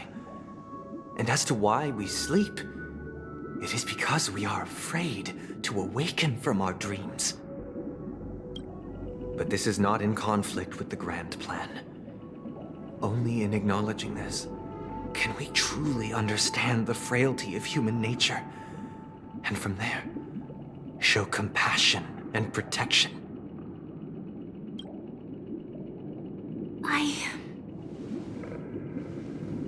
I admit that you are a born leader.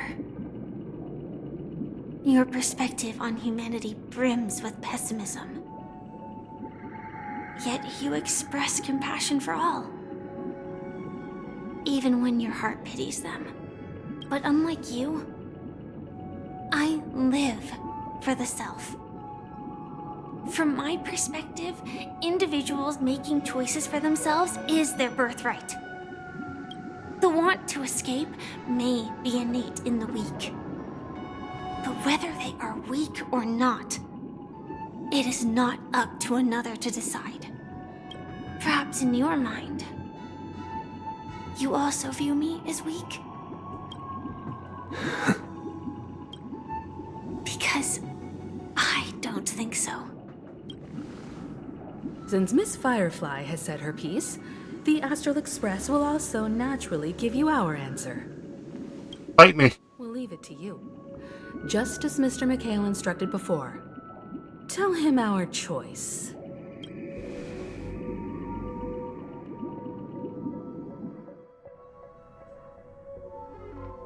What is this place? Does this place ring any bells, Misha? I don't know, but I feel a sense of déjà vu. What is this place? It's the realm within a dream bubble. This was left to the Astral Express by a nameless, but weirdly, when we entered it, it was completely empty.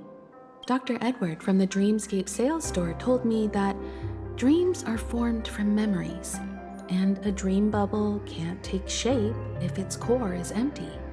So I thought you might be able to help us in unraveling this mystery, Misha. As a hotel doorman, you know Penacony best among us. I don't know much about dream bubbles, but if you want to figure out what this mansion is, I'll do my best. I'm counting on you then. Himeko, I still don't get it. Why were you so sure that Misha had a connection with this dream bubble? wasn't sure. It was just a hunch. But since Misha feels familiar with this place, my hunch might be correct. Exactly. This is where you and Firefly encountered death, which we now know as dormancy. Considering its connection to Dreamflux Reef, it's not surprising it appeared here. The question now is, who brought you here? Based on the clues we have so far, it's unlikely to be that masked fool. So identifying them is crucial to us. We're drawing closer to the truth once more. Let's give Misha some time, as I believe he'll unveil the secret of this dream bubble. All right, but there are doors all over the place. Which one should we choose? Do you have any idea, Misha?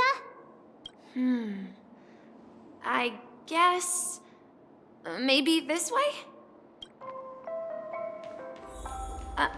I'm not entirely sure, but... let's give it a try. Wait, you managed to choose the right door on your first... Weird. This place is quite different from the hotel. But I feel like I've been here before, and even lived here for a while. If I remember correctly, there should be a fireplace down that hallway. Clocky and I used to sit by the fire, listening to the crackling of firewood. And the room on the other side was the toy room. I loved spreading out all the toys from the box on the floor and making up stories for each of them. Hold on. This doesn't make sense. Didn't I grow up in Dreamflux Reef? So, what is this place? This could be a case of amnesia. Don't worry, Misha. It's common for everyone to forget certain aspects of the past. Those memories haven't vanished. They're just lying in the depths of your mind. We can surely get them back. Since this place seems familiar to you, why don't we explore a few more rooms and see if you can recall anything more? Yeah, then let's check out the rooms I just mentioned.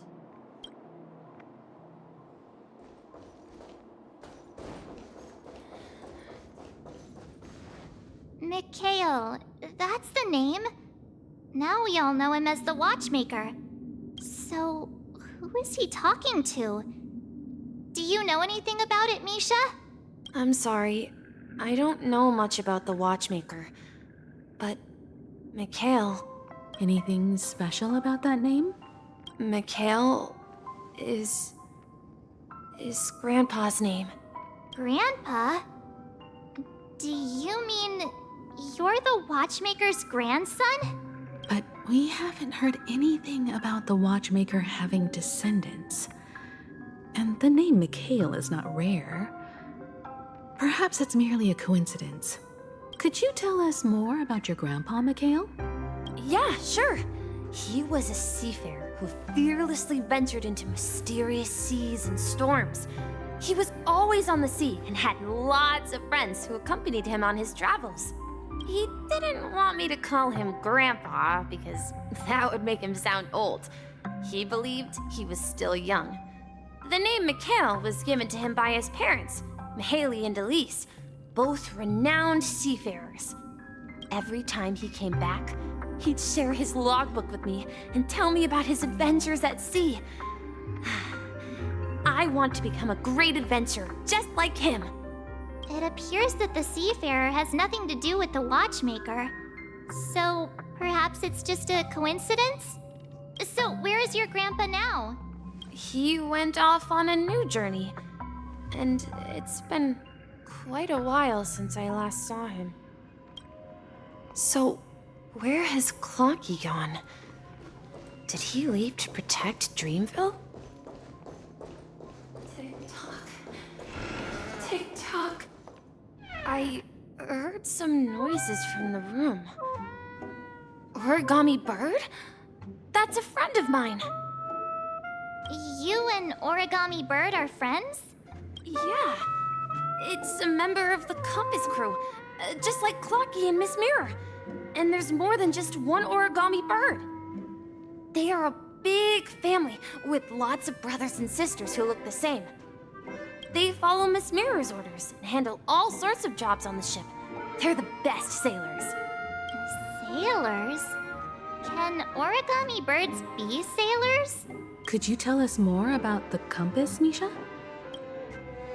The Compass is a ship bound for the New World. Clocky and his partners travel through layers of fog to the depths of the sea. Whenever there is danger, Clocky will use a compass and guide the ship in the right direction. That's a great story. But in the Penacony cartoon, Clocky and his partners have always lived in Dreamville and never ventured out, right? Huh? Oh, that does seem to be the case. Weird. I clearly remember Clocky arrived in the New World in the end. Perhaps Clocky has a hidden past. I think I hear the sound of water. You once mentioned there's a magnificent fountain up ahead.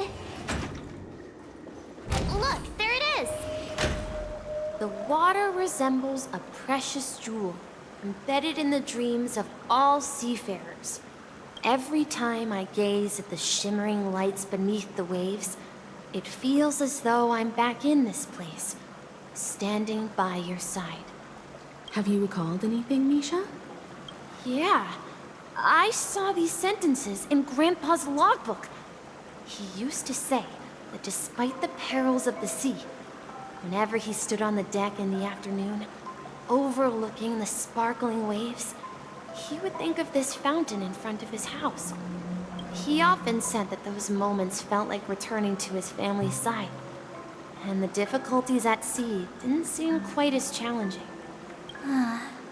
You know, I quite understand such sentiments.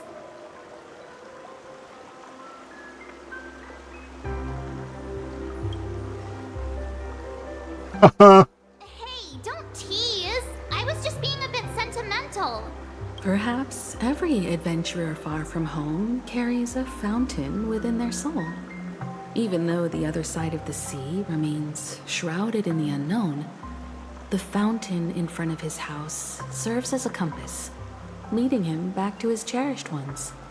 Yeah, while Grandpa was at home, we would stand by the fountain and place the compass, a toy boat that I made, into the pool.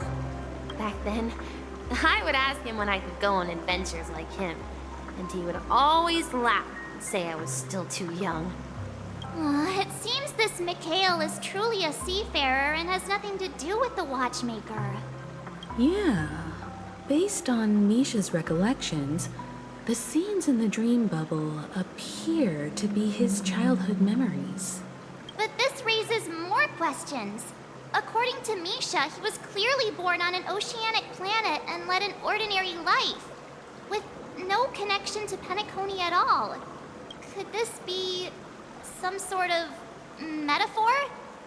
Perhaps the sea refers to the memory zone. I'm sorry. I don't know, but my memories keep pouring out uncontrollably, like water flowing from a fountain. Perhaps I'll remember more things if we go further. I wish to share your burden.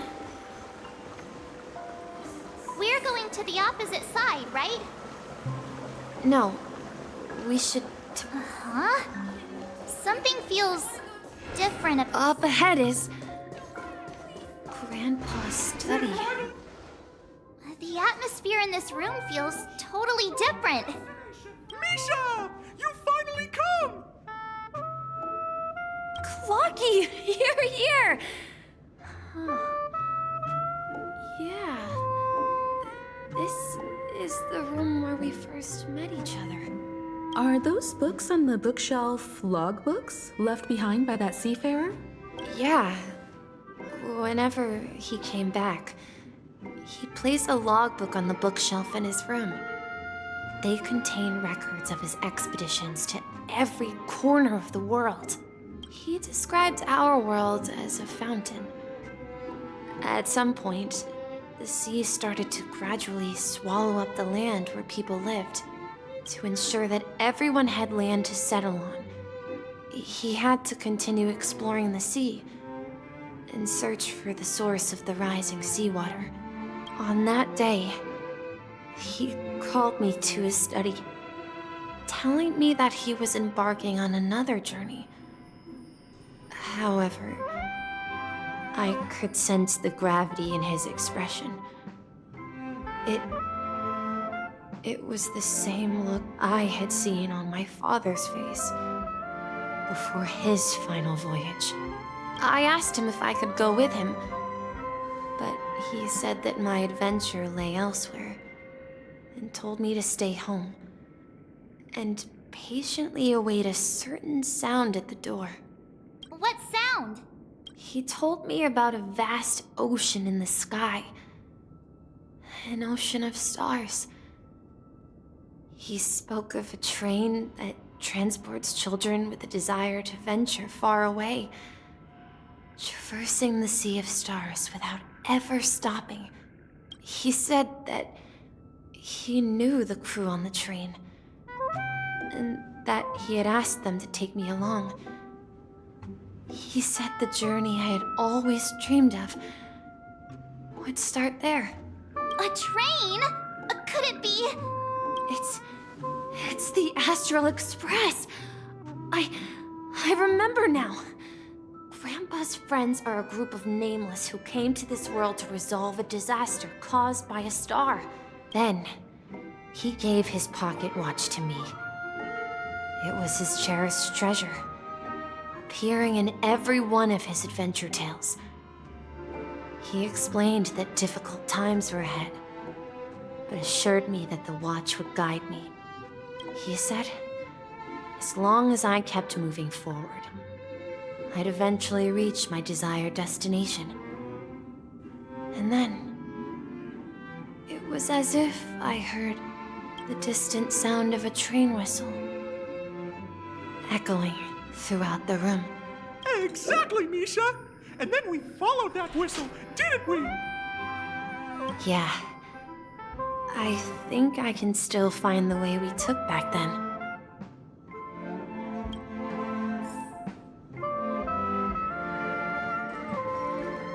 This is the dream jigsaw, right? So we're supposed to find the exit. Do you remember? You said you obtained a mysterious...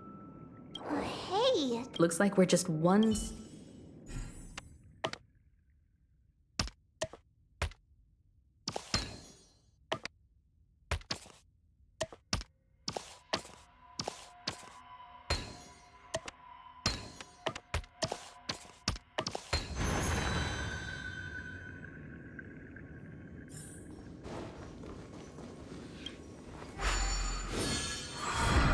There he is. This is it.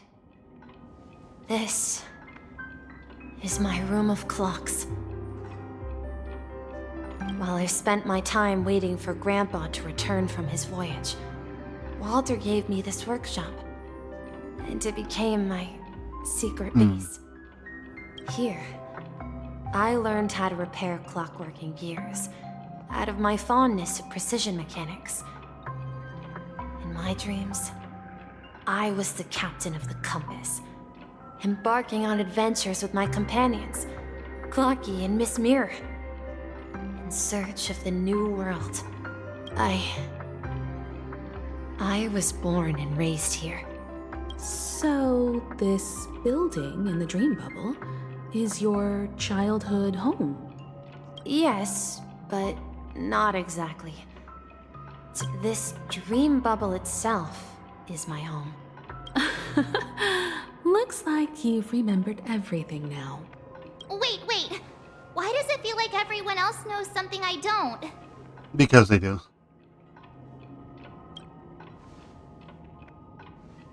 March, do you remember when he mentioned a clocky that only he could see?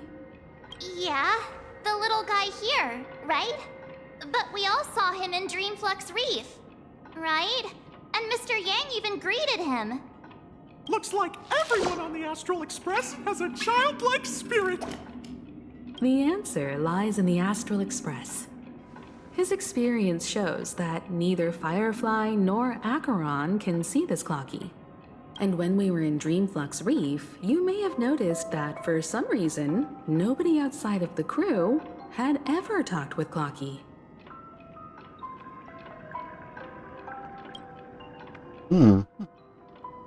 A mimetic life that can only be seen by a select few. It's just like a hidden message left by someone for the nameless. But Misha can see Clocky too, right? They even grew up together. But Misha hasn't started the way of the Trailblaze yet. That's the key to the mystery, March. Now take a moment to recall. Have you ever seen anyone outside of the crew interact with Misha? Oh. Wait. No way!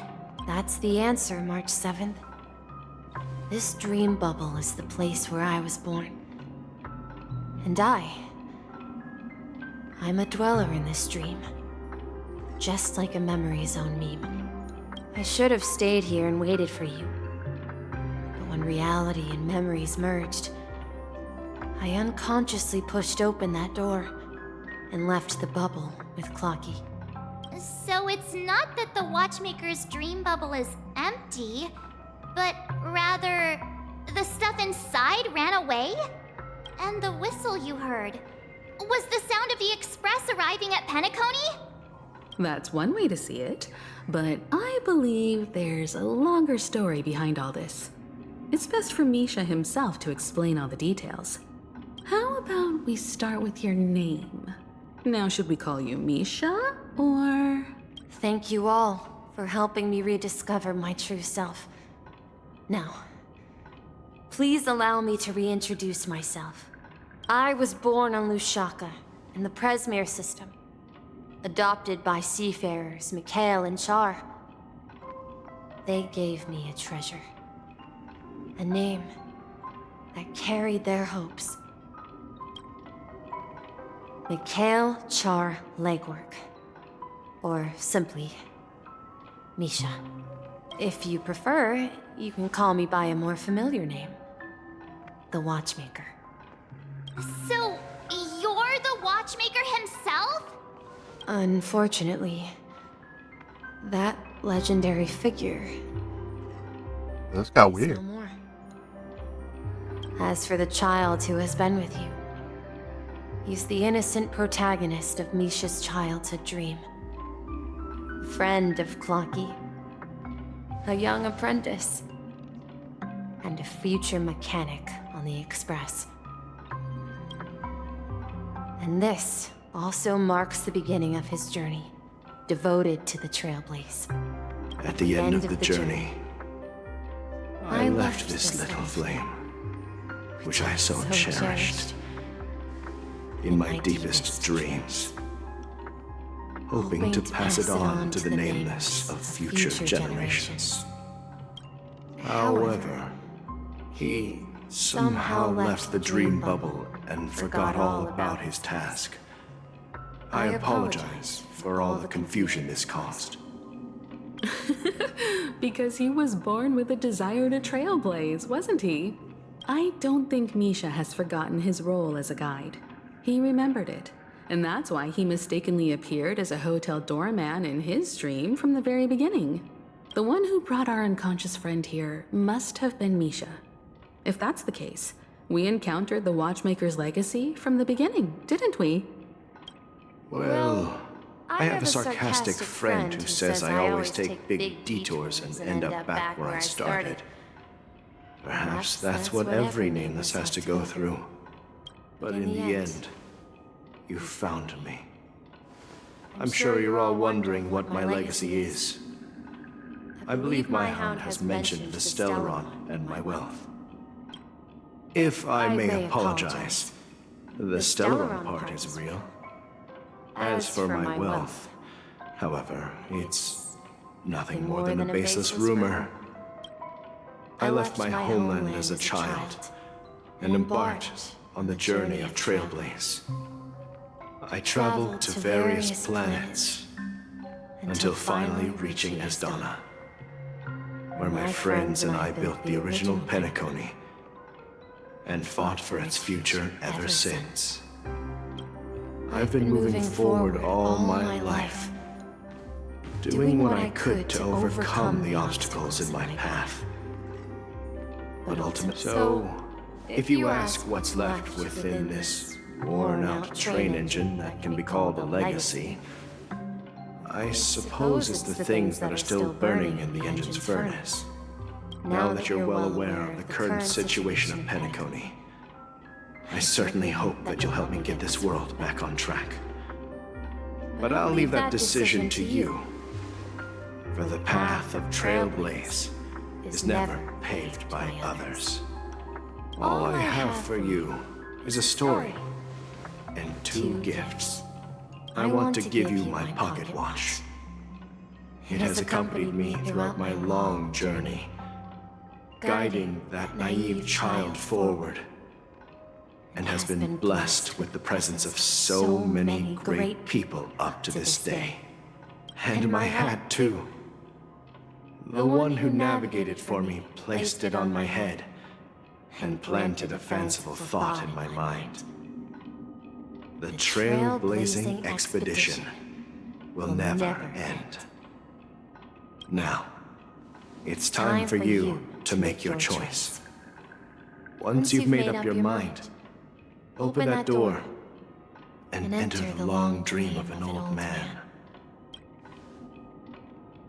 I'll be waiting for you at the end of this corridor of time.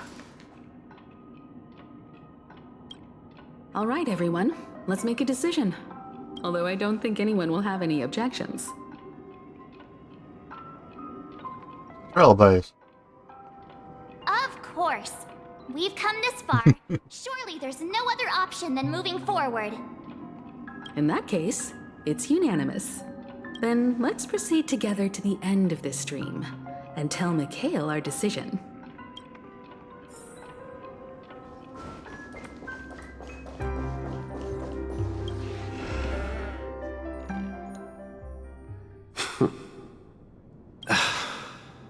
Mikhail, where are you going? Someone has to step up and save Lushaka. So why can't it be me, Misha? Please don't go. And if you must, please take me with you. Don't leave me alone. Even without me, you know how to proceed forward, brave Captain Misha. The compass is waiting for you. Haven't you always wanted to be a better adventurer than me? Now go, board that train and start your journey. Where are you going, Mikhail? I'm going to clean the floor in the parlor car. I've promised the conductor. Wait, first tell me, did you fix this watch? Yeah? I know what it looked like before. Its chain was broken, the back case torn, and the marks on the dial all worn out. How did you manage to fix it? Well, it's hard to explain, but I knew it could be fixed. It's the hands, Mr. Amundsen. Its hands were intact and pointing in the right direction, so I knew there would be a way to fix the rest. I see. You'll work with me from now on. Haven't you always wanted to tinker with this train? You're its mechanic now. As for the conductor, I'll do the talking.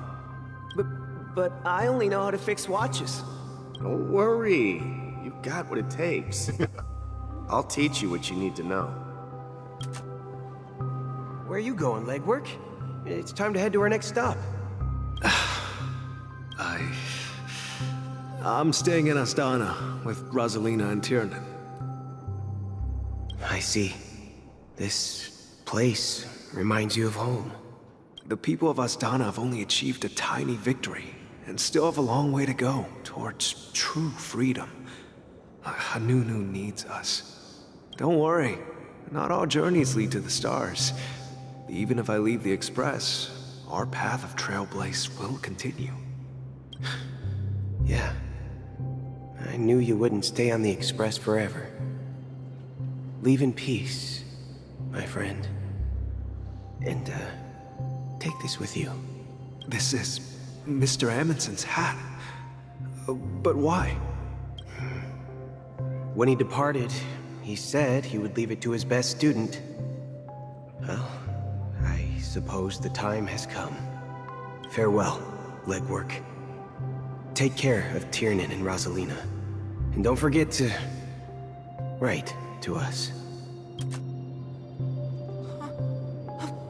Where are you going, Watchmaker? Don't worry, Micah. Just going on a little trip. Someone has to be at the forefront of the interstellar frontier, and I'm the only former Nameless in Penacony. So why can't it be me? Because you're all we have! Have you forgotten about Tiernan?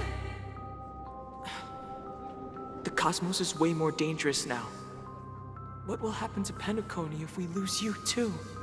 But what will happen to Penacony if we don't find a way out? Ah, Tiernan. How could I ever forget him? I've spent countless sleepless nights asking myself why I didn't go with him back then. We Nameless won't stop. Don't worry, Micah. It's just a matter of getting back to my old profession. Just wait for me to come back. But if, and it's a big if I don't come back in one piece, then you'll become the next Watchmaker. Where are you going, old man? Oh, you're here. Answer my question. What are you up to? Relax, Gallagher. I just came up with a great idea. Wanna hear it? Oh, come on. Aren't all your ideas just ways to get yourself killed? I may be blunt here, but you're the last remaining hero in Penacony. If you die too, the secret of the Stellaron will go to the grave with you. Yes. I'm afraid there's no way out in Penacony, so I'll have to consider alternatives beyond Asdana. We'll organize a festival using the Watchmaker's legacy as a facade, and send invitations to the entire cosmos to gather people here. So,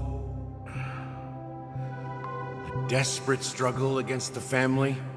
Desperate? Don't we have you here, my friend? This task is challenging, but what hasn't been challenging for us along the way? Well, whatever you do, remember, make sure to send an invitation to the Astral Express. Misha! Where are you going? Oh, it's you, Clocky. Take me to Dreamflux Reef. Last night, I had a long dream about the day we met. I want to write down that dream. Write it down? Why? Oh, so I won't forget it. Do you remember how you got your name, Clocky? Of course! You told me that when you were a kid, you lived in a room full of clocks. Those wall clocks and pocket watches grew up with you and were your best friends. Yes, but what I didn't mention was there's a funny misunderstanding behind it. I was a kid, and there was always a special pocket watch in my memories. It was with my grandpa, guiding him on his sea voyages and leading the way in his every adventure story. I wanted to have a pocket watch like that too. And that's when you appeared in my dreams. Yeah. Every night, we boarded the compass and set sail together. But you know what? It wasn't until the day my grandpa gave it to me that I realized it wasn't a pocket watch at all. It was a compass. So, your name should have been Compassy. And the watchmaker is just a nameless. We've arrived at Dreamflux Reef. So, where to next? You know, Clocky, I don't think I'll be going anywhere else.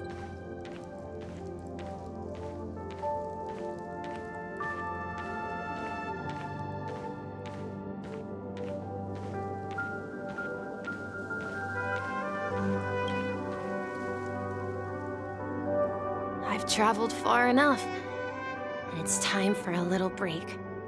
Oh. So, we'll set out again. When you're rested?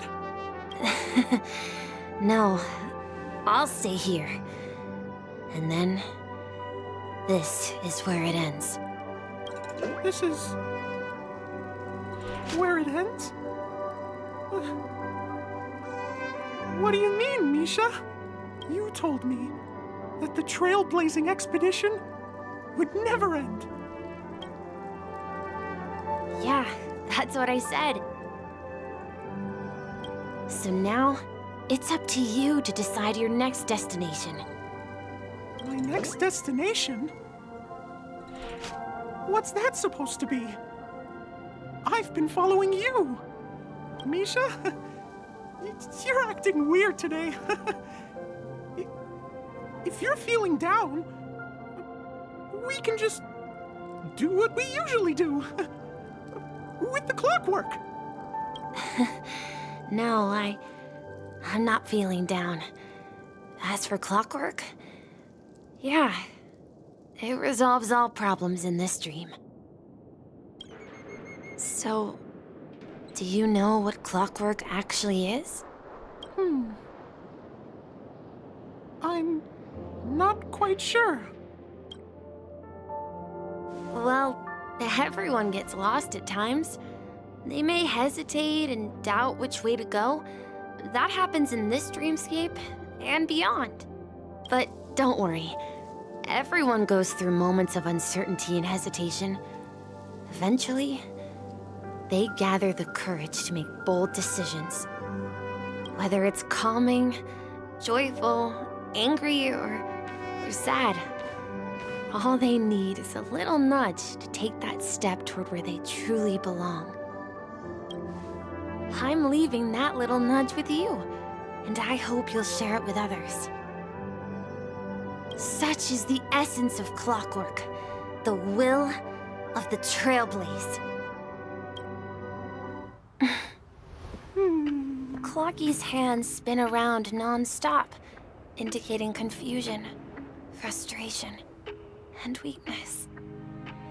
But ultimately, people still need to move forward. Just like your hands, always pointing ahead. This is where my journey ends. From now on, it is your path to walk. Trailblazing means taking paths your predecessors forswore, and venturing even further.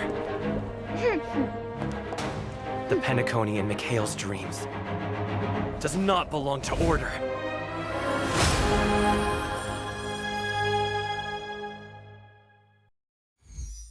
Okay, I find out. I can't believe that Eon would cast a glance at Penacony at a time like this. Is it because of the resonance from the legacy of the Trailblaze? Or why am I not wearing the hat? You is so strong that it even impresses an Eon. Well, there might be another possibility. Perhaps they want to witness, on behalf of the fallen Eons, who will hold the future of Penacony. If that's the case, on behalf of the Dream Master of Penacony and the 107,336 members of the Oak family, I'm extending a formal invitation to all of you. I'm cordially inviting you all to the Penacony Grand Theater to participate in the upcoming Charmony Festival. And, of course, you won't be in the audience, but on center stage. Since the future of the Stellaron, Penacony, and even the entire cosmos is at stake, let's draw a conclusion there, in all fairness. If you truly believe in Akavili's path, then show me their courage and determination.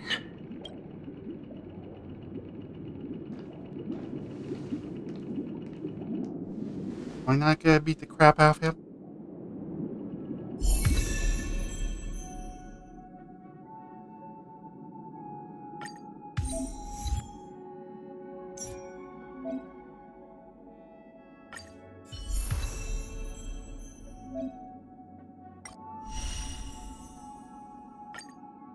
So he gets Harmony now. Okay.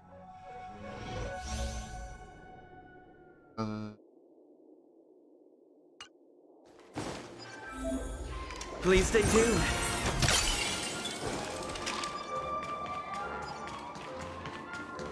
We need a strategy.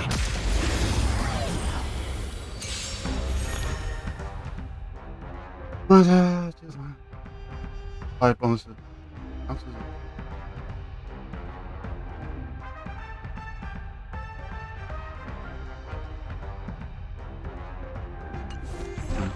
Time to test our rapport.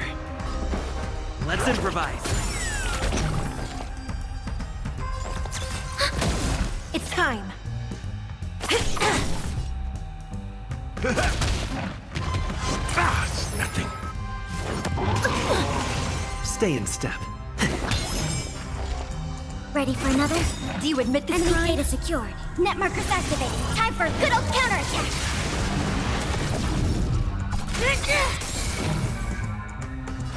Time to mix things up. Nice psychic, my friends. Indulge yourselves! The mood is set. Let the show begin! You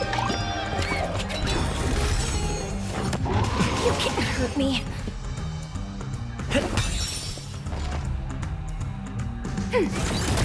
By the order of execute the Marastruck! No amnesty for the Marastruck! That's all you got? Take your positions. Dreams do come true. Enemy targets detected. It's time.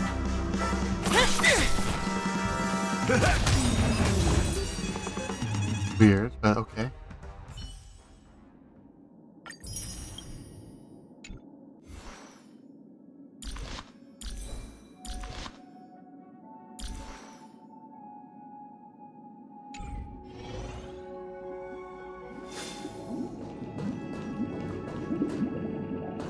I think I will stop it here. 5 hours? But 2 hours over what?